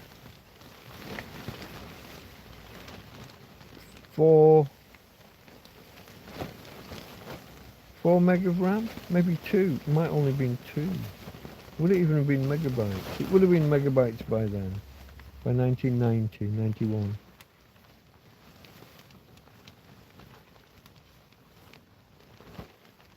I don't remember the specifics.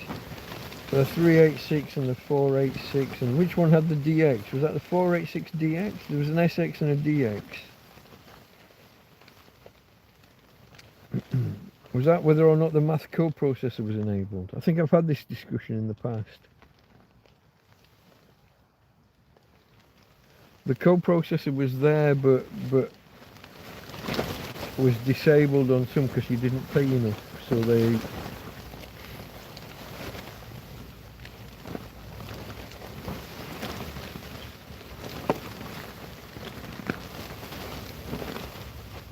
That was how you segmented the market. You had a basic version and the better version, but really all of the code, not code, all of the circuitry was there on the silicon. But if people wanted to buy the basic version, you disabled. Sometimes it was disabled deliberately, sometimes it went wrong in production, and if it had a bad... I can't remember whether that was a coprocessor or whether it was just something... But yeah. Basically, if the chip didn't fully work, you deactivated one half of it. And if you didn't have enough of the broken ones, you just deactivated them on purpose. That was Intel for you.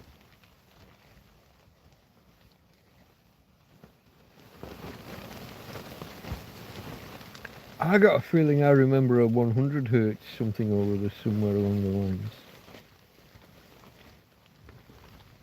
Turbo mode, yeah, which actually slowed it down if I remember correctly. Wasn't it to make it compatible with earlier stuff? Didn't do what people thought it did.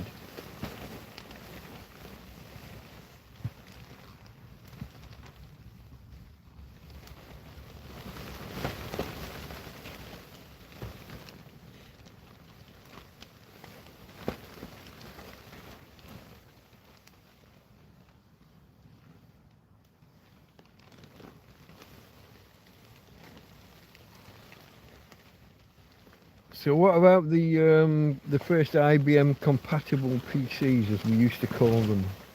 Because nobody actually had an IBM one. That was possibly one of the biggest blunders in like patent history or whatever.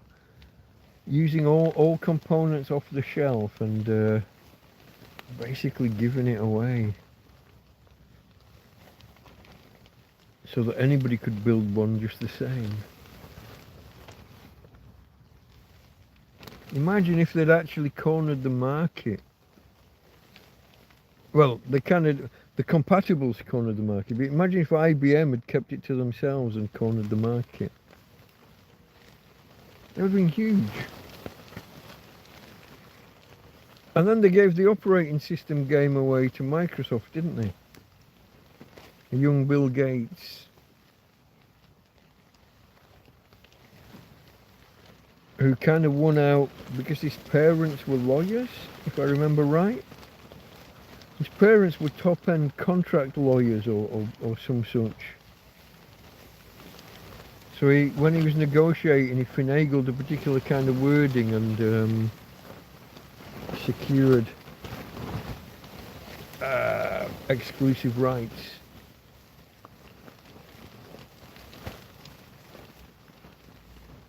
Xerox and the Palo Alto stuff, and well, not just to Windows, and it was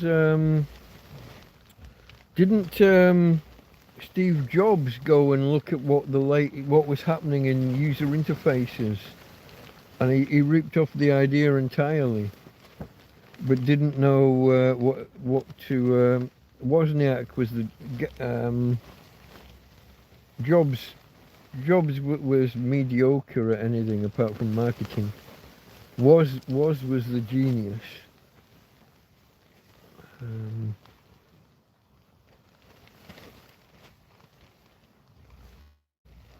So we're in those single-digit megahertzes.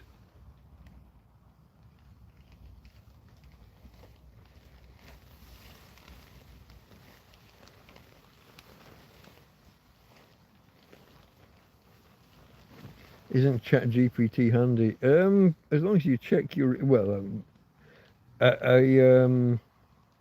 informal chat like this doesn't matter, does it? But If you're using it for anything serious, you got to check. You got to check it's working or check its findings. Look at the sources it provides.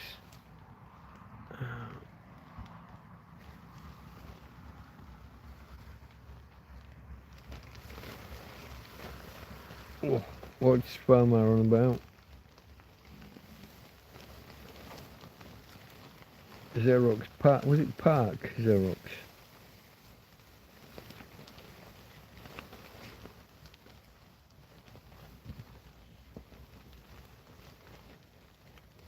Oh, check 97. I don't know what that means. I'm laying on that arm too strongly, folks. Where are we? We're over the 5-hour mark and we're under 10 viewers.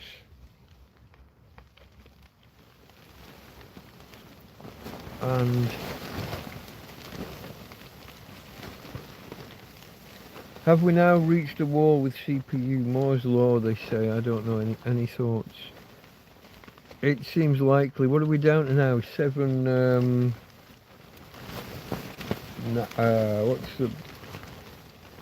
What are the measurements they use when they're talking about the granulation on chips? All this talk of megahertz and what have you has put me off.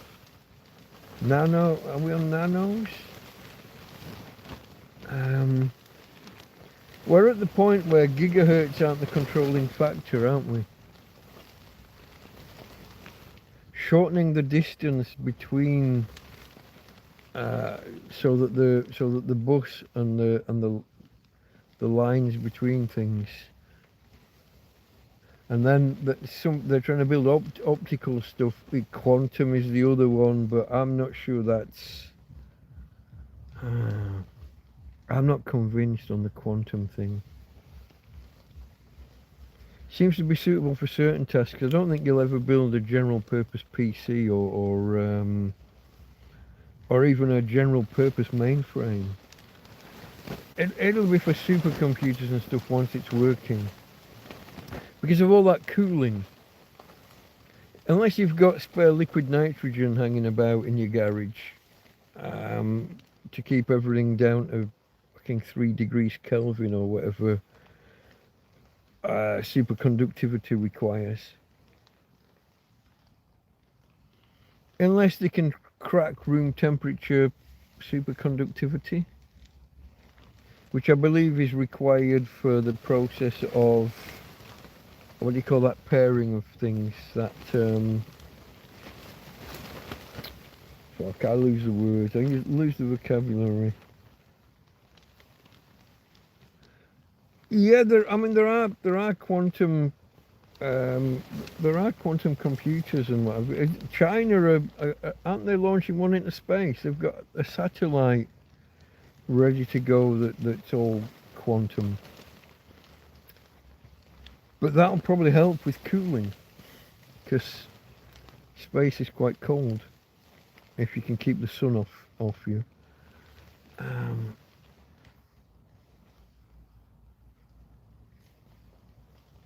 Liquid nitrogen for when you want that 30-second ice cream. Yeah. Oh, we had a thing in Lancaster in the UK, one of the towns that I lived in, where the bartender pours the liquid nitrogen into the drink and the girl drinks it straight away. That didn't end well. I think she survived, but she lost half her intestines. Or stomach, or some of the pipeway between one end and the other. Half of it was gone.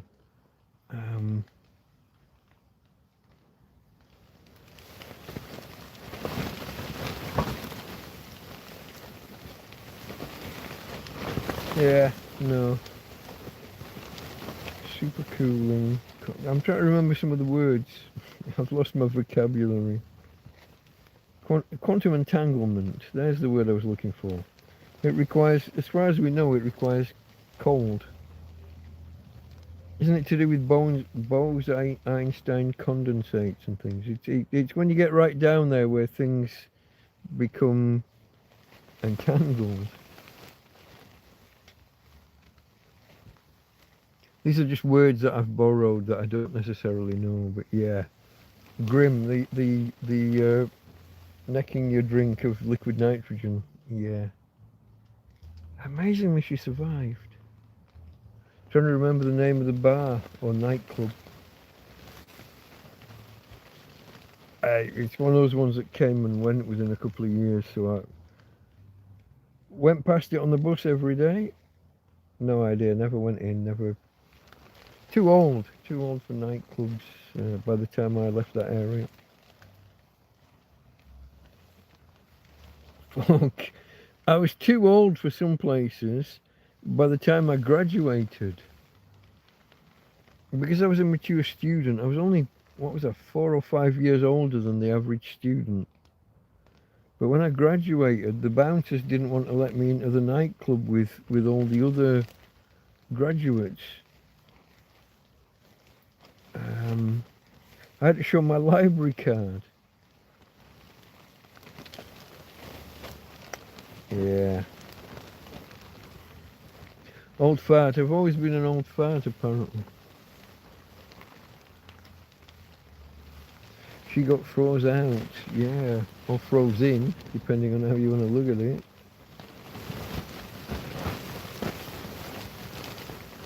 Yeah.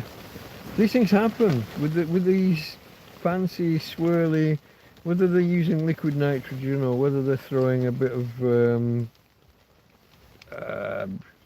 CO2, whatever in there. Yeah.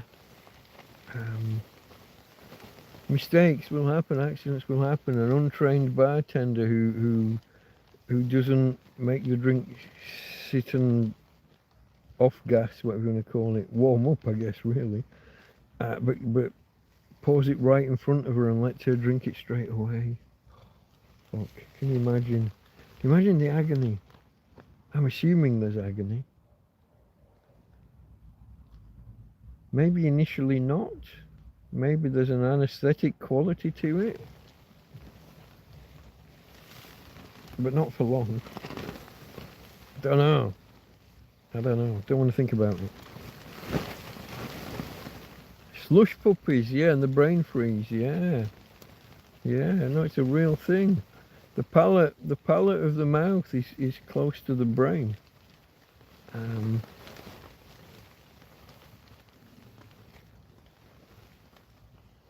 Has a cooling effect. Slush puppies. Some syrup and some, what, super frozen water or I'm not sure how they do it. Freeze it and break it up and defrost it slightly. I'm not sure how you get quite the right temperature. But it's all about the syrup, wasn't it? It's all about the, well, mainly the colour. The blue raspberry thing. I'm told half of America think that raspberries are blue. I'm told this quite reliably. There's no such thing as a fucking blue raspberry. Tina girl. Tina? There's no need to pant and be frightened, darling. There's no need. You're okay. Daddy's here. Okay, babe. Hey, this is why I wanted you up here with me. Come back to me. Come on. Come on back up this way. You don't want to? Okay. Okay. I'll look after you. Nothing can hurt you while you're with me, okay? Nothing on this earth can hurt you while you're with me. I got you, babe. I got you.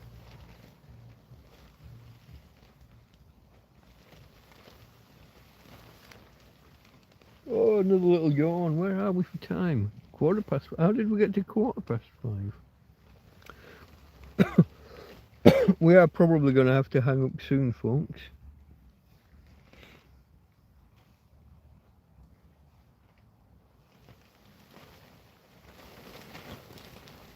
Let's have a look.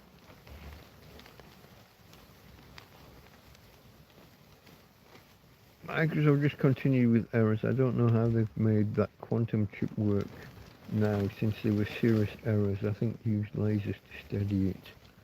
Yeah, don't you use lasers for cooling? Perversely.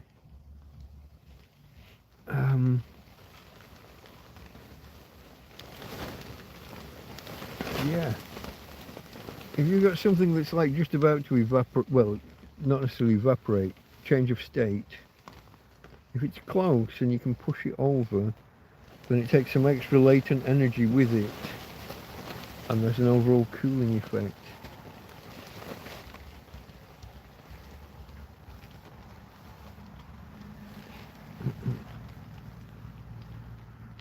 Everything Microsoft's ever done's had serious errors in it. I mean, come on.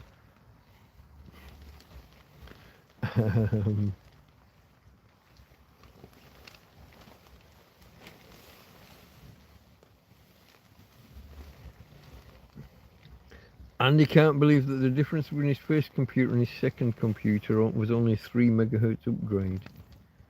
I couldn't even remember that we were dealing in megahertz, to be honest. Memory. What is memory like? Like my memory, not computer. You know what I mean? Yeah. Yeah,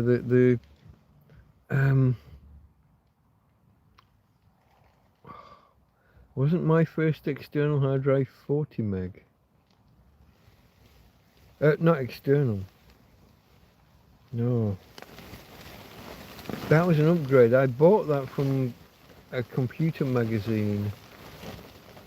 I don't remember which one. Probably not Computer Shopper. That probably wasn't around at the time. And I bought it second hand. I upgraded from a 4 megabyte hard drive to a 40 megabyte hard drive. That was it. And the place I bought it from was a bunch of letters like CXS, but that's not right. Sex? Was that a computer exchange? Was that a... Hold on. Was that a magazine, or was that like a second-hand store that would have been advertising the magazine? CEX, but pronounced sex. Fairly sure. Unless I'm misremembering and cross-matching things with something else. Yeah, I bought that second-hand 40 megabyte hard drive as a massive upgrade. I mean, Christ, it was only like 6 months earlier that I'd have to install games each time by putting in half a dozen floppy disks. There wasn't a hard drive big enough.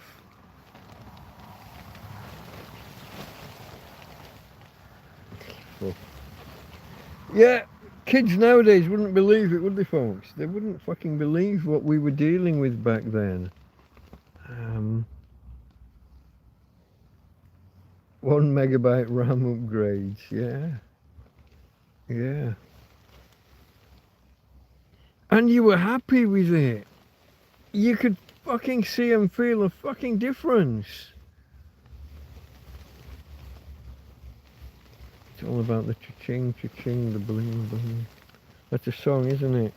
It's all about the money, the money. It's a female singer. I've got the tune in my head. No idea who the singer is.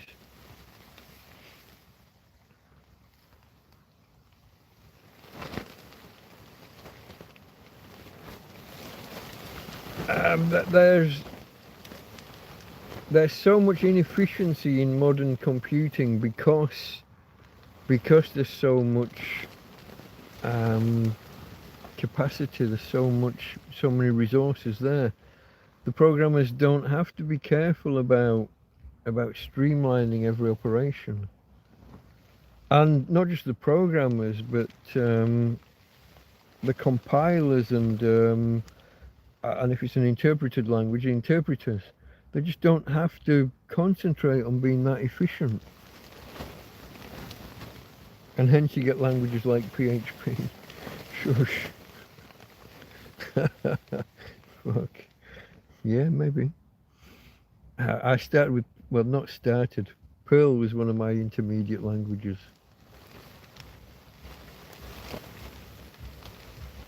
you kind of had to make more of an effort to be efficient. But at the same time, you had to do everything yourself, which led to security vulnerabilities.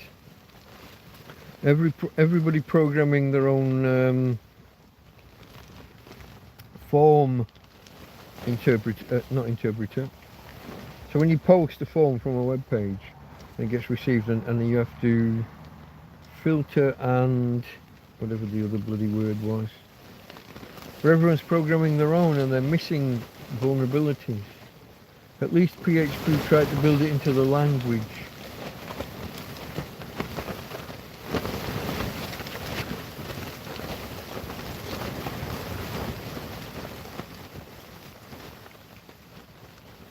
How large is a typical Amazon web page nowadays? Because that was always a fucking... There I was, like, programming web pages and trying to fucking optimize GIFs and keep the file size down below, you know, a few kilobytes. Then people start just adding JavaScript libraries that were, you know, a megabyte here and a 3 megabyte there. Pushing out web pages with 10 5 megabyte images on them. And Amazon was always kind of horrendous for the overall file size. I don't even remember the name of the tools that we used to use to analyze the overall file size of pages and take into account the cache and the other stuff.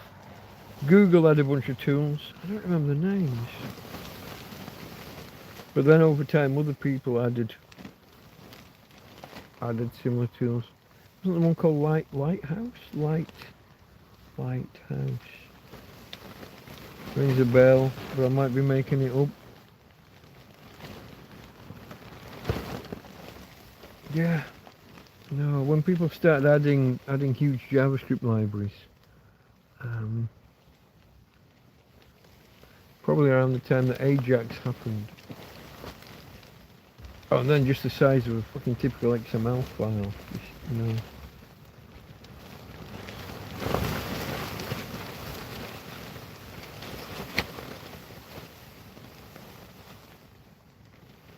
Computer shoppers, them were the days. They were. The magazine was like 5 times thicker than it needed to be, because it was all. They were basically a catalogue from every shopping provider. So you've got the core magazine, and then there'd be a break, and then there'd be a couple of these catalogues from these various fucking parts stores and what have you, or people selling whole computers. Oh, I don't remember the name of that one. I did buy a pre-built computer once.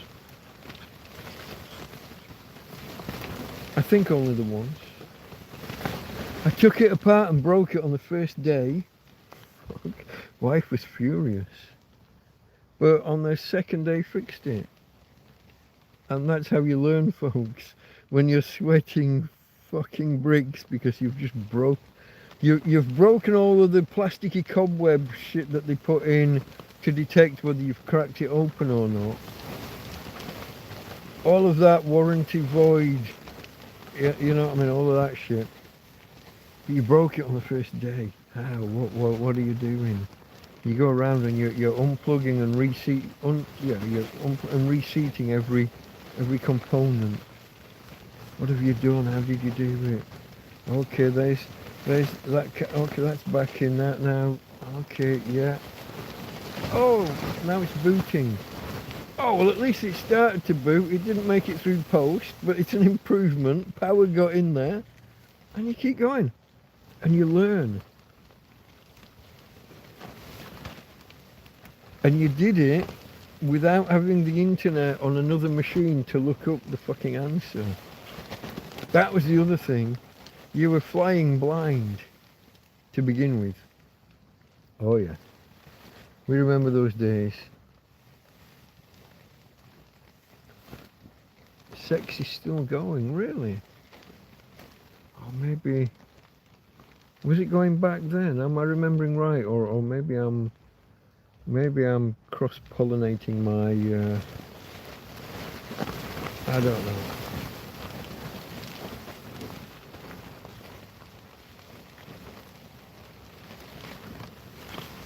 That sound. Oh, dial-up. Okay, yeah. I've got fond memories of listening to dial-up. Yeah.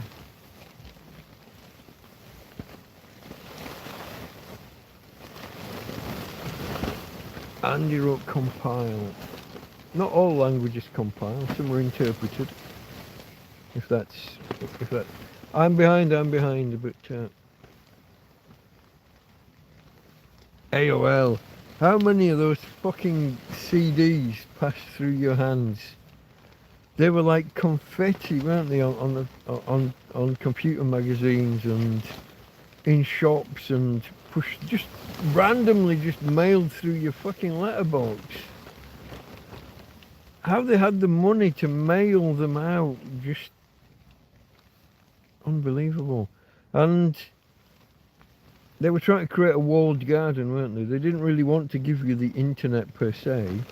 They wanted to take bits of the internet, call it theirs, and keep you within their box.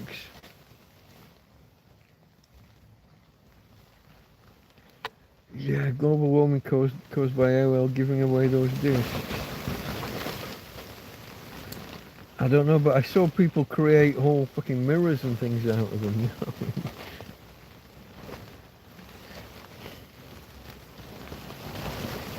You could create like a solar reflector to point extra sun at your solar panel, just by having kind of a sheet of Dreamweaver. There you go. Now I go back before Dreamweaver. Does anybody remember Hot Metal Pro? Hot Metal Pro. HTML. It was a pun on Hot metal is a publishing term, yeah, for the lead used in publishing, the type, the blocks. Heated and the ink run over and then pressed onto paper. So yeah, I built websites with Hot Metal Pro. It's also, obviously it's a double pun because HTML, hypertext markup language.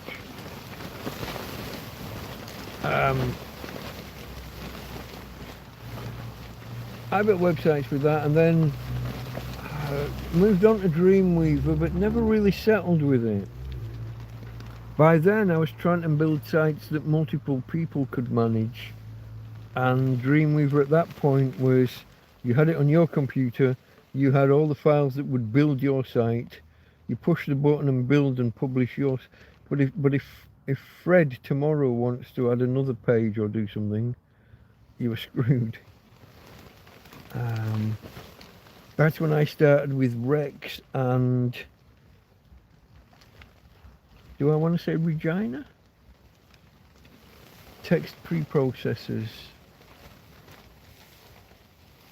I think I want to say, I certainly want to say Rex, and I think that the sister program would have been Regina. Maybe. And I was knocking together my own scripts with text preprocessors and building template files and merging in files to create the menus and the content for different pages. Rex might have been double X, maybe. Don't know, it's been years. Quark Express Desktop Publishing Suite. Desktop Publishing.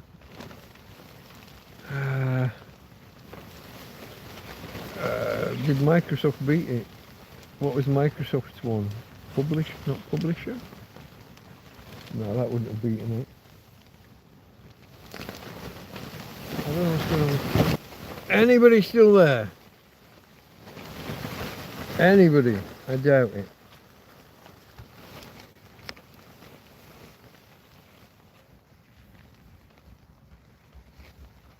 Reconnect. I've reconnected, but it took a while. Anybody there?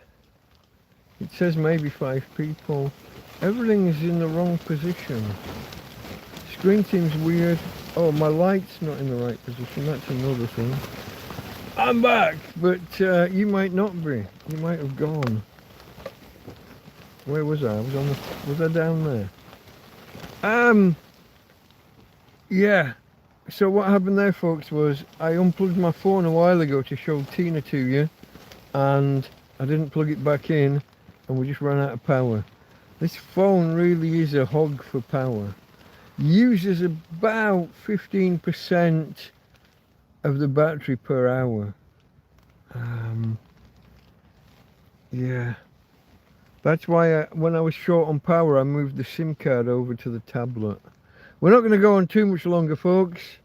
We're not going to go on forever. Let's have a look. We're here. He's back. I feel like Horton hears a who. I don't get the reference. That sounds like a doctor. What was he called?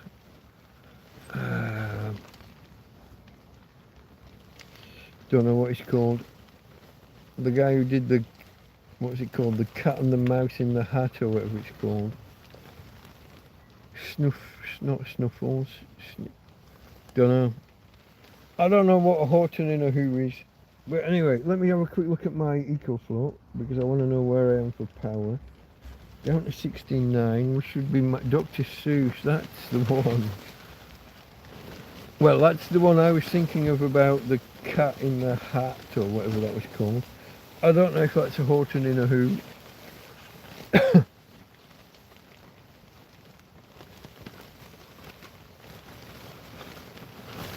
Okay, radio transmitting eats juice.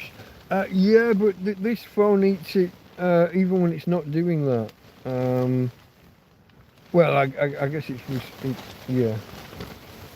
I guess when it is on, it's doing YouTube receiving usually rather than broadcasting, but there's probably not much difference in terms of power utilization. I don't know, folks. Can I get that to stay there? Oh, look at this. You see, it would actually have been a good time to end the stream, wouldn't it? On the 5.5 hour mark. But we're behind with that, so that's weird. What do I do now? Do I just say goodnight to you all and draw close to it here? The who. Say we are here. Move it and the who's. Yeah, I have no idea what a Horton and a who's is though, but thanks for trying. I don't know, folks. I didn't want to I dropped off mid-sentence there because of the power just dropping out. Yeah, I know. Well, yeah. Oh, 33 minutes past according to my timer because of the dropouts, but yeah. Too late. I'm not allowed to leave. I've got to stay. Okay. I don't think this wind's as bad as it was earlier. But when I say these things, I do tend to jinx them, don't I? Where are you, Ben? Hey, there's my Tina. I don't know, folks. Apologies for the lighting. For anyone who's just dropping in new, my normal position for putting the light would have been over there somewhere, but that keeps getting knocked over because I'm in a tent and the walls of the tent are getting bashed about by the wind. Fuck. I nearly lost you off the side there. What happened there? I grabbed a cable that grabbed a cable. Here we go. Keep power on the light at least if I can do nothing else.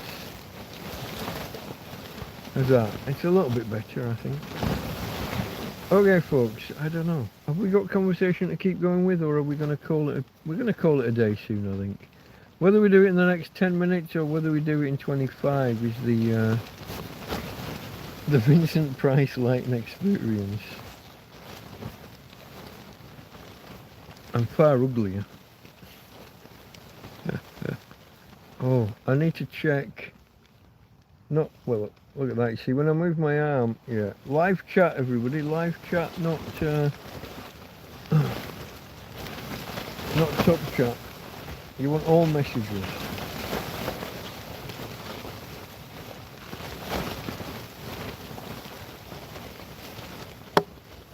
Okay, folks. Have we got a conversation to pick up on, or am I just going to bore you by sitting here saying what are we going to do for the next 10 minutes?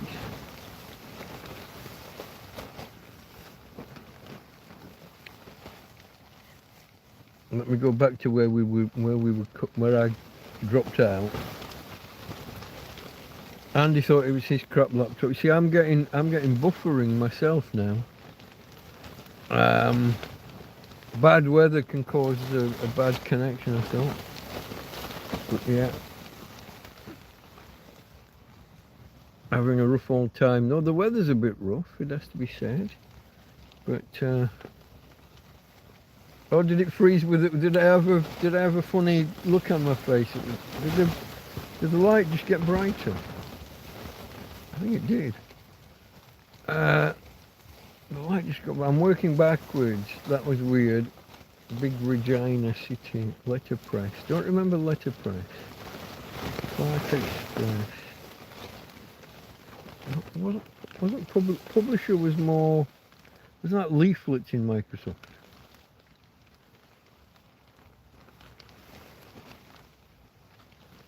See, I go back to Lotus 123, but before Windows. So your whole /worksheet globals format kind of /WGL or whatever, WG4F worksheet global format blah blah, and keep picking your options from a 2-line menu at the bottom.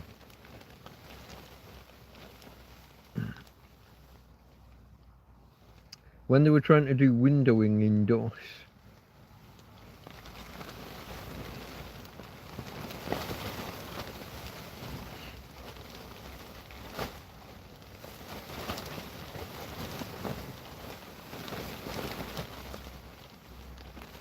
Oh, Photoshop. I played with that for a few years. I was never that great.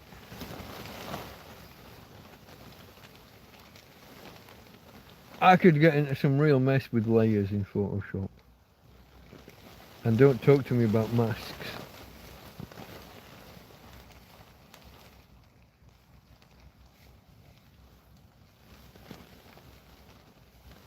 What was really difficult was people who wanted a template making for their website would get a graphic designer to do so. Then they'd pass it to me, and I'm the one that has to chop it and cut it and do all of the... Yeah.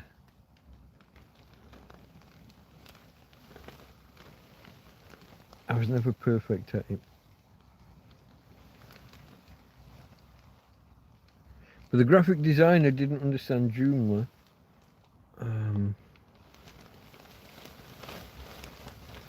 So yeah. Oh, and if someone made a template, fuck, this was even worse. So there was a time when some graphic designers didn't understand a grid layout system, doing it properly mathematically, and having to correct splice film. What, real film? No. Never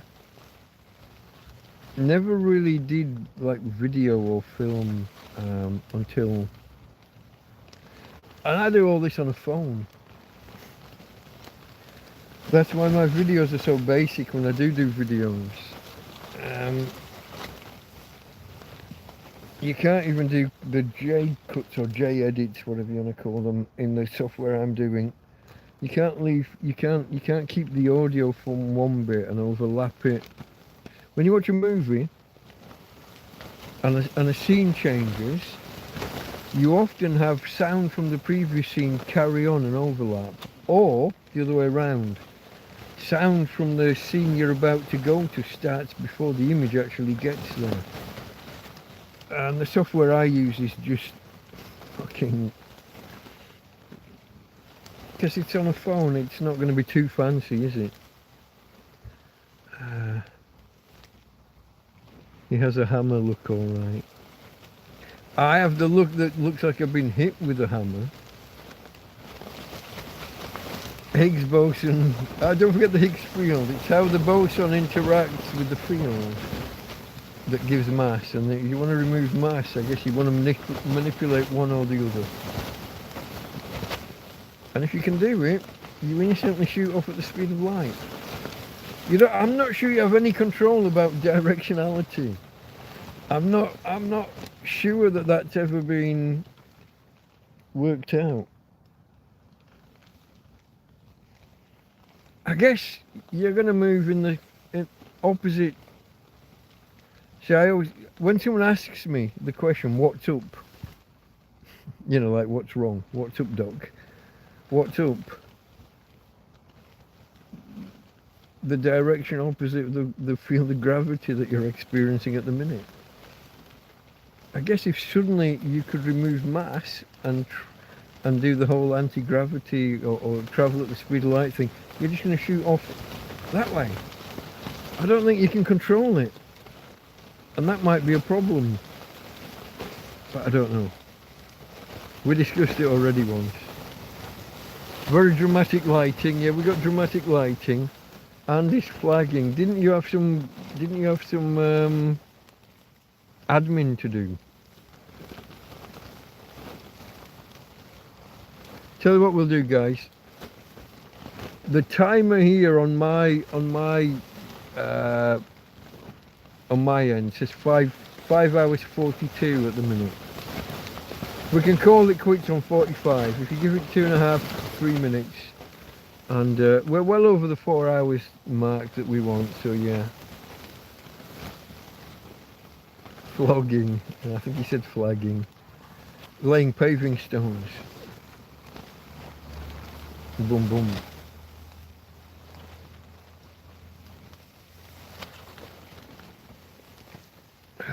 Flogging. And then we get the word molly, which has no context. Sometimes you guys type things and I've just got no fucking idea. Oh, there wasn't a good goal in Miss Molly, no? No, I don't think there was.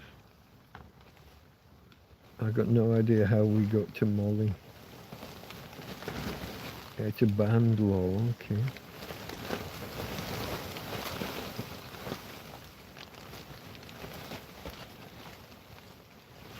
Still lost. I assume it goes with either flagging or flogging. Maybe flogging Molly? There we go. Okay. I guessed it as you typed it, but I still none the wiser. What do I know? I'm a tramp in a field. I don't know modern music. I don't know old music, as we discovered earlier. Let me see if I can put this in the bin without it bouncing out. Yeah, surprisingly. Although I'm not happy that that bin is so far open, so wide open. Okay, folks, we're going to give it 1 more minute so that on my counter it hits 5:45. My counter, YouTube's counter, your counter might all disagree with each other. He shoots, he scores. He could have shot and it could have been coarse, but it wasn't. What am I drinking?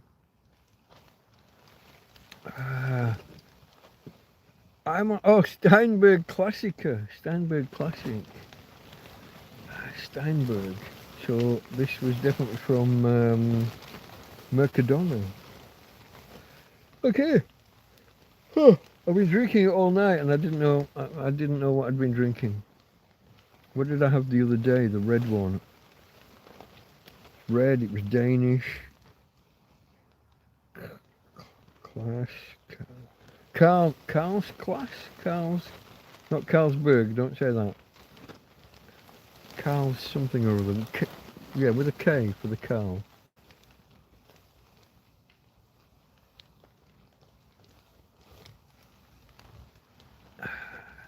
This man's dead, flog him all the same. What's the move then? Is that Life of Brian? I would have guessed Mutiny on the Bounty. but that would be me. I don't know whether... Just had a Brooklyn Brewery, an IPA. Yeah. We can all argue about whether there's a difference between an IPA and a bitter. Knight's Tale. Bang on, man. Was that really? Okay. It sounded like I'm going to say Captain Bligh.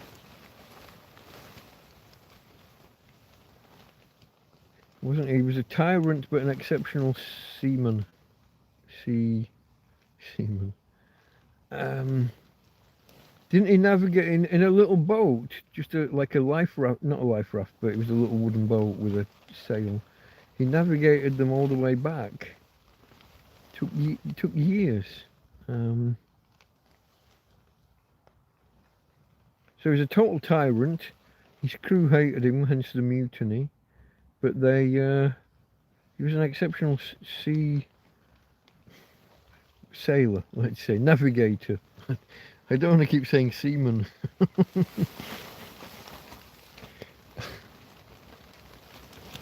Okay, folks, I missed the 5:45 mark, but I am going to call it quits here, I think.